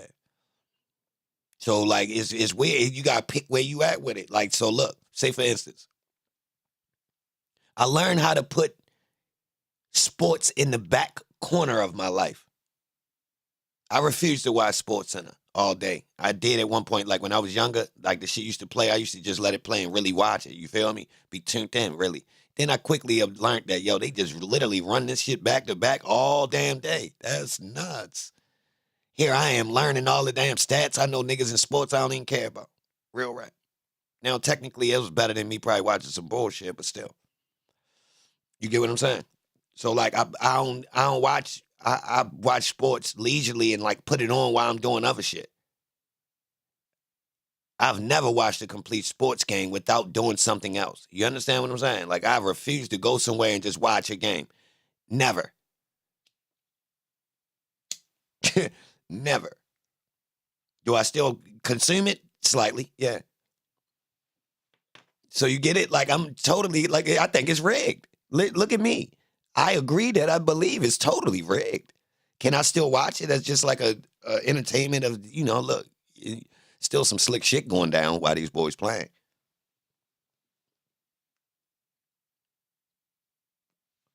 Help you watch the sport better anyway. Because now I don't got no team. I don't really care. Real rap. Now, certain times I do pick a winner. I want certain people to win, boy. You feel me? But I ain't attached. It's like I could just watch. Literally watch the sport.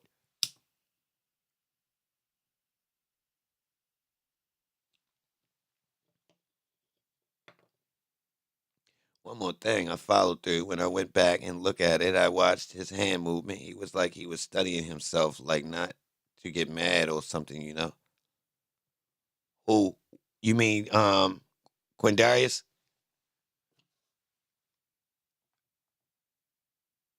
Holmes wasn't dumb either. Holmes wasn't dumb. 2008, whatever the year is. Yeah. Is it, do you know what the word idolize? You know what that word means? Like, look up something. Yeah. Something like that. Yeah. Is that something, how you would describe Jeffrey with Lil Wayne? Most definitely. All right. Now, you were asked by the detectives on August 5, 2015, as well as by the DA's office and the detectives on March 3rd, 2017, about the shooting of the tour bus of Lil Wayne. You know what I'm talking about? Yes. All right. Do you have any information that Jeffery Williams knew that that tour bus would be shot before it was shot? No. Do you have any information that Jeffrey ordered, asked for? If I'm losing you with my word, just say I'm confusing you. I'm not trying to.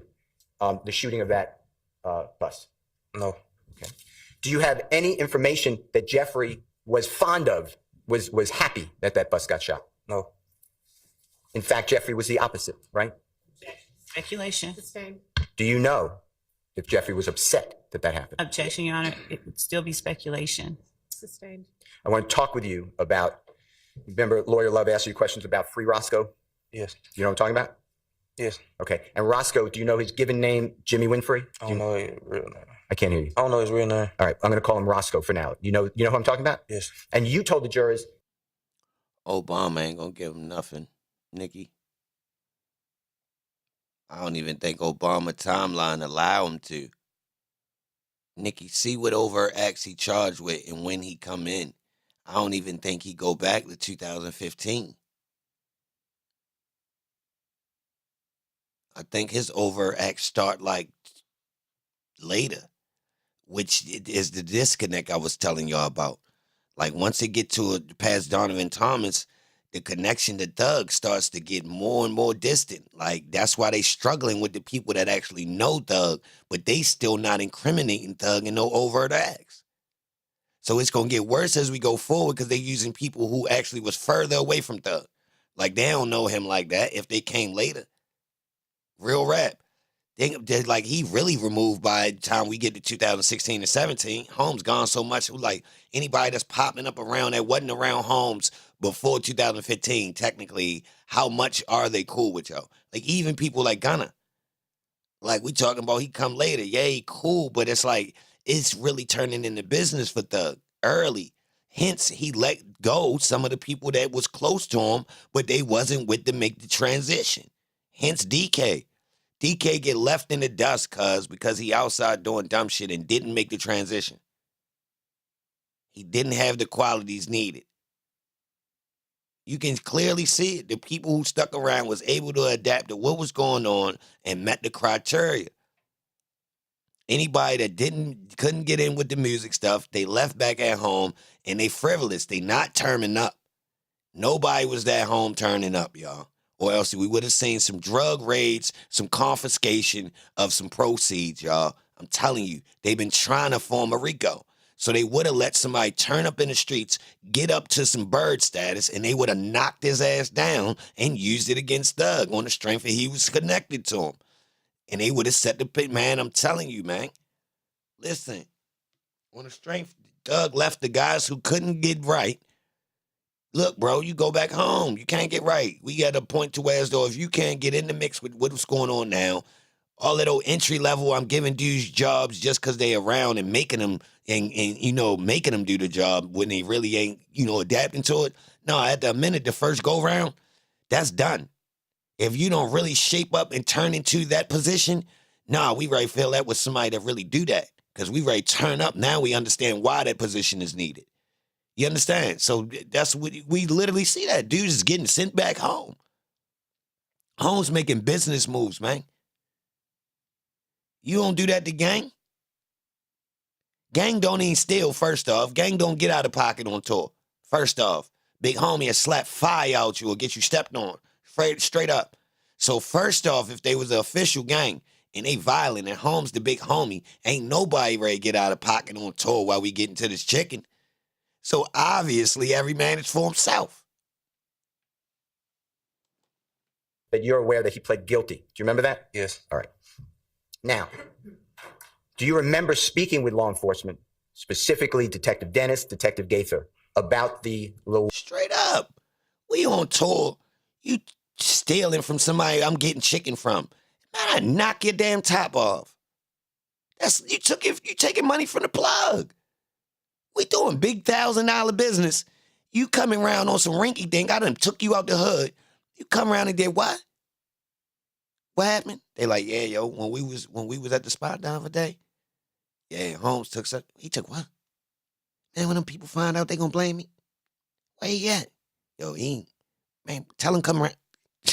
man. Yo, it's stories about that in the industry. Dudes getting canceled because of their peoples and did something. Y'all don't know the man. What? Your mother told you about this. Look, now when we get over here, don't get out of pocket because y'all represent me, and if you do get out of pocket, I'm gonna step on your ass. Your parents told you.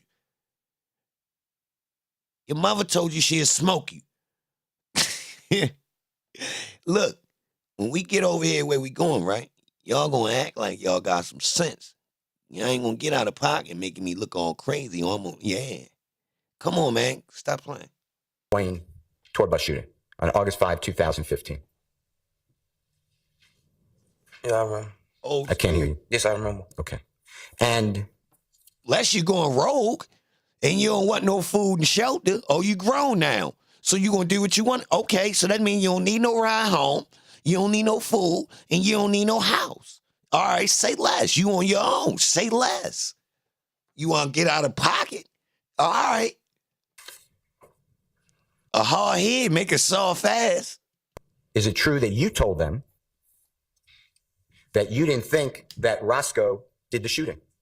Yes. And is it true that Detective Dennis immediately told you that he agrees? Yes. And that's on the recording of August 5, 2015. It might be on March 3rd, 2014. You didn't think that Roscoe did the shooting? Yes. And is it true that Detective Dennis immediately told you that he agrees? Yes. And that's on the recording. Wow. My man's still debunking. Here you go. Debunking the tour bus.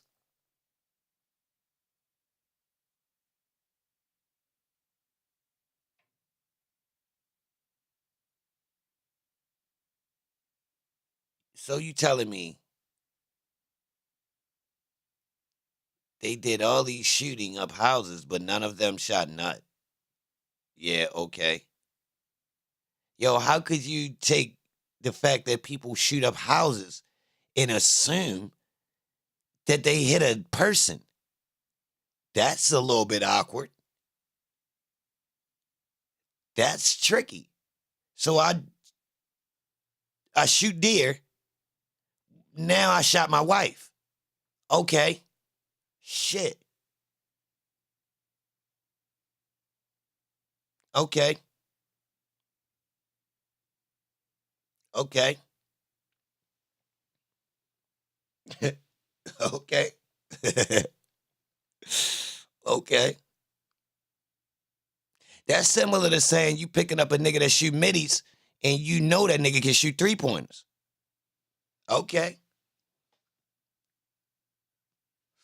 They two different types of shots, ain't they? His free throw percentage high, so I'm assuming that nigga can shoot from the top of the key. The top of the 3-point. He got the top. Yeah, he got the 3-pointer all the way at the top. Fuck no. Come on, bro. You can't assume like that, bro. All right. What I mean, that's what we doing? If you shoot every time. You capable of all shooting. Once you pull the trigger, you'll go all the way for sure. That's what we doing. All right. I get it. They were the shooters of the group. But somehow I ain't doing vain hit. Was they the shooters of the group? Yo, you know how many houses they hit? Somebody should have got hit coming out the house.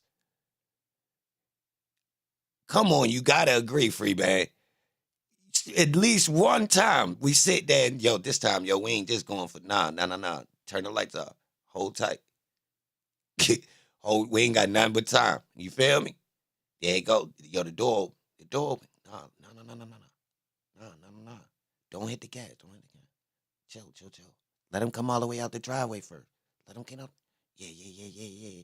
You feel me? Like, come on, man. Come on, man. And then look, once you, and then that ain't gonna even sit right, because I want a guy. I don't want no miscellaneous. Y'all ain't hiding that good. Seriously, well, that mean I ain't searching good enough. For real, I want one of y'all. Seriously. Everybody do. What was these guys doing, man? These guys, nah, free bands. I'm not letting you jump like that. Hitting houses mean you would hit a guy. No, I think the opposite. That sounds like somebody, hold up. I was about to get a little bit DA-ish real quick. Let me say it though. It sounds like you got the impression that you should do this type of thing. You was pressured. I don't know who pressured you, but for some reason I feel like this back and forth between these guys out in the streets, they was feeling like they should do this, but they ain't really want to knock nobody top off. Because guys that knock tops off hops out cars and run down. Yeah, I don't know if y'all seen. I'm sure y'all seen it. Y'all seen these gas station videos and all this. Yeah, 3 guys before you even notice. You already know. A house, hell no. No. So y'all know, like when guys want to really, in this 2015, if this was early 2000, they was running around hitting the houses, I might have accepted it a little bit more. But we talking 2015, the word already out. Guys is running down, getting close. We talking walk-ups, walk-downs, chase-downs. You feel me? Like, for real. Like, yeah. Open-air gun battles. Like, where both teams is really just sitting there and banging it out till all... real rap, bro. Like, on videotape. So, the word was out. If you really on somebody's heels, you knocking. Yeah. I mean, even in Atlanta. Yo, the paperwork already showed guys was getting super aggressive. Straight up, I'm going to keep it real. And we ain't talking about the New Orleans boys. No, those was Atlanta natives in some of that paperwork. Yeah, they was not playing. Yes, sir. Nah, free bands? No. Atlanta already doing the same shit. No, hell no, free band. You ain't doing Atlanta like that. Nah, they was already turned. Nope. They might have been less aggressive overall because, I mean, of course, as soon as you start coming up north, all these cities start getting a little bit more aggressive, right? You feel me? Just a little bit more argumentative and niggas will bring the iron out. You feel me? Yeah, that's a thing. But technically, we ain't going to say that Atlanta folk wasn't steppers. Nah, paperwork stamped. Paperwork stamped. Guys, it was, you feel me? It was in the air. It was already in the air.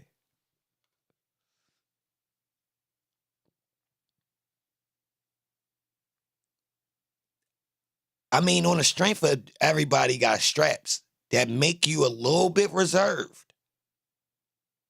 I will say that, like, but the paperwork do say, yo, when they get, once the guns started blazing in Atlanta, they was already hip. I mean, I think the proximity of families and people knowing each other kind of might keep some things, a little bit at bay sometimes. But once you get past that, it's going to turn up. So I ain't going to say they wasn't privy. And I say that to say, these boys look like they was going back and forth, y'all. But I think it's enough of both sides knowing the other parties, they necessarily wasn't trying to get the really knocking tops off. I'm gonna keep it real. I think that's kind of obvious. Let's kind of agree to disagree. The facts of the matter is, a lot of people know the other people. We know that, which has something to do with, yo, come on, bro.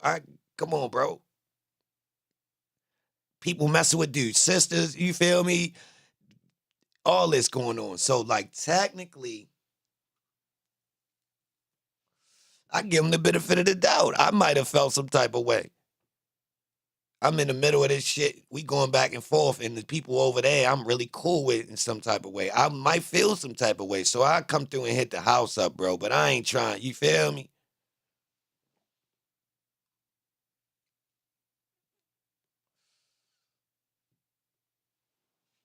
I think I gave that some thought. The fact that I think they might have came through to shoot the spot up and not even hit nothing. Because the way it looked like when they came through, it looked like it's a lot of ground shots, y'all. Now, technically, don't quote me on this, but some people shoot low and come up. I don't know. Maybe that's some video game shit. But, like, if you aiming, you want to start low slightly. Where the shooters at?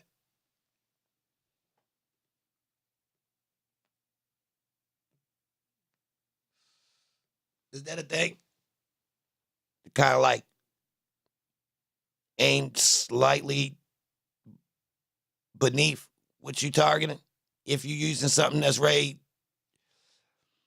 to get busy, it's harder to shoot than you make it seem. No, what? No, I'm not. No, I'm not. I'm asking.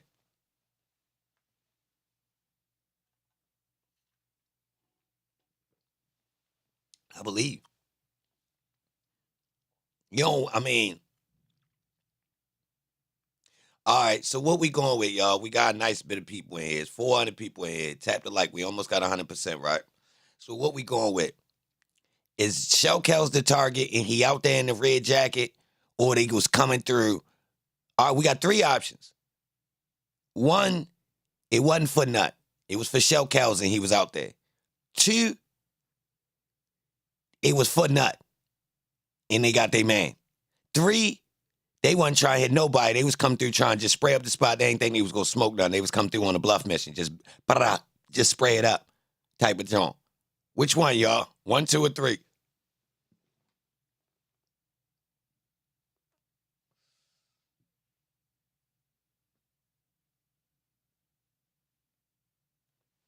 Two, they got their man. Oh, we got 3. Bluff mission gone bad. I can see all 3, to be honest. Which is good for our case. Real rap. Let alone that's saying that that's even these people they blaming. We ain't go to the fact that it might have been another team.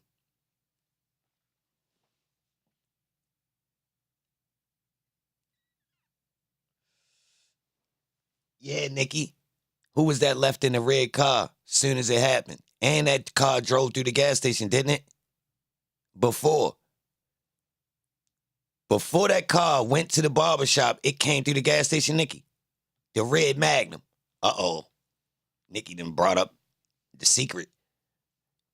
I called this red Magnum out because he banged the U when the situation happened. Came out, disregarded all that shit. He knew it went down and banged the U and got up out of there before the police even roped shit off, all that.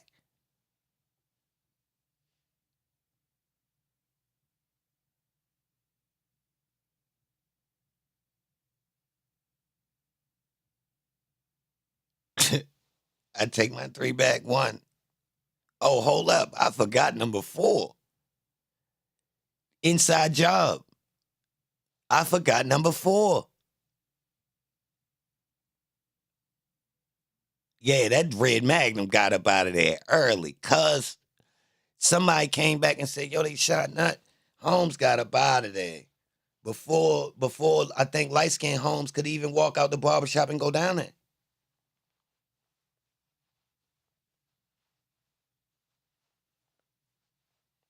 But he also drove through the gas station beforehand. Am I correct? The red Magnum comes through the gas station when they showing the footage of yakking them at the gas station.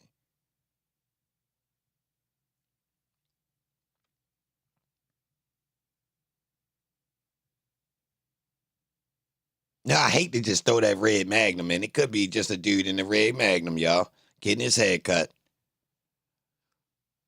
Could be.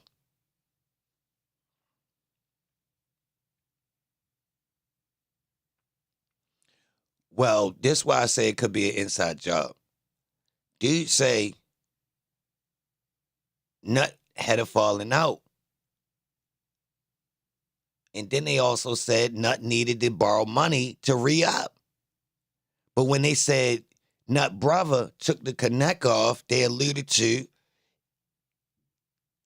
Nut was mad about that. So put two and two together. They allegedly robbed the connect, Nut mad, and he also needed to borrow money. To get a new connect, allegedly. Remember, I was confused. I didn't think he said he needed to get a new connect. And then the chat told me, he said he needed to get 25 such and such or whatever so he could get a new connect. And I'm like, whoa. And then y'all put me on. Then I'm like, okay, that's different. But when you put that together with the rest of the play, Nut wasn't feeding shell cows. Shell cows running around breaking, but still robbing. If Nut was feeding him, he wouldn't be robbing. Straight like that. Not saying that Nut wasn't trying to feed him. He might not have been he might not know how to get no, hustle. He might wanted to be a robber. They said he was a bully. Say he was robbing even people on his own team. If you listen to the interviews, they were saying, yeah, man, I mean, Shell Cows was backdooring everybody. Even people on his team wanted him up out of here. Didn't they say that?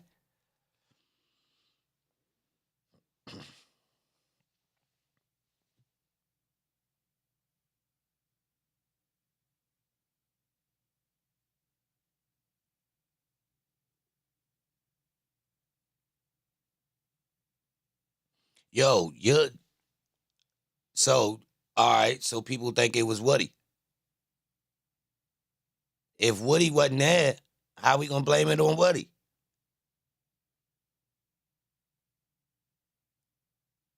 Or was it Threat? Because they shot Threat up right after this, y'all. Threat got shot up right after this. Yes, sir. Threat, the first one to get shot at. To get shot. Like actually get hit, right? Afterward. I think 2 weeks, Threat gets hit in the car. Early. 2 weeks. Yes, sir. January 27th. Then Shell Kells get hit in the car. Driving through. Yeah, in the early months right behind it, Threat get hit 2 weeks later. And when they showed the footage of the car, if you look, yeah, they was trying to get Yo. Yo had to throw that thing in reverse and all that. You seen the car, the Charger, or whatever that was, that joint was backed up on the tree. That mean, yeah, he lucky. Because if you had to throw that thing in reverse and you see where them bullet holes was at, that mean, yeah, they almost got Holmes. He was almost up out of here. Straight up. They just ain't come all the way prepared. Straight up. If you looked at that car, see it, when we look at the little preview joint, the picture I got, it showed a side picture. But when they pulled it up in the courtroom, they showed another picture of the car backed up on a tree type joint, right? Which means nigga had to throw, he was hit up, had to throw that joint in reverse. But that means guys must have stopped walking down on his ass, because if you could finish a guy off right there, so that means he must have been backing up, up the street or whatever the case. But it was wild. If you look at the way all them bullet holes was in that car, Holmes lucky he got up out of that. Straight like that. Now the Shell Kells situation looked wild too. Because it looked like Holmes got hit just driving through. And it literally says that he drove through alleged YSL 30 deep territory or something like that. And somebody shot up his car. Side beefs. Exactly. But the weird part is the side beefs come from outside of YSL. All of them. Would he come over and start causing beef? It's his smoke. Stillwell. From over on the other side. They not from YSL. They closer to these dudes. True or false?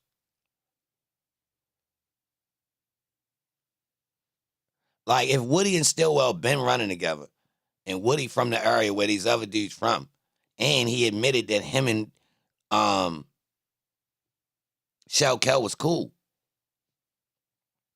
Now, somebody told me Shell Kell and Woody went on a mission and somebody kept the money, and they start beefing after that. Now, this just hearsay from the streets. But I have heard of stuff like this. Dudes do a mission. One of the dudes slimed the other one out. Now they beefing.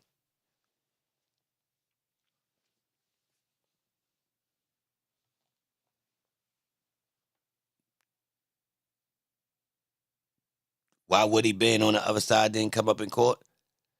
That's a good point. It don't come up a lot in the interrogation, but he clearly states that he established. If you look, he closer to people on that other side. That's why he say, he was already separately in cahoots with certain people and going in and out of jail, connected to the blood shit and all that, separately from Young Thug and them. If you pay attention, like he already charged and made it in the newspaper in 2010 with the jeans and all that. Now I ain't seen no link to Young Thug in 30 Deep in the goddamn. Hold on. I seen one link. Hold on.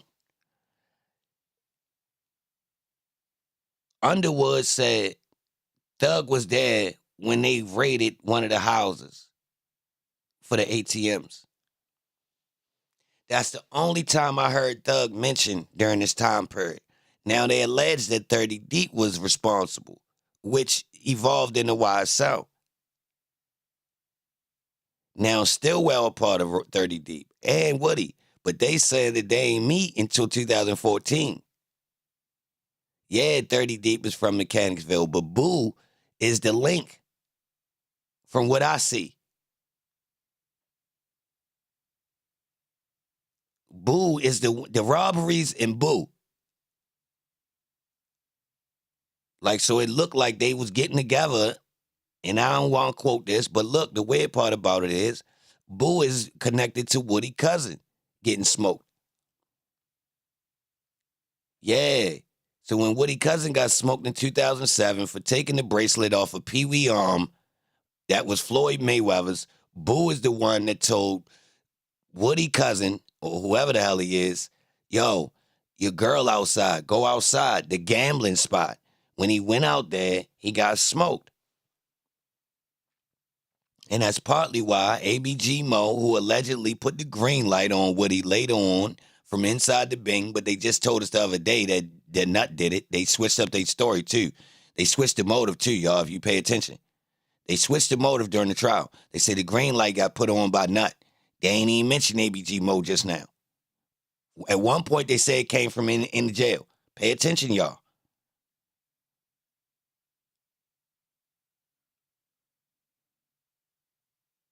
Yeah, Woody people was working. Hell yeah. Hell yeah. He took him down to the police station. Like, ain't no brother that's in the streets going to even let you go down there. So the fact that he even, yeah, them people ain't right. Holmes ain't right. That's why I was telling y'all off top, like, yo, bro, this what these people, what these boys is doing, this sliming, it's been in the air. You could tell how other people was acting about it. So it's mad, yeah.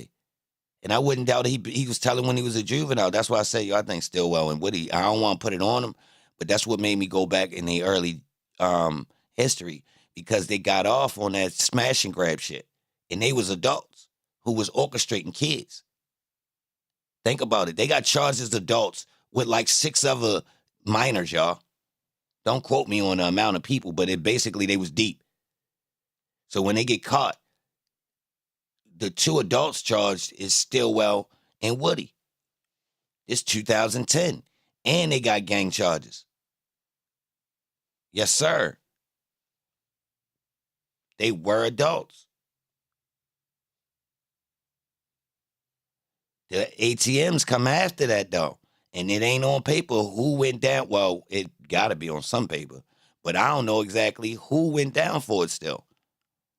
Like, they just brush over it. But if you know, that ain't no petty crime. That'll get you put away. I think Woody and Stillwell had just turned 18 in the newspaper article or something like that. They put their names in and then spoke on everybody else as minors. But I got a feeling during this time period, dudes already start telling. Right around that time period. Because that's when, you feel me, you get this weird division going on. Now, Boo start getting called out about telling around this time period. But he getting called out for telling on ABG Mo, I believe. The weird part about it is, if he is getting called out for that, I think he calling him out for smoking Woody cousin. I mean, for telling on that. Now, it might have been about a drug situation that Mo got charged with too, because allegedly he got 2 different situations. Don't quote me. I went through a lot of information, y'all. I be getting it mixed up. No, Boo is gone. And people skip over the way Boo got up out of here. Now, allegedly, Boo got lined up by some people he was cool with on a botched robbery type, meeting them for some work or something. But who knows? The situation is on video. They got the video. They got the dudes. It don't look right to me. But Thug popped up at the scene. Yeah, Thug popped up at the scene. So they got pictures of Thug at the scene of the situation. And they said that Boo robbed Funk. So think about it. Funk ain't come home to win. So why would the street say Funk, Boo robbed Funk? Why would he do that? If he did, it's speculation. If he did, I don't know why dudes would make that up, but still. Now, all right, I seen a video where YSL members was shouting Boo out before he died.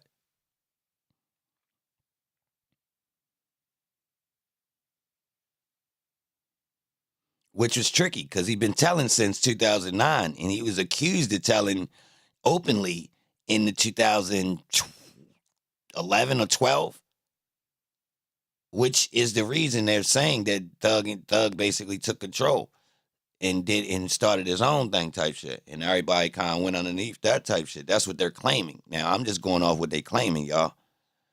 But they been known Holmes was a turkey, but they still was shouting him out later. Boo, original rock crew. Now, all that go out the window. He was telling before he started rock crew. So, just to let you know.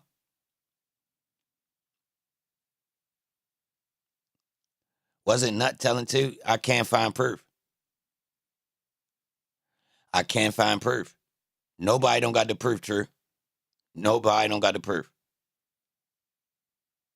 I didn't look at, man, we need, I mean, not saying I looked at everything, but as far as, you could go on the surface, hey, just know this, True. And I done asked a million people, who specifically did he tell, if Nut told, who specifically? It's just a whole bunch of speculation, bro. So it's either federal and I don't know the case, or now it's possible, hold on, True. It's possible he set people up and it's not on paper. You understand what I'm saying? Like, only that person know. Yeah, it is possible. Straight like that. Like, he could serve somebody and get somebody knocked off, right? And they know, Holmes lined my ass out. You feel me? Straight like that. Straight like that. In they paperwork, it say something alluding to it. It just won't have their name, but he got to take the plea deal. So it's not going to come all the way out in discovery, because now they don't have to disclose all of the information for him to cross, he ain't taking it to trial. So it'll be in there just written as confidential informant gave us the information. Woo, woo, woo. Holmes like, man, who the hell? Ain't nobody know. But they put hints in there to let you know who it is. Straight up. It'll basically tell you, but it just ain't going to have their name. So it'll say something like, confidential informant told us, that Holmes would be coming this way from such and such, and he got this with him. And sure enough, we pulled him over, and yeah. So it's up to you to know if you really can put 2 and 2 together. Oh, Holmes lined me up. He the only one know, or I was coming from with him. And nobody else don't know I was over there. You feel me? Now, the way dudes be doing it is they'll give them guys who ain't close to him or who really can't put the word out. Yeah. So a lot of dudes that got ranked, they'd throw somebody that's a miscellaneous guy underneath the bus. That's their whole idea. I ain't gonna give them nobody that can actually expose me. Oh, can I line somebody up that ain't really got no clout or something? I know I can find somebody. You know what I mean? And that's how you be finding out. It be just miscellaneous dudes be like, yeah, man, Holmes told on me I got 8 years, I got 10. If you look around, yo, it's a lot of situations like that. It'd be a guy who he wasn't directly involved with Holmes on visually. Holmes then went and gave him some people that wasn't in his direct circle. So the direct circle gonna be vouching. Nah, Holmes stand up. He ain't tout, man. Woo, woo, woo. Whole time, this dude from over on, left field really got to work. Now, he ain't got enough steam to put it out there. He just really doing his time. He ain't tripping about trying to expose, yo. He dealing with it in real life. This happens all the time, y'all. So sometimes the dudes wind up coming out. But if you peep game, a lot of them ain't even tripping about it because they done did the time. They on some, man, it's some bullshit. I don't even want to talk about it. Fuck yo. You know what I mean? Now the streets be still up in the air, but because they can't find the paperwork. Holmes can explain it.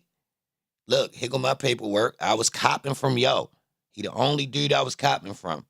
I went over there, hollered at yo. Look, it tell you right here, they caught me with 4.5. Now let me tell you the part you don't know. I hollered at yo. Don't nobody know I was going to see yo. He the only dude I was fucking with. Listen, when I pull up on Holmes, police pull me over. I ain't even no goddamn stop. They knew exactly where to go look at in my car. Only he knew. See, that be stuff that be in there that'll tell you that the person told on you. They went directly to where it was in your car. Because Holmes done told them, look, when I get to work, he going to put it in the back spot, woo, woo, woo. They pull you over, go straight to it. These are the little elements that they'll drop in there that let guys know. Only Holmes knew that. That's why I was telling y'all Woody at the gym. If he look at his situation, he know. After you keep looking, you going to see it. First, you be doubting it. Nah, they ain't my people. How they get me, though? You sitting there like, damn, who called on me? Right? How they, you thinking there, and they slick, man. They must have been listening to my damn phone. Hell no. It's inside job, cuz. Somebody else done got jammed up. They got to give them something. You got to give them something. And it always got to be more than it got to be up. You can't go down. So you get caught with the strap, you got to get somebody a body. Or, you feel me? Or literally somebody with multiple straps. To get off of a gun charge. Say you get hemmed up on something that's aggressive. You're going to have to get them some, yeah. Now you get caught with some drugs, you got to give them somebody that got more drugs than you. Or a whole bunch of smaller guys. So say you the weight guy. You got to get them a whole bunch of smaller fish. Dudes who got some smaller weight than you, but give us about 8 of them. We'll bust you down. That's what they doing out here. It's easy. Come on. How would you do your job, bro? Come on. They had a TV show where they show us they do this. They do it with the work. They do it with the bodies. They do it with, that's how they work. And they use people they got that's permanent informants, y'all. Yes. Hookers, dudes that's doing illegal barbershop in under the table corner store operations that they done got in pocket now because they caught them doing something. Now they got the spot. So a lot of these corner stores, bet that they done caught them breaking law, and now they're the corner stores, man, listen, you get it? You catch somebody breaking law, now you got leverage. You don't want to go to jail? All right, say less. This is what we're going to do. So just look around. It's easy to compromise people to get other people, y'all. Easy. All right. I said this before, but let me say this to the people that's new. All right. I say they made Woody an informant. It sound crazy. Who know about how white boy Rick was made an informant and he was never really a drug dealer? Now, what if you take that storyline, you strip it from Detroit, and you move it to Atlanta? You got young kids. You're going to need older informants that's in the street that people overlook. You need to have leverage on them.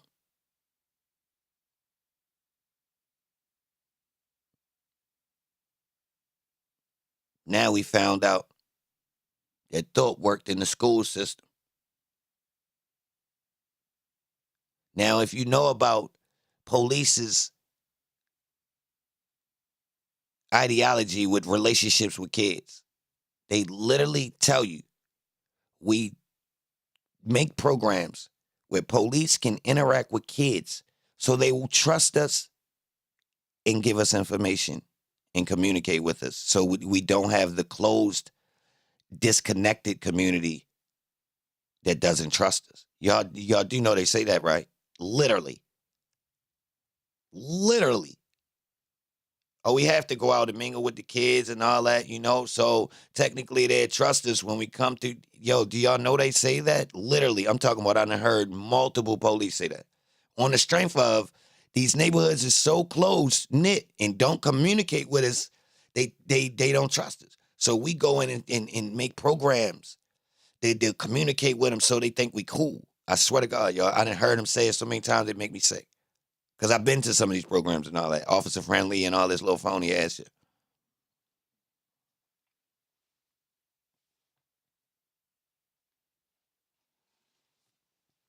But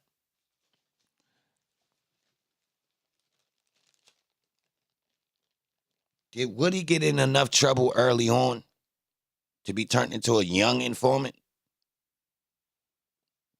And this been started, y'all? Quindara Zachary was facing how much time for what? He don't seem like he was nowhere near as much of a criminal as Woody, do he? But Quindara Zachary was facing 200 and something years. So did Woody catch a charge early in his street life to where as though this boy been working? I've been questioning it, y'all. People thought I was playing. What if they looking for that, though? Like they're literally, the new game plan is, we need young informants.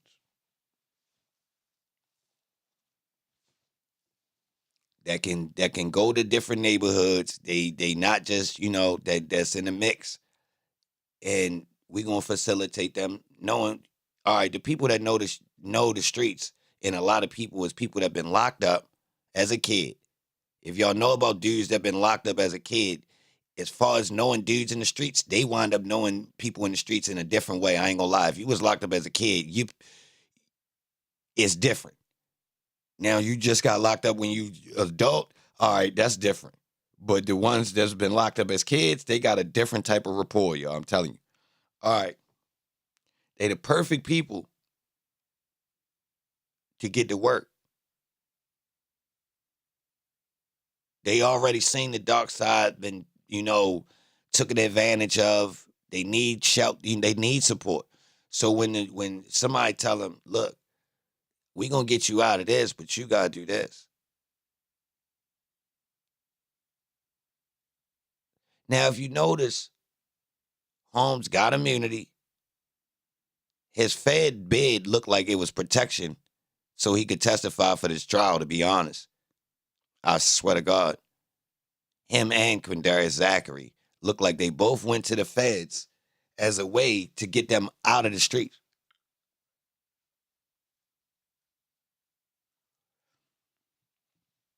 I promise you, it don't look like they did a real bid for what they got locked up for.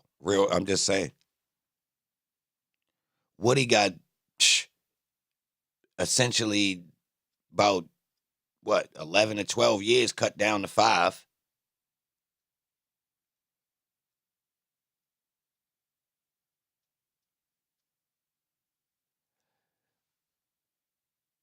But did the hip hop police of Atlanta that secretly operates and we don't know the name of them, Did they have funding to infiltrate so these neighborhoods couldn't turn into actual powerful gangs? So they've been chipping them off and getting people to tell and all this the whole time.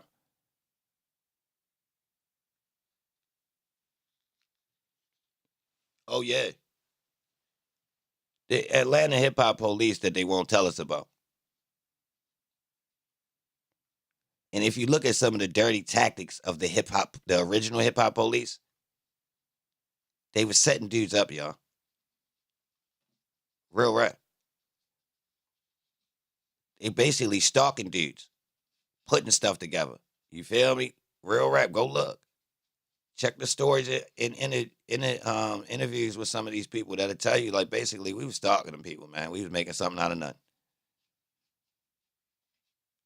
They was basically connecting dudes to people that was around them and all types of stuff, just trying to make cases versus dudes being blatantly guilty of stuff. You understand what I'm saying?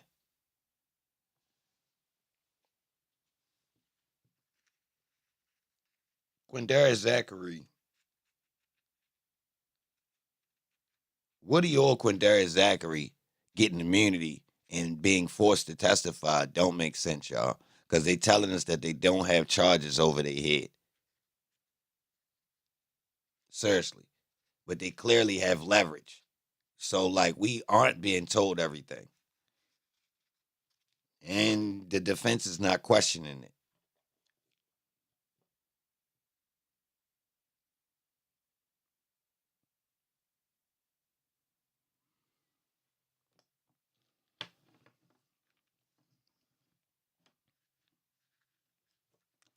They was using the fake fighting between the teams so they could build up rap careers.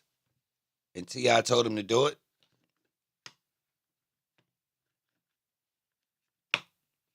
And they used his club.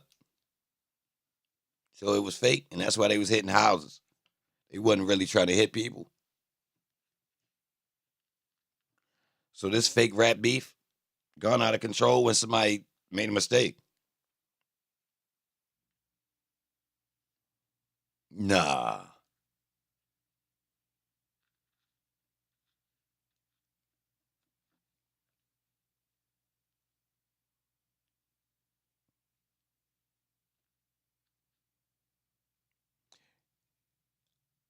Young Thug was clearly conscious of fake rap beef.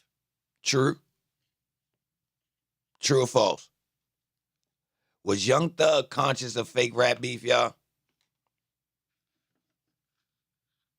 Is this a thing? Who agree?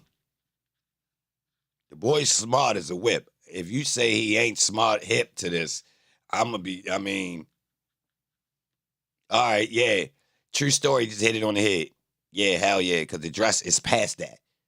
If you understand publicity will get you in the door, the dress is past a fake beef. Right. All right, the obvious signs that he know about a fake beef is Wayne and Game. Yes, take it away from Atlanta. Clearly, Wayne and Game is fake. Out of all people, bro, come on. Really? Come on, y'all. Wayne and Game. Oh, what a coincidence. They both connected to Whack. Damn.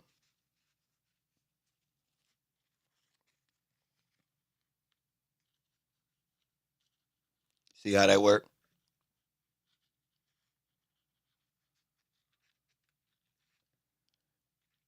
You see how that worked?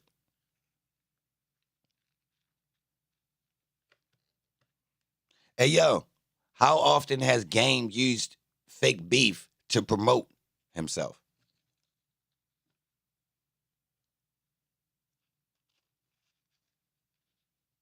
Real rap.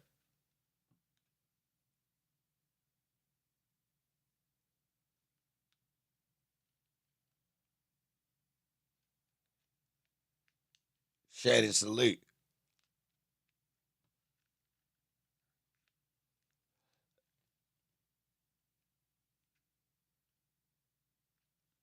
Yo, who benefited from the tour bus situation? So,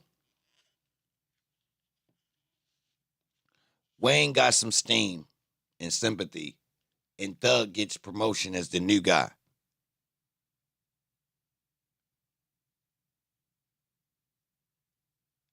And Birdman paid the middleman, allegedly.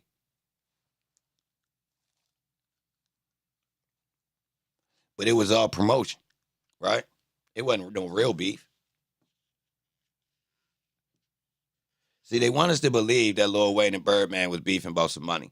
But in reality, that's what happened at the end of every artist's career. The real facts is, they been knew that he wasn't making that much goddamn money. Ain't no beef about the money, y'all. The beef about the money is fake. I'm going to tell you for real. Because listen, in reality, you forced to accept the profit because without this person, you wouldn't be here. I swear to God, the leverage been up. Once you understand how the machine work, you understand it's not about you. You done came across mad of a talent. You know you can be replaced. Real rap. So everybody complaining about their label ain't doing right, but if you notice this on the back end of their careers, it's a publicity stunt, y'all. I swear. I tell people sometimes when I do mention it, just check out the Lupe fiasco falling out with Def Jam or whatever it was at the time. It was real awkward, right? I wasn't paying attention to it, right? And then one day I just watched a little clip of, some of the things that went down between him and the label. And they actually did this fake ass thing where Lupe ran a scheme acting like, yo, the label ain't rocking with me, bro. They on some, they treat me wrong. They ain't gonna put my album out. All right, this was to build up the hype for the album because he didn't have none. So he made it like, yo, they ain't rocking with me. Whole time the album waiting. So he do this thing where he say, yo, y'all meet up with me out front the label. So they videotaping. He out there with so-called his disgruntled fans that meet out there. And then Leo Cohen come outside and say, y'all want the album type shit. Now, I'm paraphrasing and summarizing everything that happened. It was a complete publicity stunt, clearly, to draw attention. It worked. But if you look, a lot of major artists pull this me against the machine thing. Oh, I've been in the industry. They done milked my career. They done stole my money. Woo, woo, woo. Man, the new project, man, now I'm about to go to a different label. Or they wind up jumping labels, right? But they wind up on a label that's underneath the same umbrella that they was just under. Like, they ain't go nowhere. Like, literally. Like you complaining about working for Walmart, and then you go work at another Walmart. You feel me? Like that type of thing. I swear to God. If you really pay attention, even Michael Jackson, y'all, I'm not making this up. Even Mike, he kept complaining about Sony. It was promotion, y'all. Pulled the wool over our eyes. He would not be him without the machine. It's a conflict of interest. You can't complain about the people that you signed up with once you understand and over-understand that it's all fluff and the smoke and mirrors actually made you who you is. So now you complaining about the percentage that you get when you're in the invited league. See, when you came in, you thought your talent had you so worthy of what you should be paid. That's all a myth. I swear to God. I swear to God. I'm telling y'all, that talent part is a whole goddamn myth. Hence, is people more talented than Michael Jackson? In a scale of things. On a scale of things, like when you put it in scope. And once I start really seeing that, that's the same thing you see in real life. That's Gucci Mane. You mean to tell me ain't no niggas rapping nicer than Gucci Mane them years where he reigned supreme? Cab. Young Dro 10 times better than Gucci Mane.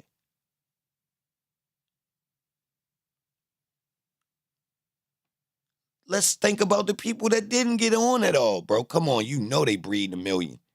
So, like, once you start seeing this, people like Michael Jackson know this too. He done been in. He done came. Like, think about it. Michael Jackson the whole time is hiring people that's really fucking talented to work behind him. Think about that. It's the person that took the moonwalker from another nigga, some other niggas that could dance better than him, y'all. Swear to God, I ain't even believe it till I seen it. If I ain't seen them niggas doing it, I wouldn't even believe this shit. I swear to God, niggas say niggas doing the motherfucking moonwalk better than Michael Jackson, bro. Niggas say who? Nah, not who, nigga. It was more than one of them niggas. What? Yeah, niggas was getting busy. What? He got it from them niggas. What? Cap? Yeah.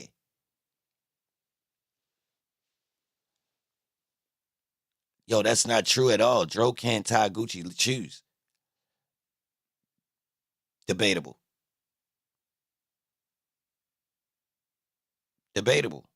I ain't gonna, hey, look, I ain't gonna lead. I get where you at with it. I give Gucci his credit. I see where you at with it. But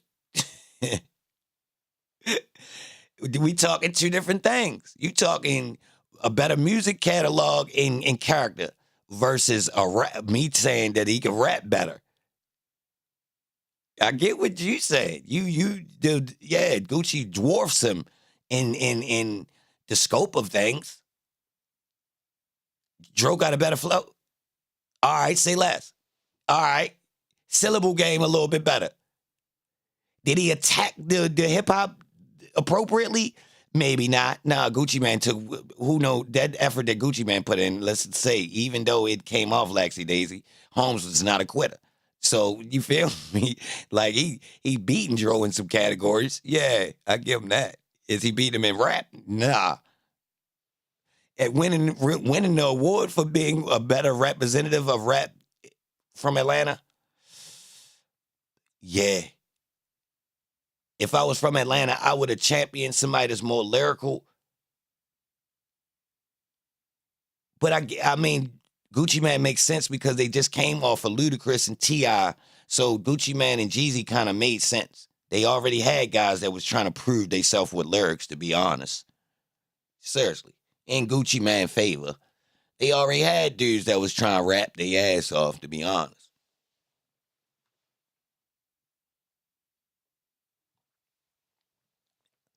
So I get it, the dumbing down a little bit. I get it. And I learned to accept it. At first, I was a little bit mad at the mumbly, more simplified rap, and then it grew on me. Shout out to, I'd already rocked with Project Pat, but I don't consider that mumble rap. He really rocking. Yeah. I don't like Juicy J. No, I take that back. Juicy J cool. Paul kind of corny. Yeah. Yup. But they the precursor to, if you ask me, the ignorant trap music. If you ask me,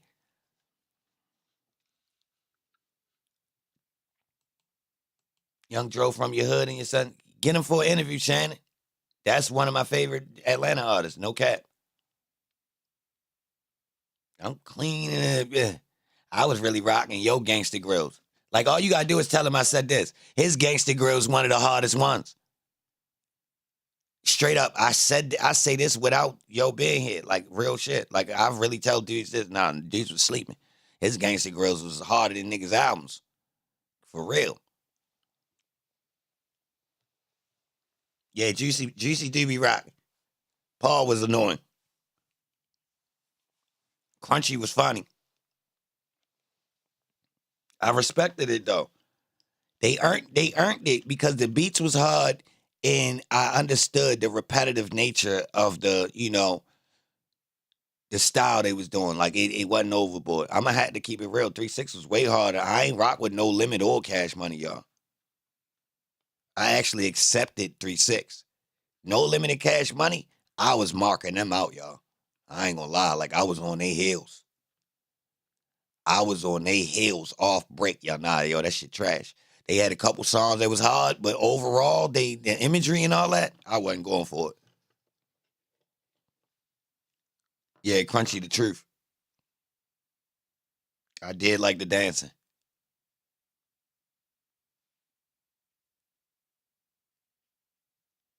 I respected the other weird nigga that rap like a ghost, Koosta nigga or the other nigga, what's his name? I respected Holmes because it was so wild. I had to give him his credit just for even coming up with that style. He was like a ghost. I liked it, even though it was devilish. It was hard. Ain't nobody fucking with Michael Jackson. Shit, Prince.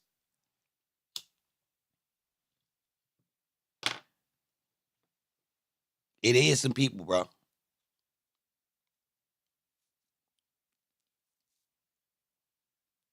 Basically, bro, they made Michael Jackson like they made Richard Pryor and Eddie Murphy and James Brown. Like they the guy that they put at the top at the moment. Is it other guys that's up there with them? Hell yeah, bro. Hell yeah. What? Yes, sir. That didn't get on? Yes, bro. I'm telling you. I'm telling you. It's just they once they get their guy, they run it.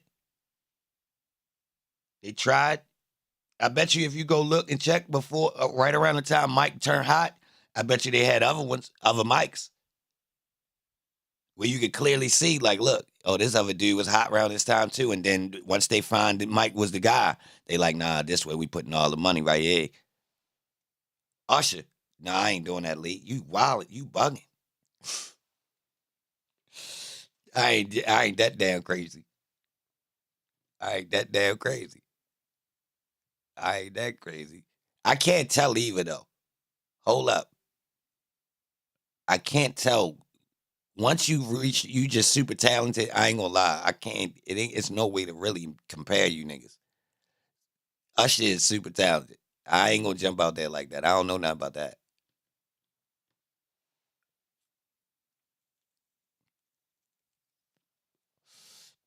I mean, you might be able to say that one of Mike's brothers might have been nicer than him, y'all.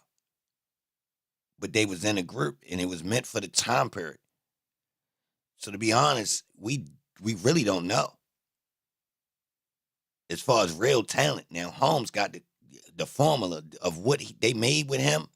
That's a whole nother type of, I mean, Holmes,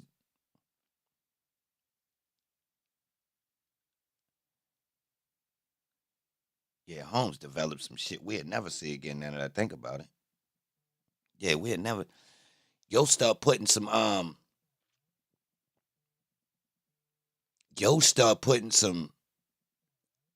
twerks on his style that I will say you can't sleep on.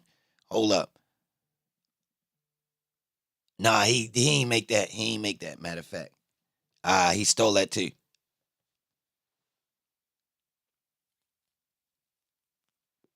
I was about to give him some other credit, y'all. He took that too. Yeah. All of the little ad libs and shit. Nah, he got that from the guys. Yeah, he got that from the guys before him, y'all. Yeah. Yup. He took all that shit too. All that's from James Brown and all them niggas, man. George Clinton and all these niggas been doing all that shit. Now he got his own set, but the foundation of how he doing it, all that old, all that old, yeah. Yo got that from, yeah. Now he freaked it. He put his spin on it. Don't get it twisted, but technically I was about to give him credit. But it's guys already in history that's busting that shit, y'all. It ain't just James. James picked it up from some guys too. Yeah, it's dudes before that.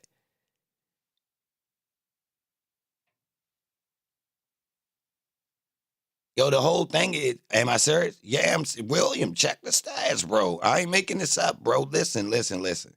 Basically, every so often, you get a package of somebody that exceeds the average talent. I give that to you. Dudes like James Brown, Michael Jackson, Prince, yeah. But if you look into their skill set and what they actually do, they got it from other places, y'all. Yeah, they put their little thing on it. And yeah, they might be more talented in this area, and stuff like that. Yeah. But a lot of times they basically like a melting pot of what, people perform. That's how you get the formulas. So like say for instance, if you can literally look at the music timeline and see who comes behind who and see the impressions. You feel me? Yeah, like Jordan, Kobe, LeBron, and so forth. You see the impression and the effects of this one person that was revered, and then other people kind of get elements from them as much as possible, add it with their own skill set, and now they kind of become a staple and people pick up, you feel me?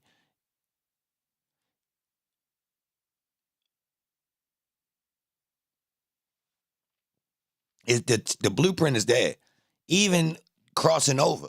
So when you look at the blueprint, a lot of the popular white artists are accused of stealing a shit from black artists that wasn't as popular, knowing that they could take something from a smaller demographic and make it more popular.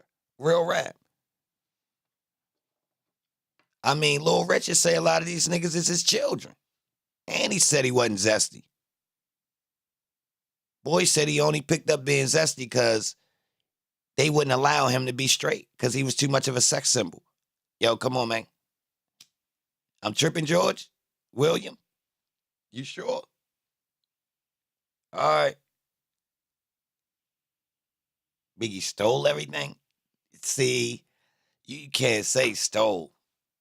Nah, bro. I don't think it's called stealing, bro. If you got a skill set, you allowed to refurbish things that was put out there that's not being used. So, like, I can reach into a rapper archive and refinesse something in there. And if I do it in the correct manner and don't try to act like that ain't theirs, like, as long as I'm willing to, if you say, yo, damn, you got that from such and such, be like, yeah, yo, that's my shit. That's fair game. That's fair game right there. I'm literally telling you, yeah, hell yeah, that's where I got it. What you think I ain't? That was my shit. It's stuck in my head like it's stuck in yours. You feel me? So in order to embrace that, I put it in some of my shit. I ain't steal it. I blatantly said it. You feel me? Like, so it's two different ways. Now, you take it and try to finesse it like it's your own. Oh, hell yeah, you a clown. Yeah, you a clown. Somebody asked you in an interview, hey, yo, that little move you do up on the stage, yo, that shit remind me of Michael Jackson. Nigga like, hell yeah, that's my motherfucking man. I grew up watching it. What the fuck you think? Straight up. Now they can't ask you no more. It makes perfect sense why we see elements of Michael Jackson in this nigga. Just as well as dudes used to ask, yo, who your favorite rapper? And you can tell. Like, I can tell people their favorite rappers sometimes by the way they rap. And I know this from me being a rapper and picking up certain shit from other rappers and adding it on purpose. I purposely got certain things that I took from Jay-Z. That's one of my favorite rappers. I backwards engineered certain little tricks he used. I don't want to sound like yo, so I don't say it like him, but I learned that trick from Holmes. Straight like that. I learned that from listening to Holmes. The way I just played with this and then went over here with it and then connected it real quick. Yeah, that was a reasonable doubt type of me in my reasonable doubt style. You can't tell because I ain't sounding like Holmes. But when I just did what I did, yeah. You ain't gonna hear me go into no more volume 2-ish. I'm more reasonable doubt-ish type of, yeah. Now you can't tell because it's watered down with all types of other shit that I done put on it. Got a little bit of Don Trip on that. Yeah, I mean, little Jadakiss. You know, little predictability. But just when you think it's safe, I'm ready to get out of pocket real quick and throw a bar in you didn't expect. Yeah, you get the different little things.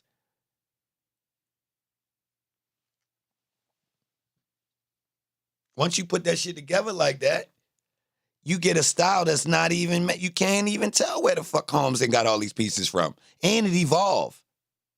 It evolved. Like you might add a new element into this style today. I was riding and I just picked up this new shit I started doing today. Literally. Like I introduced a lot of people to recording with auto-tune that didn't, just because they don't use it. So I tell a nigga, yo, once you record this with auto-tune, nigga like, yo, I don't be using it. No, I just put it on there. Open that door.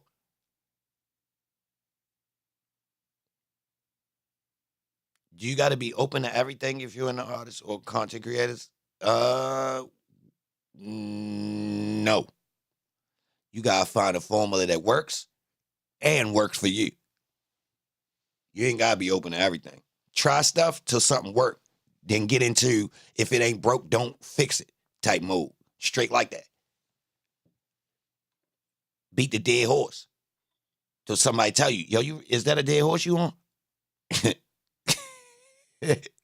Straight up. Once you find the formula, well, they teach you this. Mimic a formula that's already working. First off, most industries is telling you, ain't nothing new under the sun. Pick a formula that's already working, get it down pat, and run it.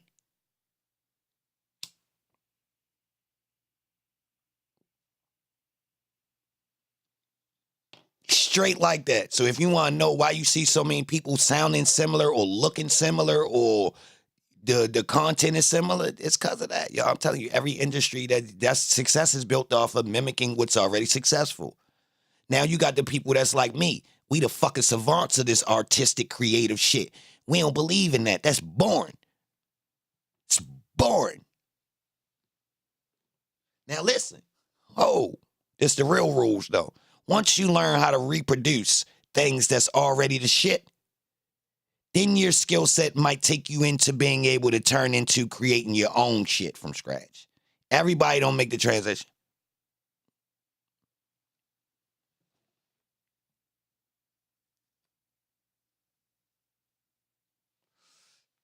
Thug made the transition. He came in, cookie cutter thug, mimicking other people's style, they vernacular and different things. He was making a collage of it, right, to show that he was capable. Once Holmes got his foot in the door and he seen they was jacking him, Holmes took it and ran with it, and then it evolved into his own style very fucking fast. Very fast.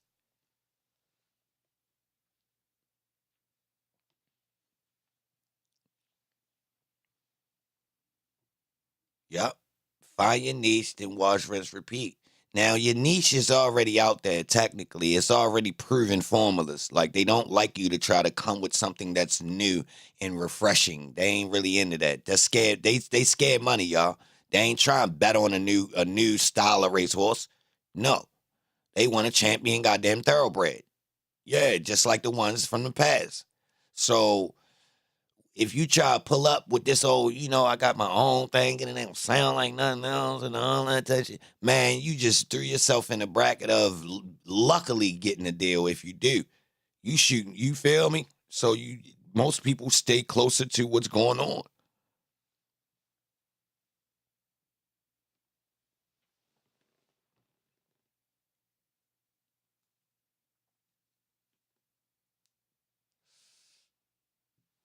The machine decides when to change the sound.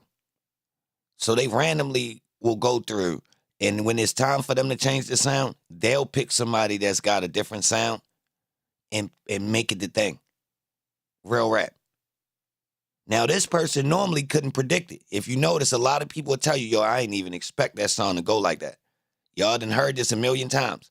This is when the machine grabs some shit that wasn't even intended, and it ain't like everything we used to. It's one of them ones that was something that the person wasn't even expecting. They just made it. The machine grabbed it and decided, we ready to stamp this one. We ready to shift the sound over to this.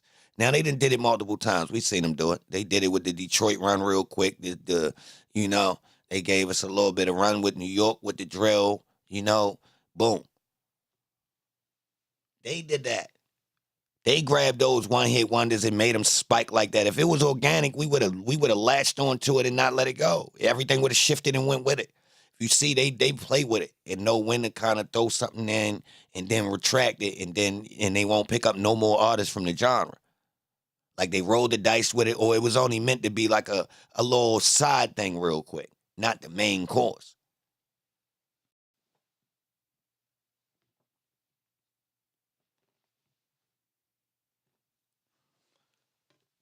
But, well, the scared money don't make money proves that it's more going on with the music industry with social engineering than it is actually profit. So that's that's one of the signs where you can clearly see, oh yeah, this ain't just about them making money, because they would be just putting mad people out that's actually talented and doing short contracts where you don't lose a lot of money. You don't have to invest a lot to promote a new artist online nowadays, just to let you know. So the label's not putting people out right now. It's kind of a sign of they clearly are drying up the market to who knows what. I mean, if you're in business, you know what happened after they dry up markets. They either gonna flood it at some point, or they got another goal on why they dried it up. They didn't, So if you ask me, that's clearly what's going on with hip hop, but it's directly connected to politics in our day-to-day lives, to be honest. It's just meant for us to believe it's not. I mean, hence why you think old rappers come out and speak about politics. Ice Cube. But Ice Cube was also a part of vilifying the black community the whole time. Like literally. You scroll back to the time period where blacks are starting to be aggressively vilified in the media. Ice Cube is one of the personas that's leading and highly promoted the whole time. We talking about to this very day. Like literally. He might be one of the first people to be nationally promoted calling a black woman a bitch on an album. He might be, y'all. I'm talking about really like promoted to all out. Like NWA might be the first group to bring this ignorance to the masses. Not the first one to put it out. Nah. The first one that they really hard stamped and made sure everybody heard. Hence, they changed that group name and aesthetic multiple times before they ran them to the masses, y'all. Just to let y'all know. Them boys was looking like New Edition before they wore all black. Yeah. Mad, colorful. They didn't sell nigga with an attitude. Hence, their name was CIA first. Nah. I mean, you are familiar that Dr. Dre came from an R&B group and wore tight-ass sequin suits with rosy cheeks, meaning makeup. Reddish burgundy makeup on his cheeks. With his head combed backwards with the S-curl. What you know about this shit? So how he turned into a nigga with an attitude? What happened to him? He got his cheeks clapped, and now he got an attitude about it. He dressing in all black. Yo, did Pac say he was zesty? But how Pac call him zesty if Pac was in the bathtub getting pictures taken of him naked with the gold on him, but with the zesty dudes? I mean, hey, look right.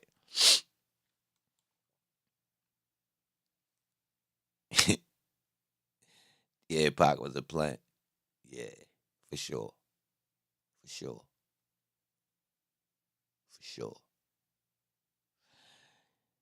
The storyline don't add up.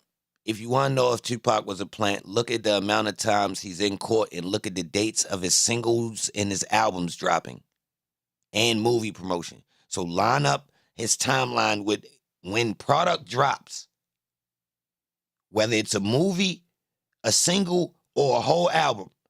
Check the numbers. Check when he gets in trouble and the viralness of the actual event actually promotes the product that was either coming or recently, or recently released. Seriously, y'all. I ain't making this up. It's actually unbelievable. But if you want to know something about Pop, did he really shoot 2 police and get away with it? Hold on. He went from Baltimore to being a backup dancer and had a goddamn verse on the track. It's other dudes in Digital Underground ain't even never had no verse. Yo came in the group and got a verse. Yup. Then got a solo album. God damn it. Shock G ain't even had no damn solo album. Or Humpty. Tupac got in the group, danced, got in the movie, had a single verse. Golly. But he just came from school in Baltimore. Don't know these dudes in Oakland, y'all. White lady got him over there. So, yeah, you could come stay with me as a favor for the family, allegedly. Then whoop-de-doo. Homes in Digital Underground. All around the world, same song. Plant.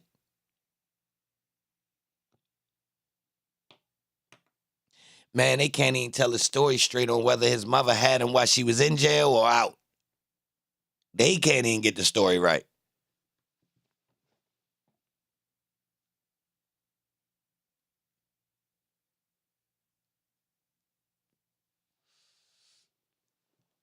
He say it different ways.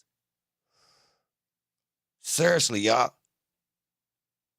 He describes it different ways, y'all.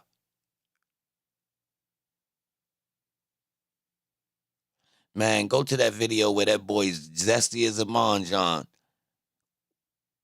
Zesty as a manjan, man, talking on a joint. Then all of a sudden he want to kick a Crip in the face. Cat.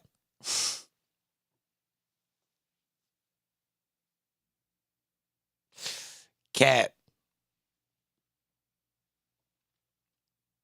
Cat.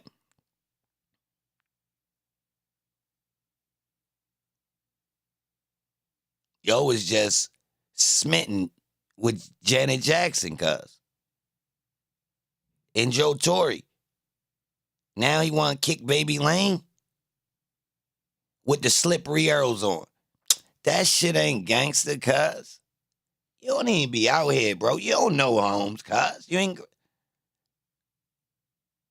Man. It's a play, man. Super play. Too short? I give him the pass, but yeah, you're right. His storyline don't make sense. I ain't gonna lie. Him or, if you're gonna throw him in, you gotta throw in DJ Quick and MC8. You'd all, like, it's a couple guys that kind of sold gangsterism early on, and they kind of, like, made it through, and it's like, yo, when you really look, it's like, hold on, hold.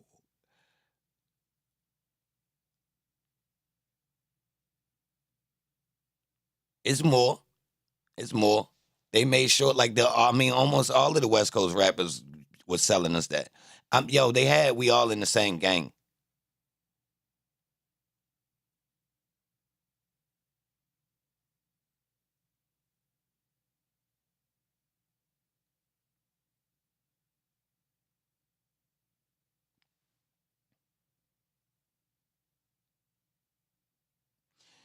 It's been a play, y'all. Yo, listen. If you don't get people to make ignorant music, they'll make music that will cause a revolt. It's stamped in history, y'all. Yeah. Naturally, people make music that is talking about the current vibes of the people. Yeah, they'll make stuff that's talking a little bit wild, but for the most part, if you check it, it'd be more grassroots, kind of like talk. It's kind of like uplifting the people. Like if you listen to, country music, the Spanish music, where the people kind of speak about the cartels in the day-to-day life of the people that's dealing with the whole environment. They not necessarily glamorizing it, but they kind of like, it is what it is. Now they also is speaking about the negative things that's being done to them with oppression, and by alleged outsiders that's got a hidden hand of control over them. If you notice, real rap, y'all. Kwani, yeah, hence Bob Marley. I mean, you can make an argument that there ain't been another Bob Marley because of what happened to Bob Marley. Hence, that might have been a play. So you take the person that's the most outspoken and you make an example out of him. It's still a play. You ran the play. You built them up so you could knock them down in front of the people. So as an example. So I got an idea that they built up certain characters, right? Now, part of I'm in the middle. Did they build them up and the person know they was being built up and they just played the role and they walked off? They really didn't get they really didn't get offed? Or did they build the guy up? He took he signed up to get built up, by the machine, but they only built him up to knock him off. So if you want to check this idea out, how was Malcolm X or Martin Luther King so popular if United States was at the social climate that it was at? Think about that. How did Martin Luther King get that place rented to get the people out there, y'all? Seriously. Just like Farrakhan rented it, or the Muslims. How did they rent that place in D.C.? If they're a threat, oh yeah, you ain't know that? At the time, you considered to be, that's like considered to be a national threat for you to get this many people out here, and you ready to come out here and tell these people that we being done wrong. What? How did they get that location? Well, how was Martin Luther King able to travel from city to city and promote his idea in different cities, y'all? Think about that. Malcolm X as well. So it was the black elite that was bringing these guys around on tour. Oh, so they was getting paid to come talk in these cities. What?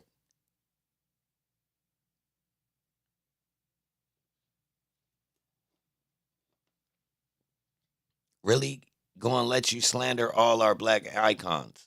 What? Slander how? I'll let you say it's slander if you can debunk what I'm saying. So try that first. How do you get promoted if the United States is against you? I'll start Martin Luther King. How do you get nationally known if the people that you're speaking to can't afford or don't have media targeting them? So how are you nationally famous? I'll wait. Come on, young. Come on, baby. Slander. How could you accuse me of slander and you just slander me by typing the letter U instead of the Y-O-U? So first off, if you're going to do this, come on, baby. I'm ready. Come on. Don't stop. Finish your statement, baby. You think I'm just up here come on, stop playing. Y'all can't just shoot shots at what I'm saying, my ideas, without really thinking. So try again. I'm prepared. You not. Just because you ain't trying to step up and think. And I didn't hard stamp it. I presented the idea and your brain got weak and unstable. So debunk it with some sense and tell me, yo, I like that idea, but it don't make sense. Here's why. Until you could do that, chill. I understand you ain't an astronaut. Don't stop me from doing the math that'll get us to the moon, though. Relax. You ain't built for this. Yeah. Yeah. Hey, Cloud, where you at? You like that one? I like that one. I like that one. Yeah. You'll try to stop me from doing the calculations. Nah, I get it.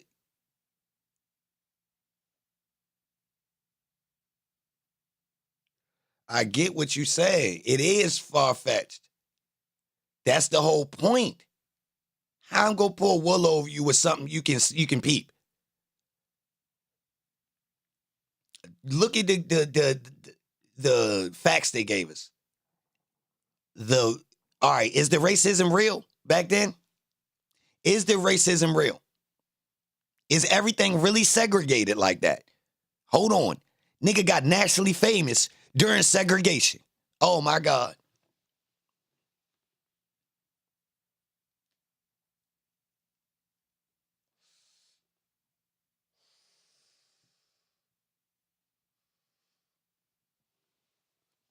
Isn't it ironic?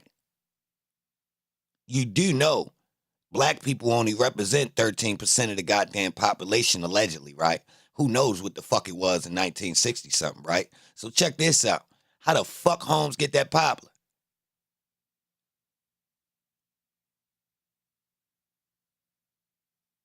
That's your answer?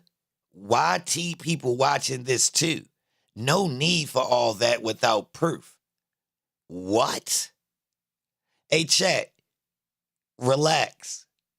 Get him, y'all. Yo is tripping. Nah, Kwani, I know, but this ain't got, nobody ain't say nothing about none of that. Why he going in the race? Who spoke on race? You can't opt out of this by speaking on race and telling me to hush. Shh. They listening to us. Masses listening right now. Please pipe down. This ain't got, boy.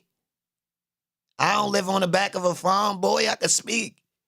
Boy. Just because your people's raised you on a plantation, boy, you can't tell me to hush, boy. I can speak where I'm from, boy. Oh, I said black icons. Wow. Oh, wow. Now I sound like a plant.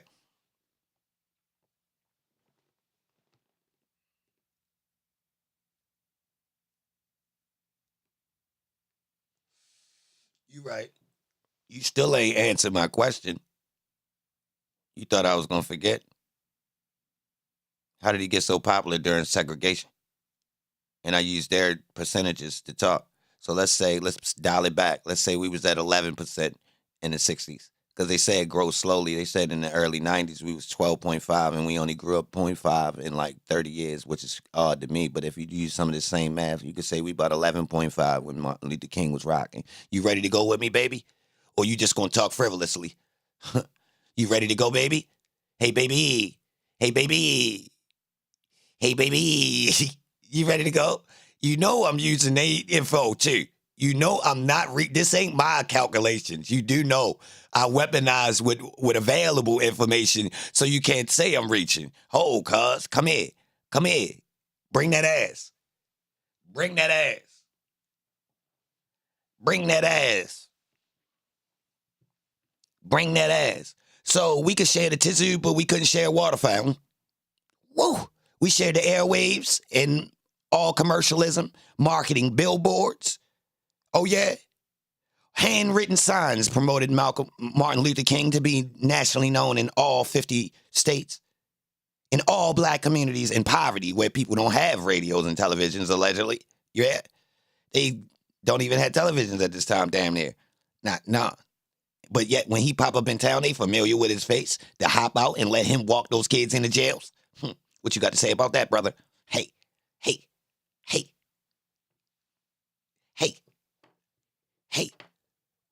So, Martin Luther King was the black man to lead hordes of black children into prison without charges.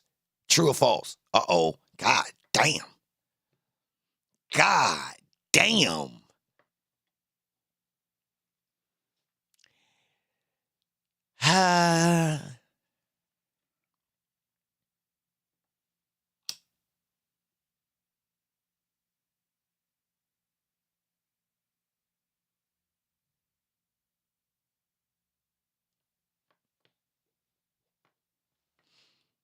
Yo, Malcolm X caught charges and then turned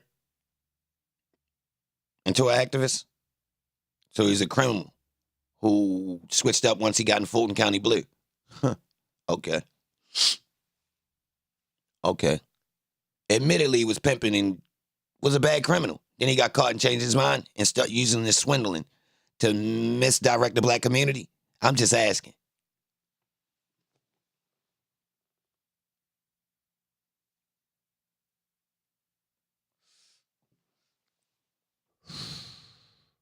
Created by the same people who created Martin.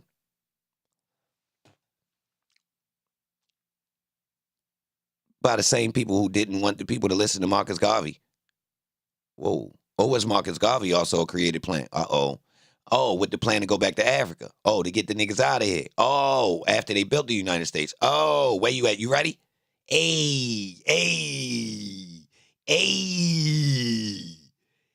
come here, cuz. Hey, little cuz. Little boo-boo. Come here. Hey, little boo-boo. Oh, I got it.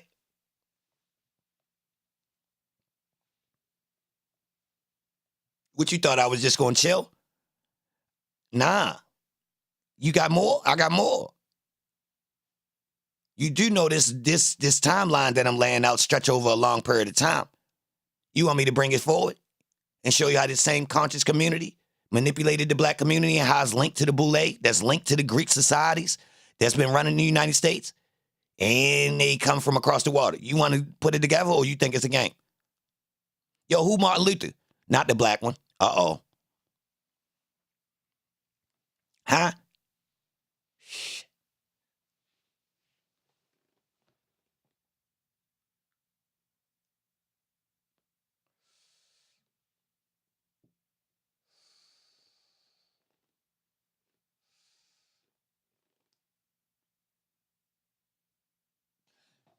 Hey, yo.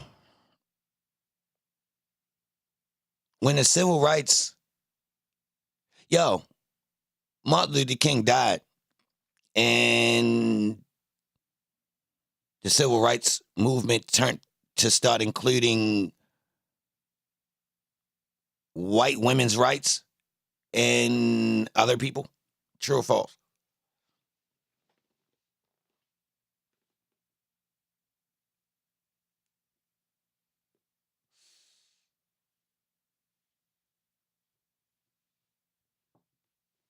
It's like it ran its course.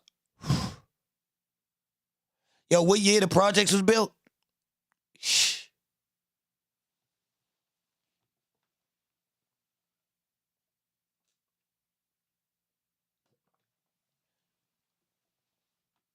What year was the Federal Reserve sold? Uh-oh. God damn. Hold up. Yo, what year was Roswell? What the fuck?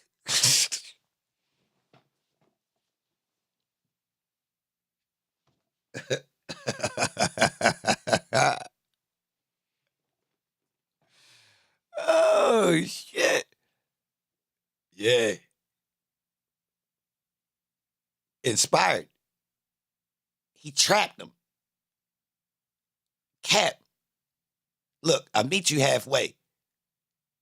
You looking at it glass half full because you got yourself in the shoes of the people that you want to see it from, right? Well, let me tell you this. Well, it's another group of people that feel like Martin Luther King slowed a whole bunch of motherfuckers down from causing an overspill. Straight up. So it depends on how you look at it. So how about that? You willing to meet halfway?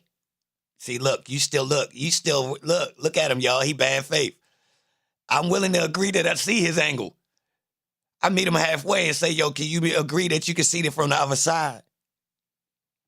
Look. Fucking these trolls up, y'all. Look. He trying to play the game. Look, he can't even play. Look, I done froze him up now. Now what you gonna do?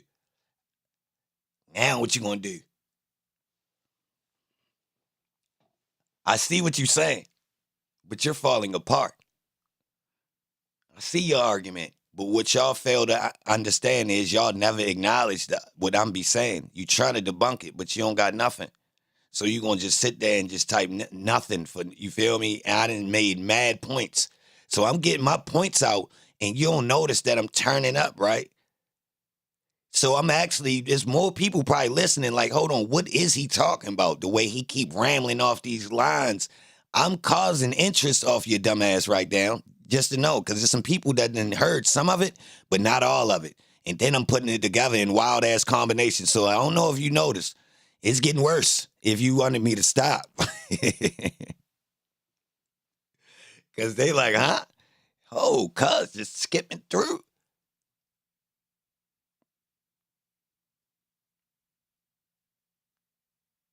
He inspired, bro. I G-checked you. I acknowledged yours, and you still won't even meet me halfway. I'm telling you. I just G-checked you, bro. I'm telling you, you're going to have to do better. Turn them down. No. I presented the idea. I ain't turned nobody down. I presented the idea. So you're not in the open thinking.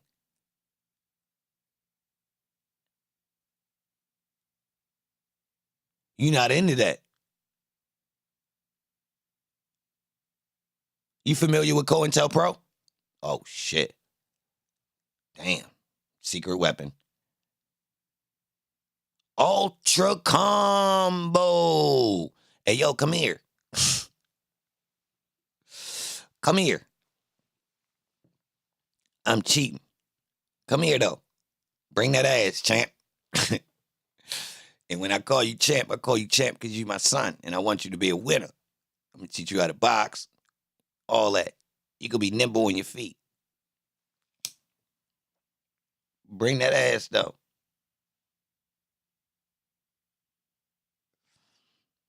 See, listen, the wild part about it is that word, I like that word you're using, inspire. Let me rock with that. Let me see. Let's really test that. Let's weigh that.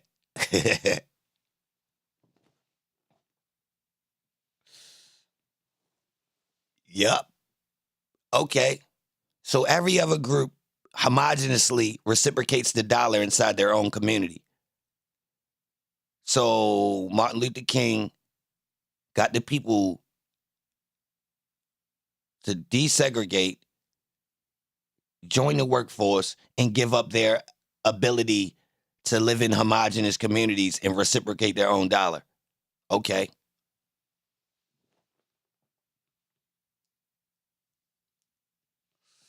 So by default and by rules and the way business works, he fucked our community up. Hence, we don't own the corner stores no more. Could you have done that if we were still the way we was? Ugh. Ugh.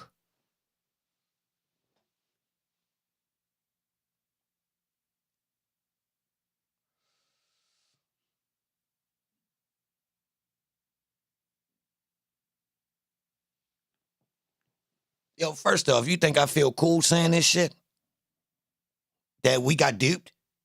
Yo, do you know I read a motherfucking Martin Luther King speech in goddamn elementary school? Now, I wasn't too big of a specific Martin Luther King fan, but I believe the story, my nigga. You feel me? Like, come on, bro. But how does it feel to grow up and know that some of your so-called black icons are like the goddamn Easter Bunny, bro? Let's be honest. We grown now. Come on, bro. This ain't tearing nobody down. Come on, bro. I'm sad that they gave us fake characters that they knew we was going to figure out was cap. So we don't really got no ones that's substantial. How about that? I don't want to tear Holmes. He still could get a spot on the wall. You feel me? We know what Holmes represent. An idea. Was it in our best interest? And was it weaponized? I believe yes. That's all I'm saying. That's all. And I think if you trace listen, you can actually see it though. You can see it when you trace the idea of what's going on. So they telling us that he nationally known, bro. When black people aren't allowed to travel everywhere. If you know marketing, this is a goddamn conflict of interest. Word of mouth ain't that goddamn connected for this man to make it to be nationally known in that short amount of time like that if black people ain't got no mass media to themselves, cuz. So who the fuck is choosing to promote you like that, bro? You gonna get this? That right there. I'm telling you. That right there is a blatant example, bro. I'm telling you. Is Obama. Come on, KC. Come on. If you even can ask that, KC, you like the fact that you even like, well, come on. If you can even throw it out there, bro, if it's room for you to throw it out there and ponder, come on, bro, because you shouldn't be able to ponder. I'm telling you, you shouldn't even ponder the shit with any validity. I'm just letting you know. Soon as you can say, yo, is this shit? And you got something that made you really feel like that. Not no just out thin air, you just think. No, I'm talking about you got something that made you feel like that. Bro. Just think to yourself, is you just trying to put that on somebody? Hell no. Who the fuck just be trying to put stuff on people? You want to hear me? Hell yeah, bro. Bro, look, put yourself in control. First off, hold on. Let me put you in another spot so you can see why the play's going down. Put yourself at the top. Yes, sir.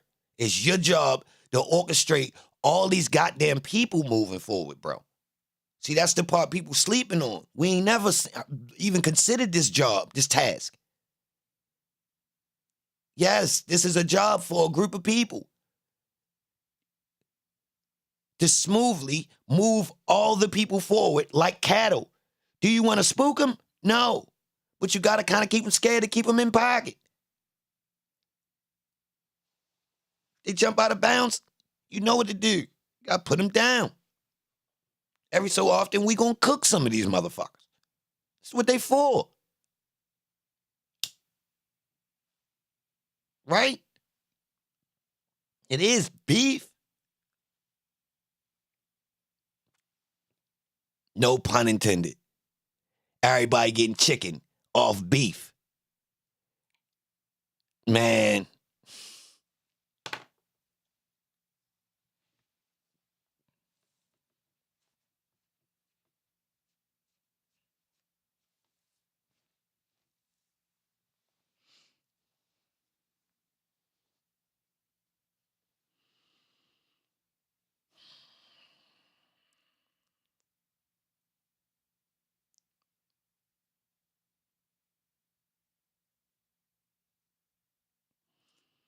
Yo, he was put there because we would have revolted, y'all. Listen.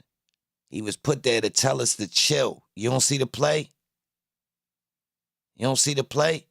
Don't no revolution happen. Don't nobody change nothing for themselves, y'all, without making a move and really standing on something. I promise you. Look at history. Scratch black people. Look around the world. Yeah, you're going to have to flip something. Straight like that. That's why they gave us that fake 50-50 with Martin and telling dudes to chill and then putting Holmes on the back end like, nah, niggas, we don't need to chill. We need it, man. Somebody do something to me. And that was the perfect, you don't see it? That's a play. Otherwise, you would have had tons of others. Tons of others, y'all. That's the other part. Where the rest. Similar to the rappers right now. You can't give me Lil Baby and NBA Youngboy and then tell me it ain't no more of them niggas. The fuck you talking about? Yes, it is. So you chose to give me them niggas when you wanted me to get them niggas. Because it's a ton of these other niggas. Fuck, you don't give me a new one. We ain't done. So we ain't getting no new Martin Luther King. Huh? Cap. So you made us fuck with that nigga like that. Then you decided to not promote nobody else to the same level. Same way you did Michael Jackson, Jay-Z, Lil Wayne. It's fucking obvious. Obama. Fuck, they choose these people. Come on, bro. Ronald Reagan, Donald Trump, Puff Daddy.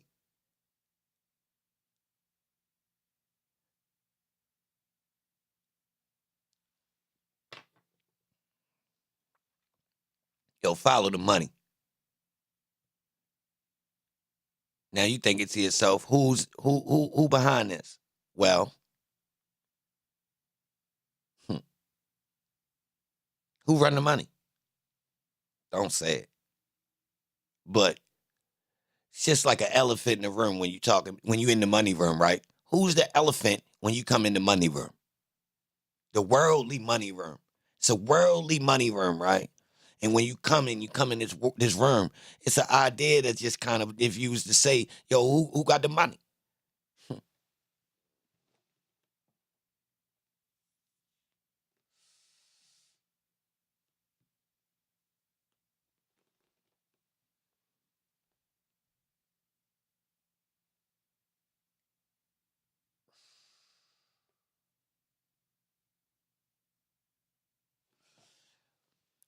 Bro,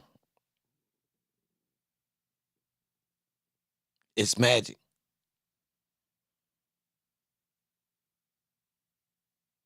It's magic. All jokes aside.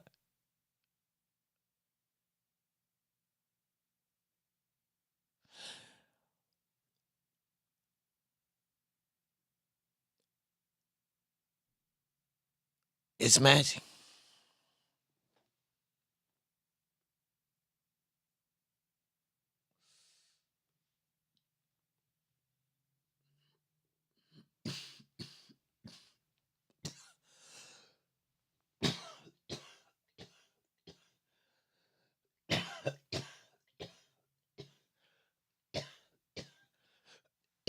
Yo, let me present it to you this way. Young Films, are you so full of yourself you not willing to admit that sleight of hand works on you? Honestly. So you saying you can't be duped by 3-card Molly? That's what you saying? Or if that magician try to pick your card, you gonna be able to outsmart him? Or the quarter won't come from behind your ear? That's what you say. Uh-oh, Clout. See, look what he did, y'all. God damn, I don't know where the hell this argument came from. Fuck. Shit. This dirty right here. This a corner, y'all. This cheating. See, this where niggas gonna get mad. If we was in a barbershop or something, I ain't gonna lie, y'all. This tap out time right here. I ain't gonna lie. Niggas might have been tired of us going back and forth. It's gonna be some ears that's gonna catch that right there. Like, yeah, I ain't even gonna lie. That's about a rap right there. What you gonna say? They gonna look over at the opponent at this point. Fuck he got to say about that?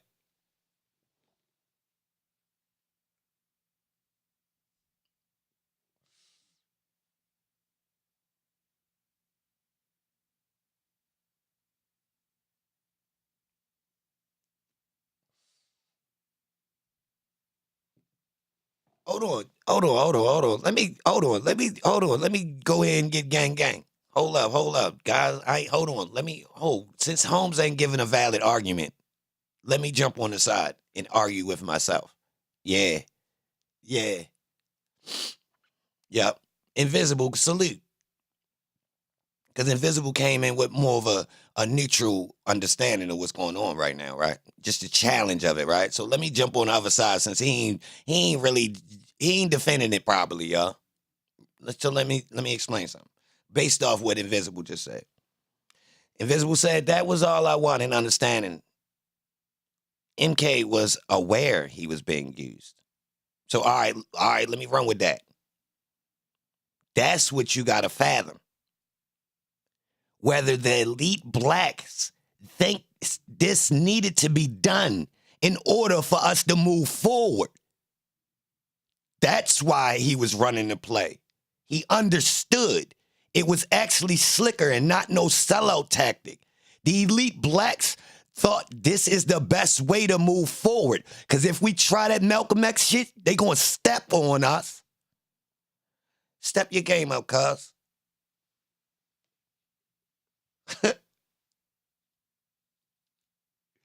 Get your argument right.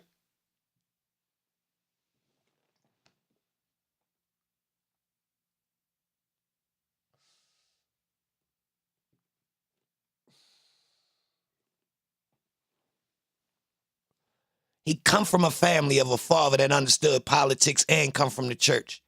They know how to mobilize the black people. They already came from money. Holmes was wearing a Rolex. Never was raised poor. Don't come from the mud. He don't understand the strife of that bullshit because he was raised in a neighborhood where they couldn't even step on them black people like that. Yeah, check the stats. What's up? Yeah. Yeah.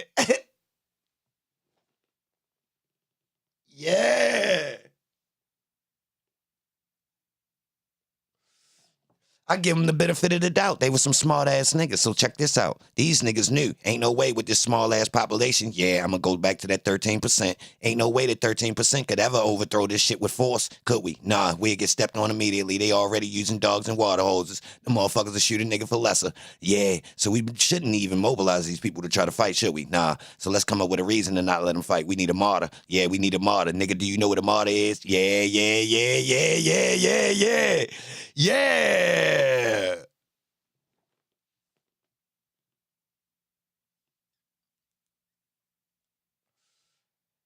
Yo, y'all ain't never seen a nigga get on the other side. Look, he's still fighting. Look, y'all, I jumped over on his side of the defense. I'm making a better argument for him, and he's still fighting me, y'all. Look at this nigga. Yes, sir. Have y'all seen anybody on the internet plate do this? Hold up. This dual debate with myself, because this nigga done tapped out. This nigga ain't a worthy opponent.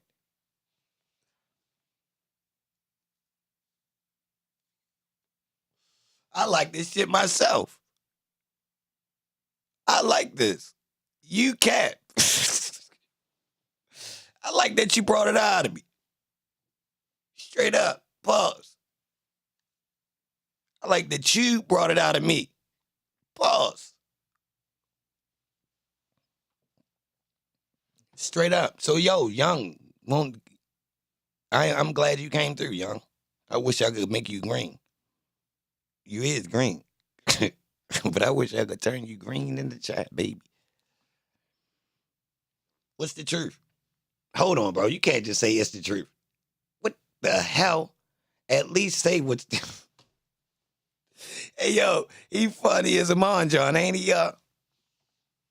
Now, to some people that never heard me go into that type of shit with the MLK thing, don't be alarmed. If you notice, I went around the board. I got more, but it's not built to vilify Holmes. It's built to open your mind, because first off, we wasn't alive. Our peoples was duped. First off, they was unsuspecting. It was no reason for them to be skeptics about what the fuck they were saying in media. First off. And like Young Film said, we were giving a positive idol. So why not accept them? True, facts. Just like he said. On the surface, man, the nigga a positive. Come on, man. The nigga means, he at surface, man, the idea is inspirational. I get that. Do it make you docile? So you ain't make an army? Or they fake gunned him down? He really got gunned down? Uh-oh. Yeah.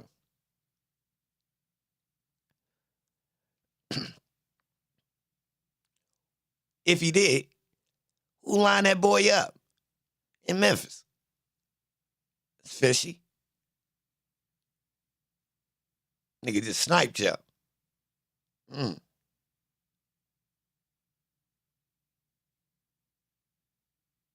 What about Malcolm X? He controlled opposition. All right, we had a conscious movement going that was building. I believe it might have been organic. It's connected to religion, and if you look at it, it got some substance to it, right? Then you get yo. They want us to believe that Holmes was supposedly going to go righteous. I think it's something fishy with the way he even popped up over there. The storyline just kind of tricky with Holmes. And I'm going to say, it's just his rise is like, I mean, look at it. It don't, like, even nobody rises up in their ranks like that. Straight up. And if you know what's going on with them, they ain't right. They clearly in all right, if we 13% in the Muslims that goddamn deep, and they're considered to be an army, but they don't do anything for the black community. I mean, it's like they're a perfect. I don't know if you know what those men would be doing if they wasn't underneath a Farrakhan right now. And we talking 60 years of this shit. Seriously, recruiting all of these men that's changing their mind state in prison. Think about that. And they going and working, doing slave labor over there. Think about that. Now, they want us to believe that Malcolm and Farrakhan had a falling out. They wasn't on the same page. That don't necessarily cancel out that Malcolm was a plant. That don't cancel that part out. I'm just saying his timeline looked plannish. Real plannish. It's similar to Malcolm's. Listen, the whole thing with both of these boys is the rise to fame don't make sense. I'm telling y'all. Your musician's not even that goddamn famous, y'all. Look around him. Look around him. Look around him. Yes. Yeah. Now you get it? Yes. Yeah, bro. We talking at a time of goddamn segregation, bro.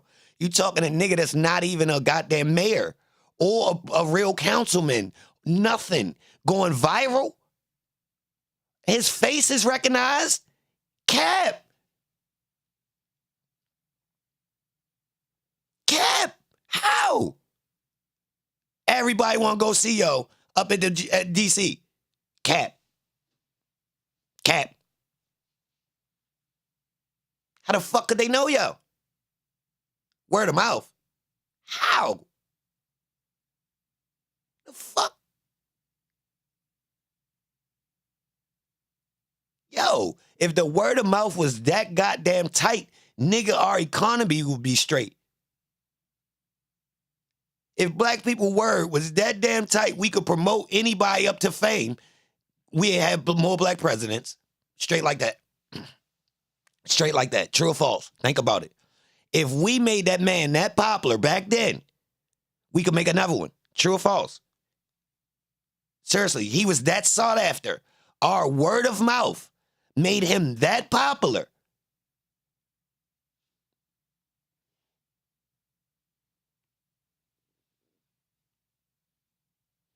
Yo, tell me, come on, bro. Come on. They left a hole. They left a fucking hole, bro. I'm telling you. Look, you can't deny this shit right here. Look what you got. I told you, look at the marketing, bro. You can't. This shit take a lot of money. Yo, do you know how much money it take to make somebody famous? Snoop Dogg ain't get that goddamn famous by mistake. So how the fuck Martin Luther King got that damn famous?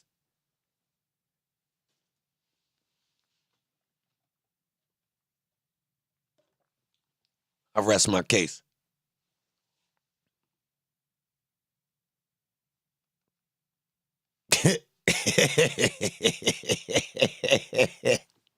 That shit tough right there, y'all. That ending piece right there. I ain't gonna lie. That's tough. That's tough. We fighting in the barbershop. Yeah, at this point, yeah, niggas want to fight. Yeah, they ain't got shit for that. They ain't got shit for that. I'm telling you. Yo, listen, bro. I tried to crack. My job was to try to help a person go from scratch to famous, y'all. All I thought about. Making beats. How the fuck can we get these artists that I'm close to signed, though? It's all we talked about. Yo, how the fuck a nigga get on? You make this, you fit, that's constantly. So when you really do this and think about it and you see what's involved with it, and you turn around and look, oh.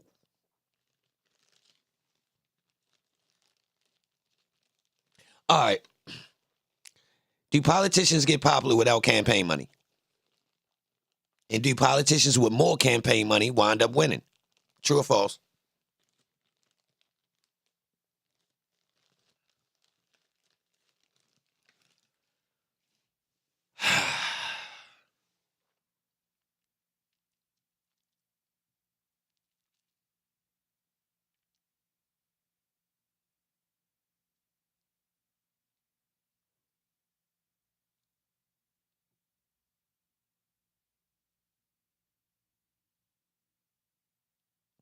Yo.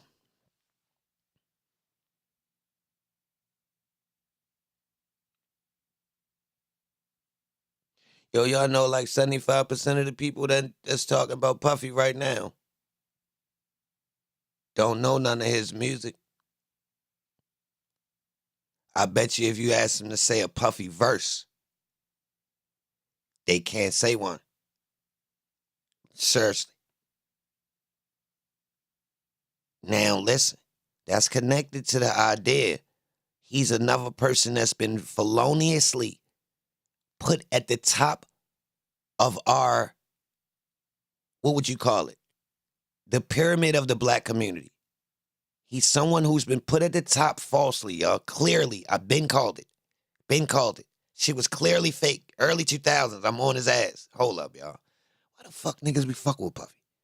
Nigga don't even sell music. He actually a clown. It's obvious. It was obvious in the early 2000s.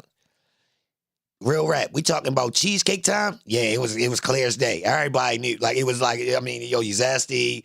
He fucked Biggie career up. He got smoked. You know, it was just all bad, y'all. Mason left. This shit just kept going. And I clearly just was like, yo. Then, of course, I did my research and, you know, I found out what's going on behind the scenes. I found out who brought him in, what college he went to, the structure of music he brought in, what came with him. So you get the demasculinization. However the fuck you say that word, you know. I don't even like saying it, so I ain't never practiced it that much. But you know the word. Softening up the black man. All right.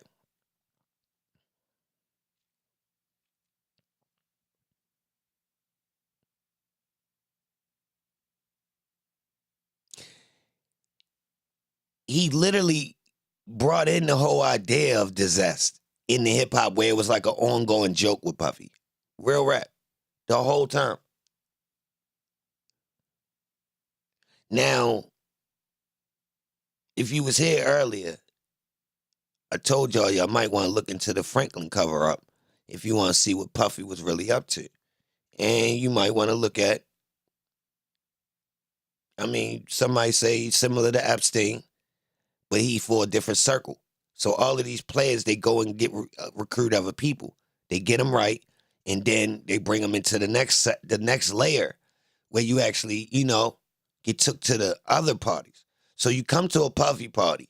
If you cool and you with the Puffy party, then you go to another party where Puffy take you to a party with him. Now he bringing his shiners from his parties to these other parties. That's what get him his power. You get it? Yeah.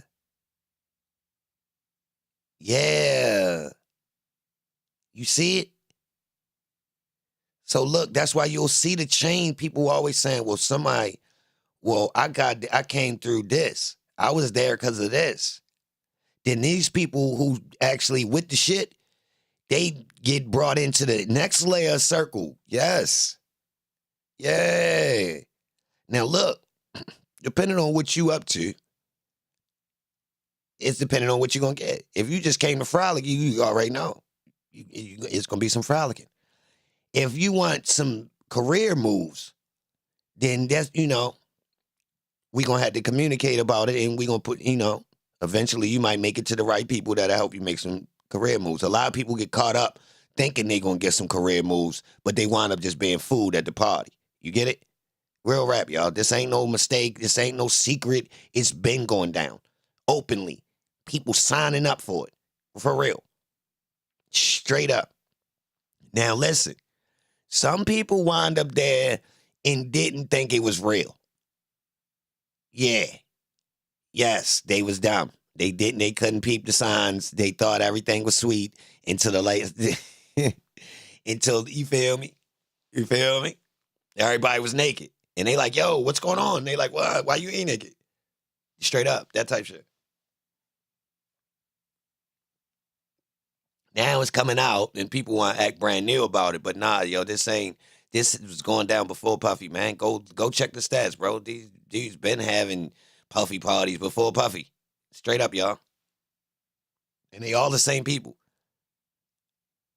People from the underworld of the sex industry, the strippers, the big drug dealers, the people that, you know, from the porn industries, the gamblers, seriously, bro, the politicians, all these people that got bread and they partake in partying.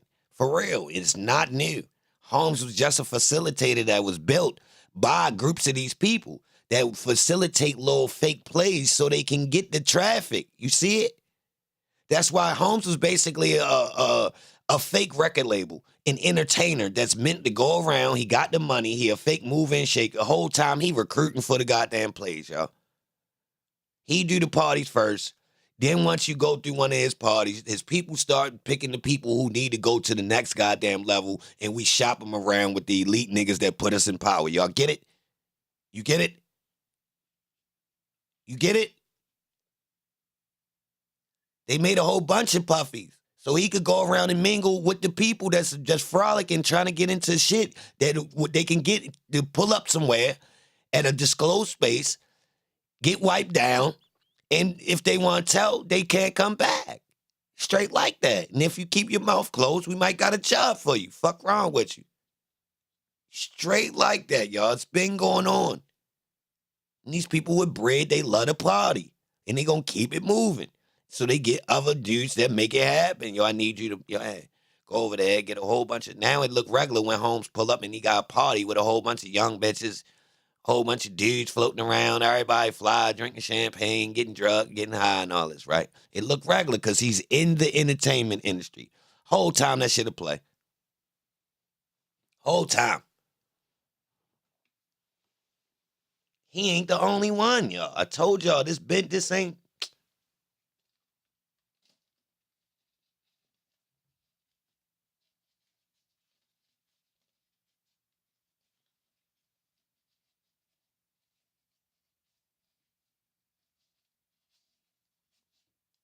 Yo, they doing it in different fields. Hey, yo, listen.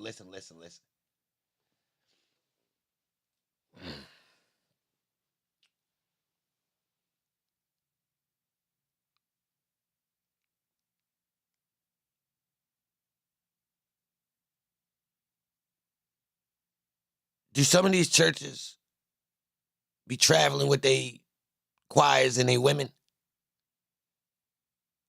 Some of these churches then been known to let they women in the church be used by other men, like a trade or something. Seriously, y'all, like similar to like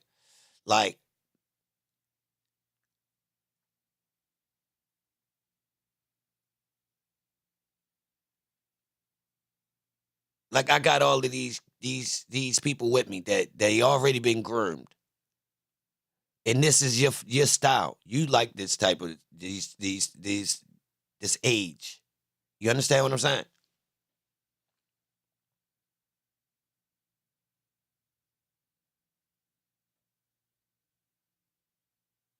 Real rap. So if you look at the common denominator, what's going on in these types of cycles, right? You got people that partake in these worlds, right? So they playing with different types of ideas, right? So boom.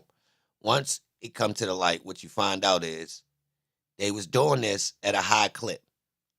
It wasn't just regular, you feel me? And they taking them around with them.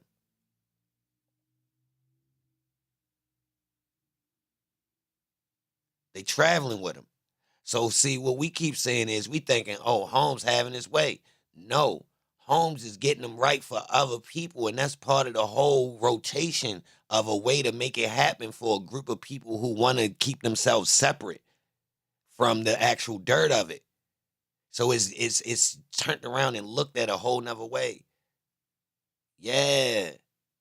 So the way to keep the leverage over the people is you put them in situations where they videotaped. They sign NDAs. They want to get power, so they keeping their mouth shut because they know they're around prominent people. They doing these types of, they creating the gap in between them being able to tell, bro. They creating security for themselves. You get it? But you only could do this if you really got a lot of bread. Yeah.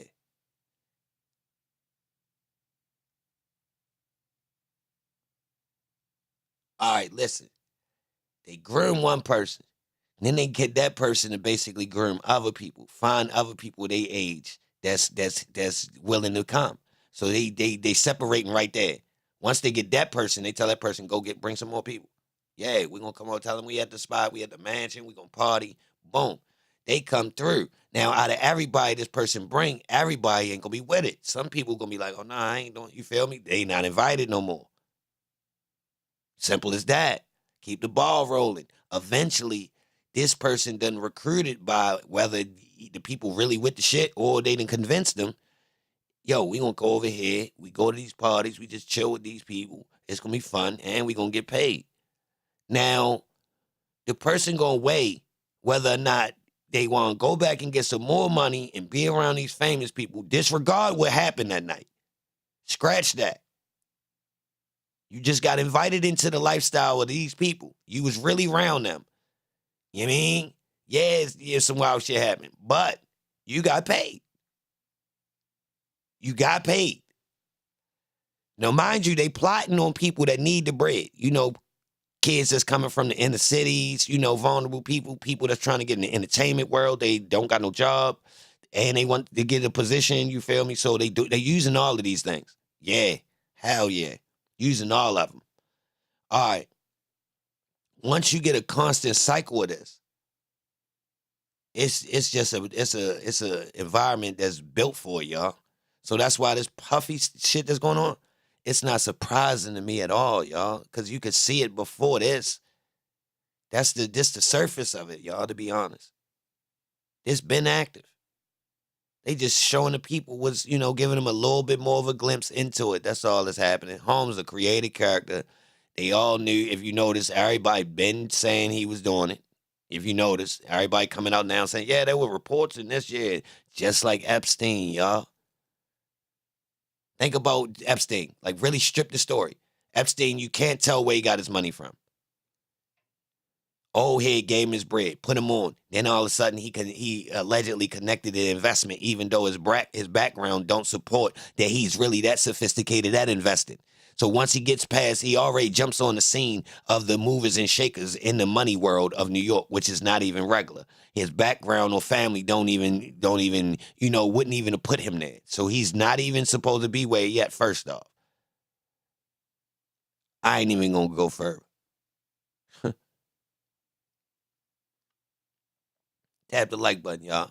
We had a fun Friday.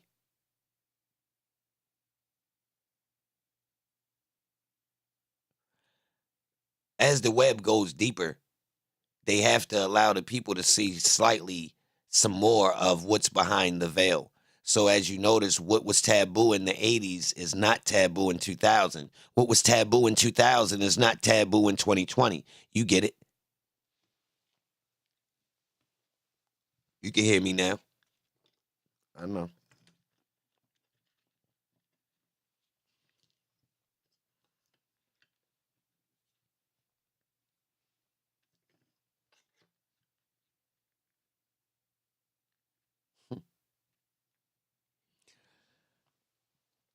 Salute to everybody in here. I appreciate you being here. You know I do. Mwah. Yeah, I knew today was going to be a different stream because I didn't know what I was going to stream. But to be honest, I ain't expect this. But I feel good.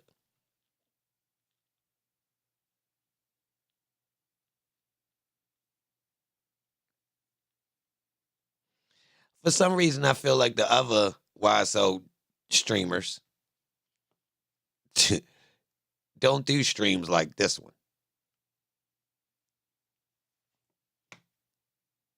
Not tooting my own horn, because technically I know why they don't.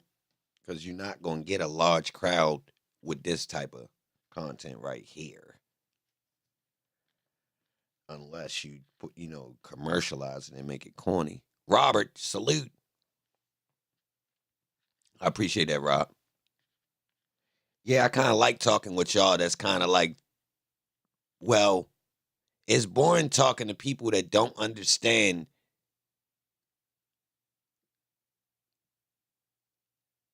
If I can't bounce ideas off of you that I think, you know, not the surface. Like if you only use me to talk to me about stuff that you thinking about, and you can't bounce ideas off of, I ain't even gonna lie. Like I can't even be around you, to be honest. So like I like being around people that actually can respond to some of the shit I be thinking about. Seriously, certain people, they ignore the shit out of the stuff I say, y'all. Real rap. Yeah, they'll talk to me about all types of shit. Hell yeah. As soon as I spin around, they be like, yo, think that nigga Martin Luther King was a motherfucking informant or something? Niggas walking off on my dumb ass, y'all. Straight up. Straight up. They might not be back for months. I can't say shit to people. Seriously, none of the shit I want to talk about is legit, except with y'all that's in here now. So I appreciate y'all being here. Straight up. I'm talking about it could be even some shit they say. If I challenge them, like, yo, you sure that it went down like that? What about this? They,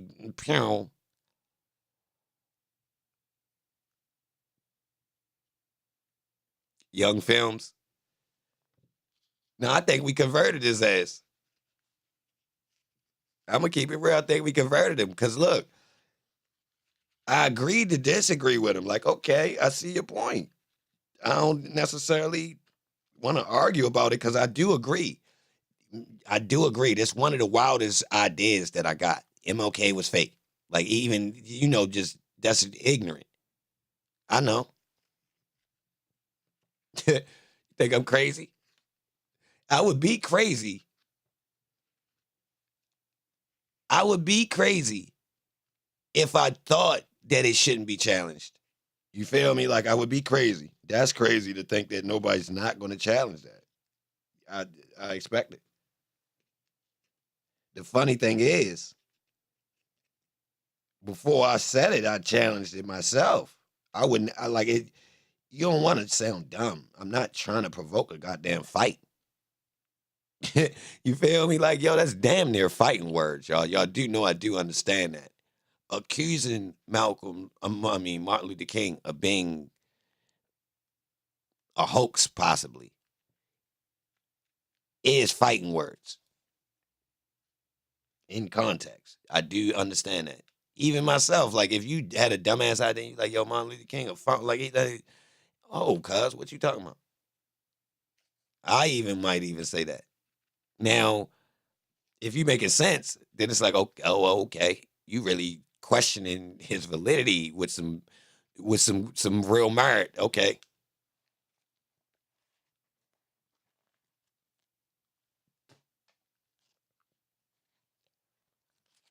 I think it's some room for that argument.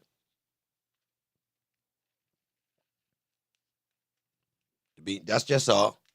Before I ever said it out loud, I definitely thought about it. Like, hold up. And the facts led me there. Like, I wasn't looking for that and didn't try to find facts to support it. No, I was following facts, and the facts made me like, ho. As I'm getting all this information, this adds up to homes that the system had to support him. This very same system he's complaining about had to support him. That system owns the media. So, like, I ain't wanted to say this about Holmes, but like, as you consuming all of the media and you really go back and look at it and see how much goddamn media they got at Holmes, it's blatant. It's blatant. I'm talking about the archives crazy.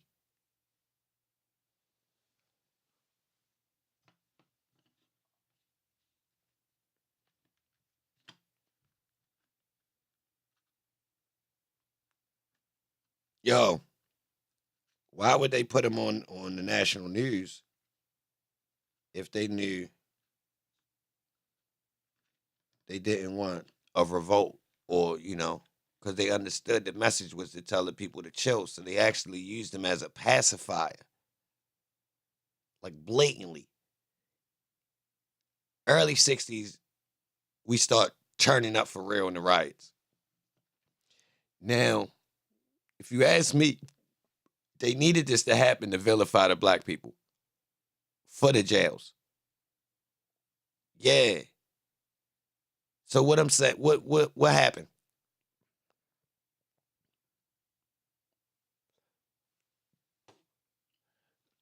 And the racial tension connected to going to war too, right?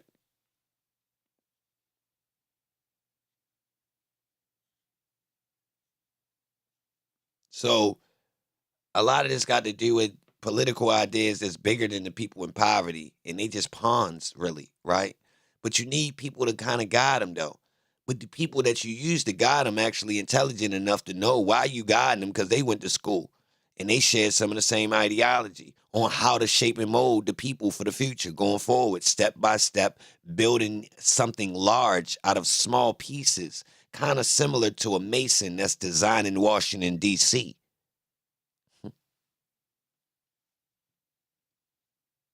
Or a pyramid,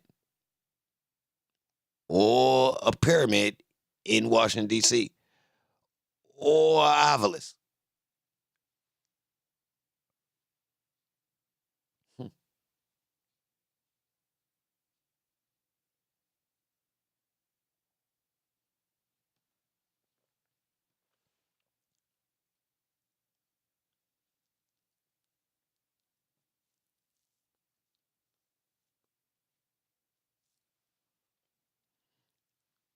Yo, speaking of that, Thug is a traveling man.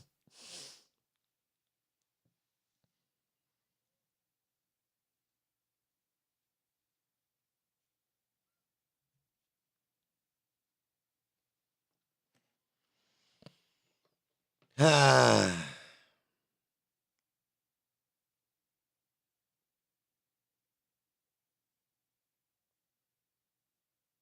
Why?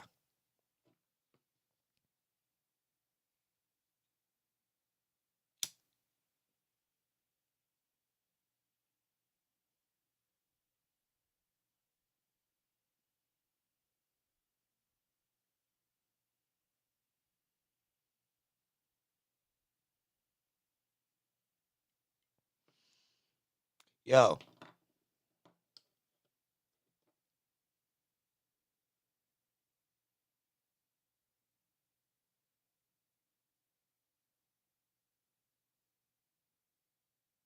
y'all think Brian's still a Mason?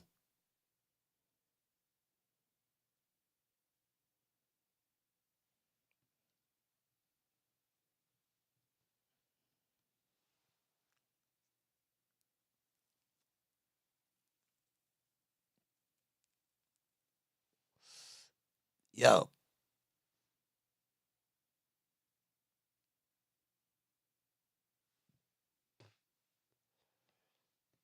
of course, is Adam's wife a judge?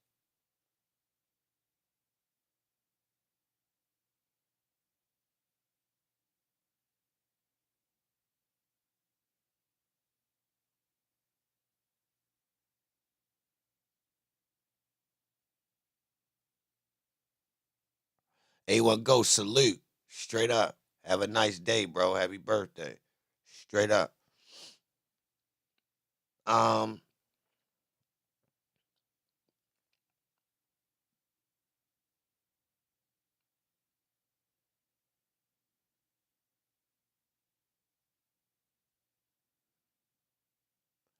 is Thug playing his role right now, y'all? You go through this stage right here, and this situation actually builds you up. But this opportunity was given to you, brotherhood.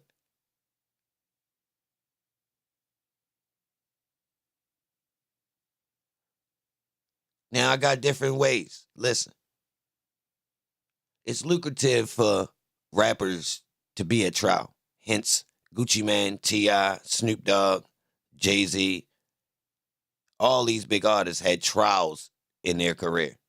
Promise. Look at it. It's more. You know. I'm talking about Ben. Now, when you look at some of these trials, some of the situations look fake. Real rap. Like Snoop Dogg's trial, murder was a case. It's hard to find footage from it, y'all. We get like one little ass clip, y'all, and I find that hard to believe, goddammit. Real rap. Real rap. I find that hard to believe.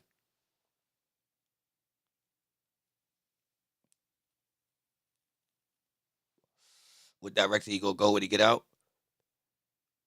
The same way everyone else do. They don't really switch up. Nobody don't switch when they get home from jail. Think about that. Come on, y'all. We seen this every time. Nobody switch not one thing, y'all. They stand on what they was doing. Real rap.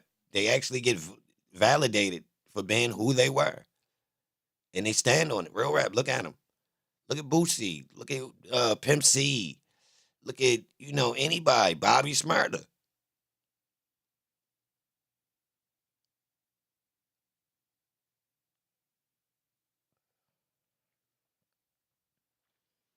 Nobody knows. Even Snoop. Like he wasn't like he kept the same persona. Like, you feel me? Like he ain't switched nothing. You feel me? Like it actually stamps them. Gucci Mane ain't switched when he went to court and came home. T.I. ain't switched. That was Cap.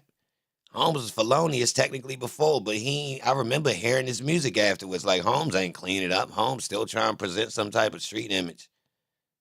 So I don't think nobody switch up when they come home. Do they get more business oriented?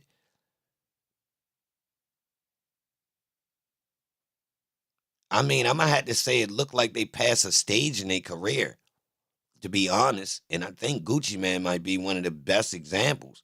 And Boosie. Do y'all think Boosie actually, y'all do, hold on. Y'all do know Boosie say he ain't make no money off the rap? Y'all do know that, right? Like he said something towards the nature of he was getting money off the shows and off the streets to where as though he wasn't even getting money off the music. So think about that. If you think about the beginning part of his career, bro, Holmes was really like some type of, I don't know what to call it, bro. I don't know what to call it. But look, he comes home and then he goes into this old, he's like a celebrity and he goes on Vlad and then now, like, but yo, something ain't right with his timeline.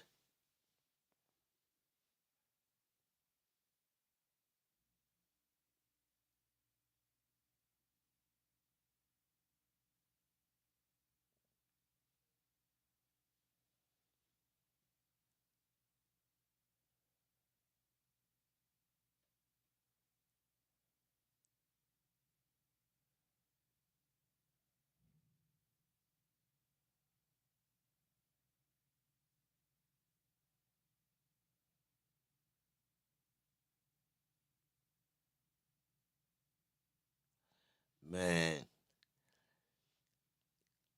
they've been making these people, y'all. Now listen, you can make people without them knowing. All right, let me show you how. So listen, you get somebody that look the part. They got the right elements. You reach out.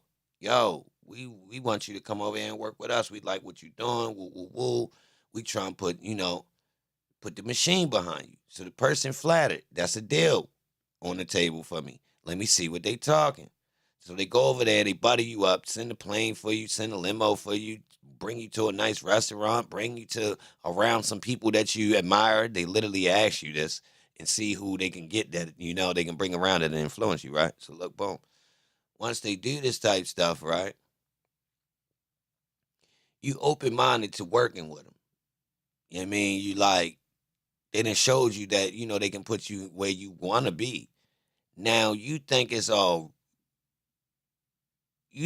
you ready to really monetarily, financially make out. Technically, they building the hype. You really think you ready to cash out. By the time you notice that you not ready to cash out, they got you bought in to the whole idea of fake it till you make it, that you really accept that state. So a lot of people in these industries, y'all, they not really eating. They not really eating. It's like they more on a chase, a constant chase, and that keep the industry going. Then the people that is really eating, they got to separate and put themselves up on a pedestal so they kind of, it make it worth the while for the people that's still chasing. Now, you let a couple of them feel like they ready to get on. So they look like they might be, you feel me? But the whole time, it's just a big-ass play, y'all. Not trying to say negatively, but yeah, you see what's going on. And you see the effects. Like, we slept on the effects of video games. But I don't give a damn what nobody's saying. Me, this carjacking linked to GTA. This stealing cars and sliding is linked to GTA, y'all. Because I keep seeing them disregarding the theft charge. Seriously. Which is crazy to put with another crime. I'm telling you. We stole a car to go slide. Yo.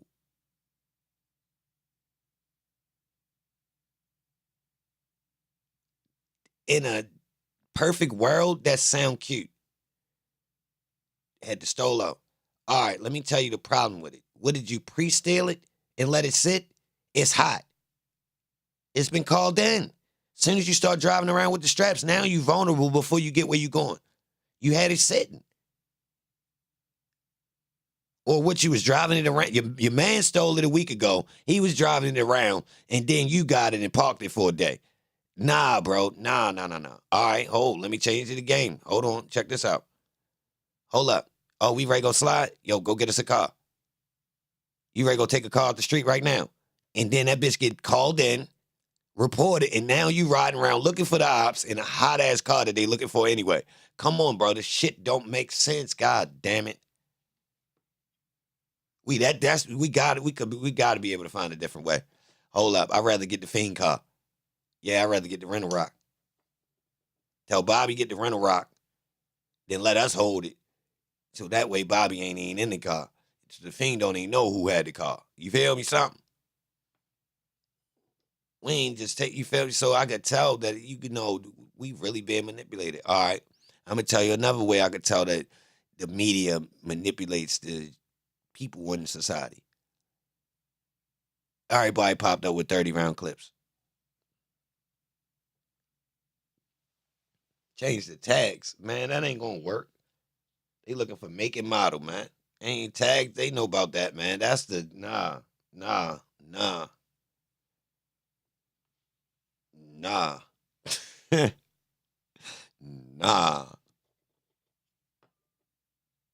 They pulling over. Everything looks similar and checking VIN numbers, man. Come on, man.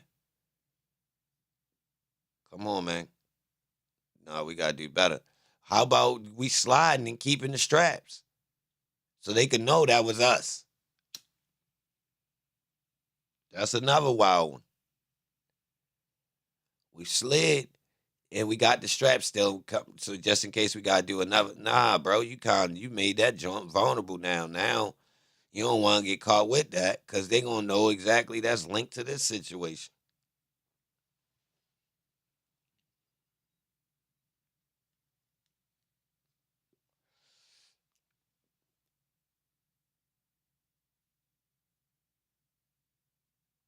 It was called a throwaway. For some reason, dudes stopped throwing them away, bro.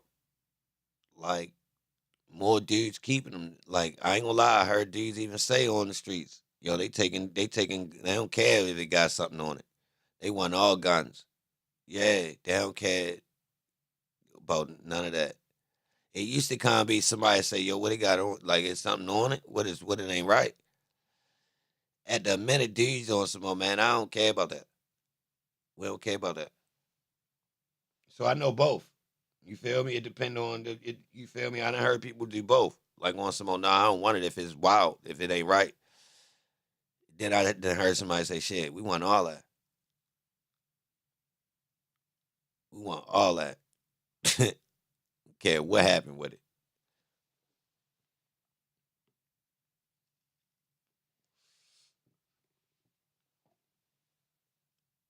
Now, I understand why. All right, so look. If you in a high caliber city, you're not getting charged with nothing they can't prove, right? So dudes will get caught with a joint. It don't matter if it got a body. If I ain't got nothing, nowhere to do with that, they ain't gonna be able to prove it.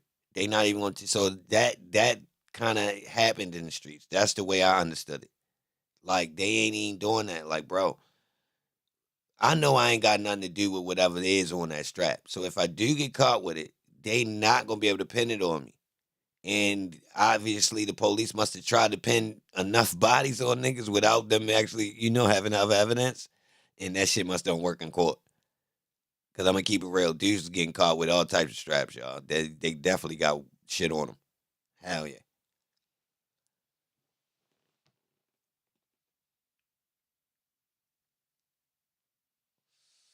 But I had to say, yo, guns switch hands so fast in the streets. They know that more than likely that gun done got shuffled around that fast.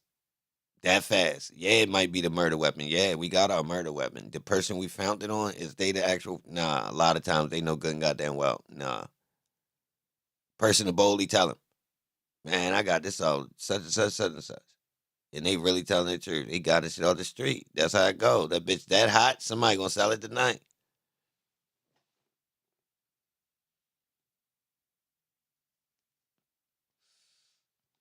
That bitch sold. All you gotta do is pull it out, basically. You pull it out and sit it on the table with your peoples and shit. And niggas is you feel me? Street people, niggas be like, damn, bro, let me get that. That question ready to come out off top. Yo, what's up with that? Let me get that.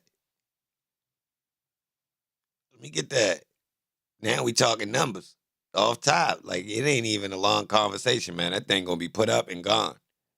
Straight up.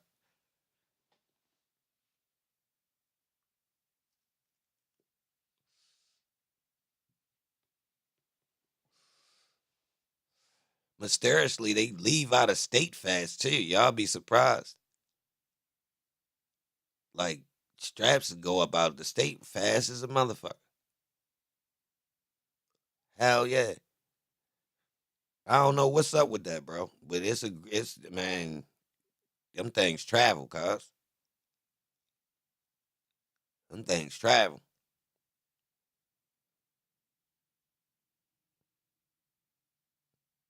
You used to have to beat somebody to get a fully.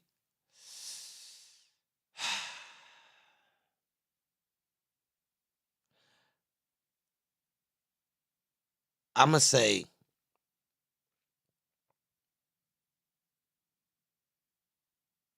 the surrounding areas outside of these cities is bringing in the extracurricular shit. You feel me? Like y'all know the regular shit be floating around on the streets, but the better than regular shit start coming from the junkie, the fiends, and the people coming from outside that's selling, bringing in, yo, I got this, let me what I could get. I'm gonna have to say a lot of the extra when you start seeing, niggas with shit they ain't supposed to have. Cause a lot of the regular shit be floating around, low, 40s and all this type shit. That yeah. But when you start saying, yeah, hold, what the fuck is that? Where I'm at in Baltimore, that's the fiends and they bringing this shit.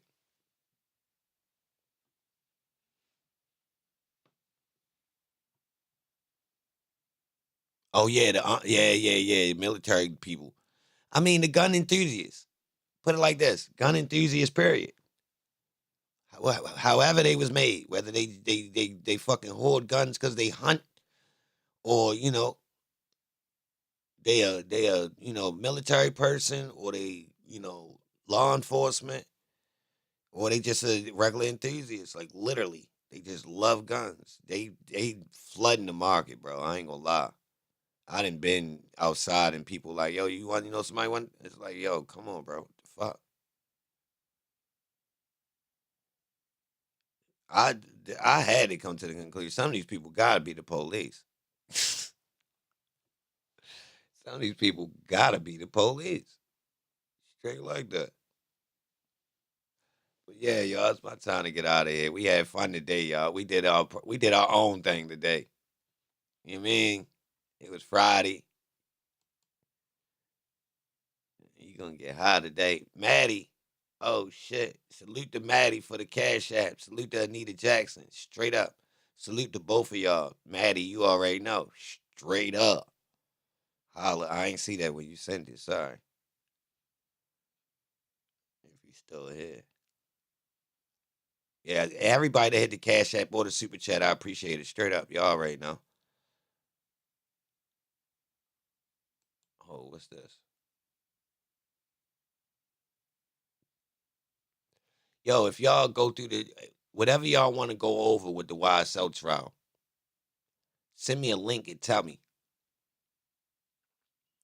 what part. Give me a timestamp and say, yo, we need to go back over this. So let's start, coming around to the end of the trial. So let's say let's build up and go in and lock in and bring it home. Cause I got a feeling it's got to be coming around. We definitely in the fourth quarter, but we might be coming around close to the end. So I'm willing to spin back, but I'm gonna take y'all lead. Y'all tell me where y'all want to go, cause I feel like I kind of covered all the bases. So unless y'all feel a need, I ain't gonna press the line. But I feel totally up to date with all of the pieces of the case, right? That's why I didn't try to start, forcing more puzzle pieces to be. I felt like we went, below the surface, kind of far enough. And we might need to call Thug Father back. What has been a week? That was last week. And yo, y'all let me know if y'all think I should help him with the podcast. And it ain't like he want to help. I'm suggesting it. Favor for a favor. So he get me an interview and I help him with his podcast. How about that? Is it worth it?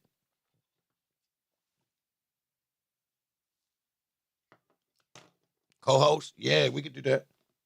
I'm always with all that. Like, to be honest, I don't want to seem like I'm clout chasing. So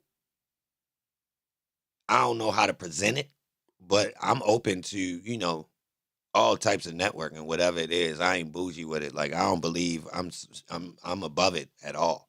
I ain't nobody special. So I just don't, if somebody got a, you know, a hidden agenda, that's what I ain't with it. That's all. If y'all notice, like, I'm cool. But if you come around and you clearly plotting, we might as well go ahead and nip it in the bud, right? So that's all. But, and I'm bringing gifts. Like, I'm bringing help. Like, when I come, I ain't just coming empty-handed. Like, if I see a way I can facilitate something for what you're doing, I'll take initiative. I'll speak up. So that's why I said that. Like, you know, it might be funny when I was watching this podcast and I'm like, yo, damn, yo, his voice not lining up with his words. It's not. I don't like that with our media. So since I'm in that field, I feel obligated to tell people how to do it and get it right. Real rap. Now, the part of what that is, you actually got to get kind of hands-on with it. Like, I'm going to have to talk to him while he's setting it up and tell him, I don't know what y'all got going on. Well, once he tell me what equipment he's using, I am going to know exactly what the hell he doing. So I don't see how it's out of sync, especially if he uploading. I don't even know how he doing it. If he's streaming live, I still don't get it. But as soon as he tell me the equipment, I'll be able to understand it.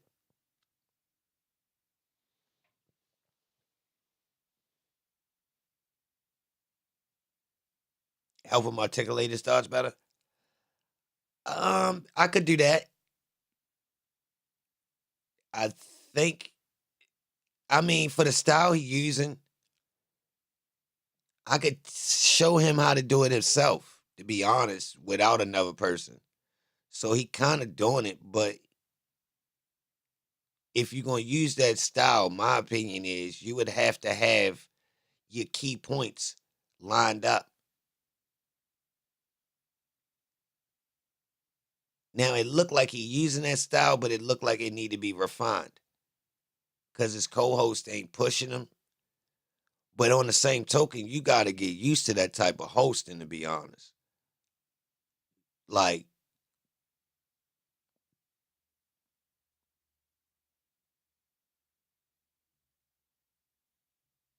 yeah, I could really help him. And Robin, I appreciate that too. When I get them emails, sometimes I don't type because I might be reading it on my phone or something. But yeah, I got that email. If y'all can line anything up, and if you want to call my regular phone, you can call my regular phone. Y'all can set up any plays. I'm with it. Even if y'all set up an interview and they want money, just tell me how much it costs so we can try to figure out, you know what I mean? I'm with it. I ain't trying to force nothing, though. Like, it is what it is. Like, I ain't clout chasing. Like, it is what it is. It's like, I ain't really trying to be famous, but technically, I'm with putting in the work. And in whatever it amount to, it'll be earned. But I ain't really into like, yo, let's go over here and do this and all that. Nah, let's let it be a little bit organic. Sure, you gotta kind of put it out there though that you want it. I do believe in that. Like, if you gotta kind of speak it into existence. That seemed to be the best way. Like, when I start talking about it, it seemed like somebody just pop up. So that's why I be asking y'all, like, yo, say a name. Say somebody that we can, like, that seem tangible.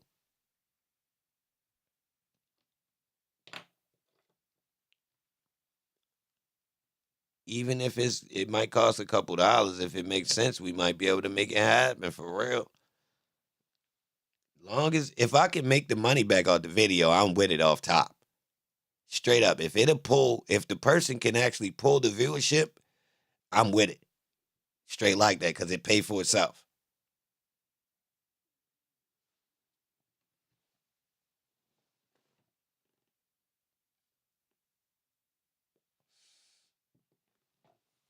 Open to talking to one of these lawyers? Hell yeah. I think I'm due for it, to be honest. Not saying I'm owed it, but like on some old, like, even though it done been this long, I think I might be able to get something out of them that we ain't heard from them yet. Because it seemed like they be kind of,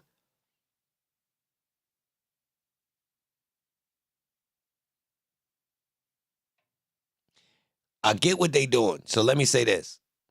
I understand the lawyers coming to the interview to get their point across. So the interview is kind of meant to be set up. I wouldn't come as a lawyer and just let this person ask me what they want in an ongoing trial, first off. So I already expected to be kind of,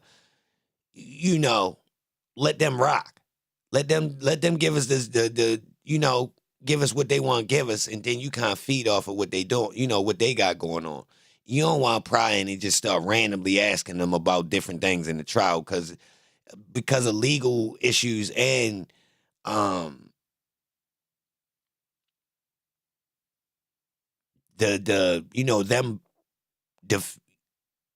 kind of protecting what they're willing to say while they representing the client. You don't want them to get too willy-nilly. So I would let them rock and just kind of ask them questions based off what they bring to the table versus going into, well, what you think about Glanville when all that? Nah, I wouldn't do too much. But I would let them establish where they at with it and feed off of that.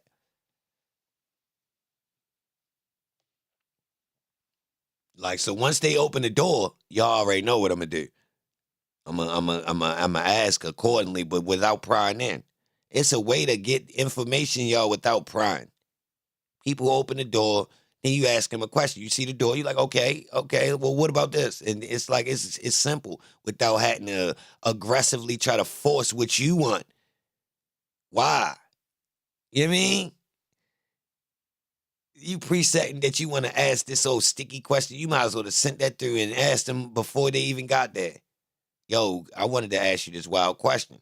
Am I like, you feel me? Like, because trying to shock somebody with anything that's like, that could be controversial is actually disrespectful, to be honest. You invited somebody here and then you shock them with some shit in front of people. Like, come on, bro, why you do that? You wouldn't want that. You wouldn't want that. It's obvious, bro. That's like you pulling up your somebody you cool with, right? And then you ask him a wild ass question. Hey, yo, you smashed my girl? Damn, bro, you called me over here for that? You feel me? Like, yo, whoa, bro, you could have, come on, bro. Damn, bro. Thug sister Dolly, she still got to testify. I'm with talking to her. I think me and any of these people gonna have a conversation. Because first off, I'm gonna let them rock. I'm not trying to step on nobody's toes. Now, y'all already know the blueprint though. If they get, if it go a route where it get a little bit dicey, we could get dicey. But I ain't going dicey. And I don't sleep, y'all. I definitely could spin into dicey. I don't know if y'all know. If I wanted to be raunchy, you understand?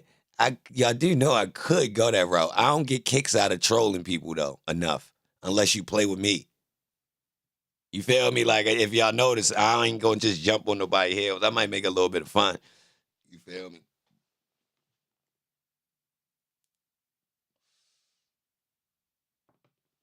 I'll joke with you. I ain't gonna make you the butt of the joke unless you play with me. You understand what I'm saying? Like, I do some banter. You feel me? A little bit of Jones and shit like that, but I ain't gonna go into nothing that's really gonna hurt your feelings unless you play with me. Now it's fair game. You done played. It's all up now. It's up.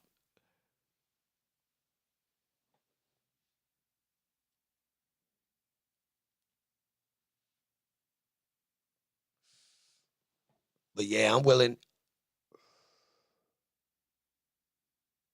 You asked Motunk and Woody to listen to the podcast first? Yeah, I want them to be welcome to come on. I ain't trying to force them, y'all. If it's meant to be, it'll happen. You know, people popped up. They felt comfortable. I could be more aggressive with it, I think. Because people like the interviews.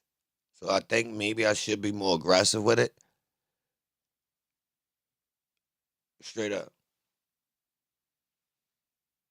Because it is a platform and people need exposure, first off.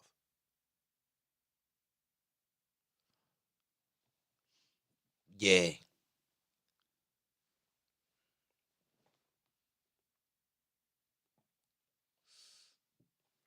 We need the Gunna interview. Damn. Now that's tight.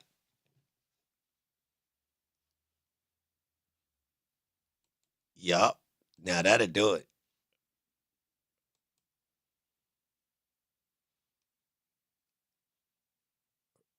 That'll do it. Yo, somebody just sent me an email talking about Pee Wee is indicted.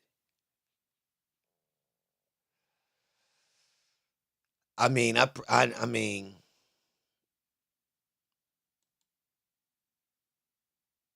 Thug Pops. Yeah. You right. We do need Thug Father. All right. So should I call the father and tell him to ask him who he could get? I'm gonna call him, y'all. I'm gonna call him. We're gonna see what we could do, man. I need to start really, making something shake. Making something shake. I gave the apology to Kente too. We need to get Kente. One's in the chat, y'all. If we need to talk to Kente, man. Oh shit.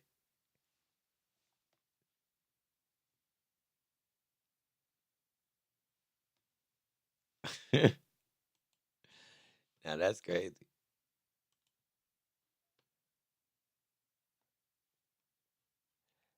That's crazy.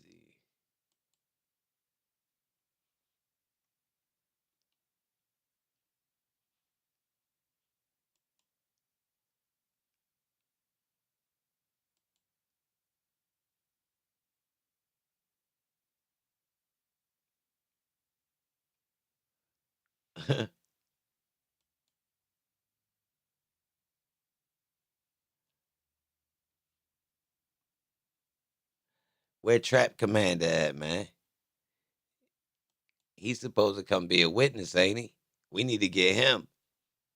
He said he want to do some interviews. Y'all ain't seen him pop up on nobody podcast yet? If he come testify, they gonna be on his heels after he testify. We need to get him early, y'all. Somebody hit his inbox, y'all. Somebody hit Trap Commander. I'm with it, y'all. Look, salute to all y'all. It's Friday, y'all. I'm gonna pop back up later, y'all. Let's find something to do later. Let's get a person on the line, man. Straight up. Salute to everybody in here. I'll holler at y'all in a little bit. I appreciate y'all. Straight up. I'll be back.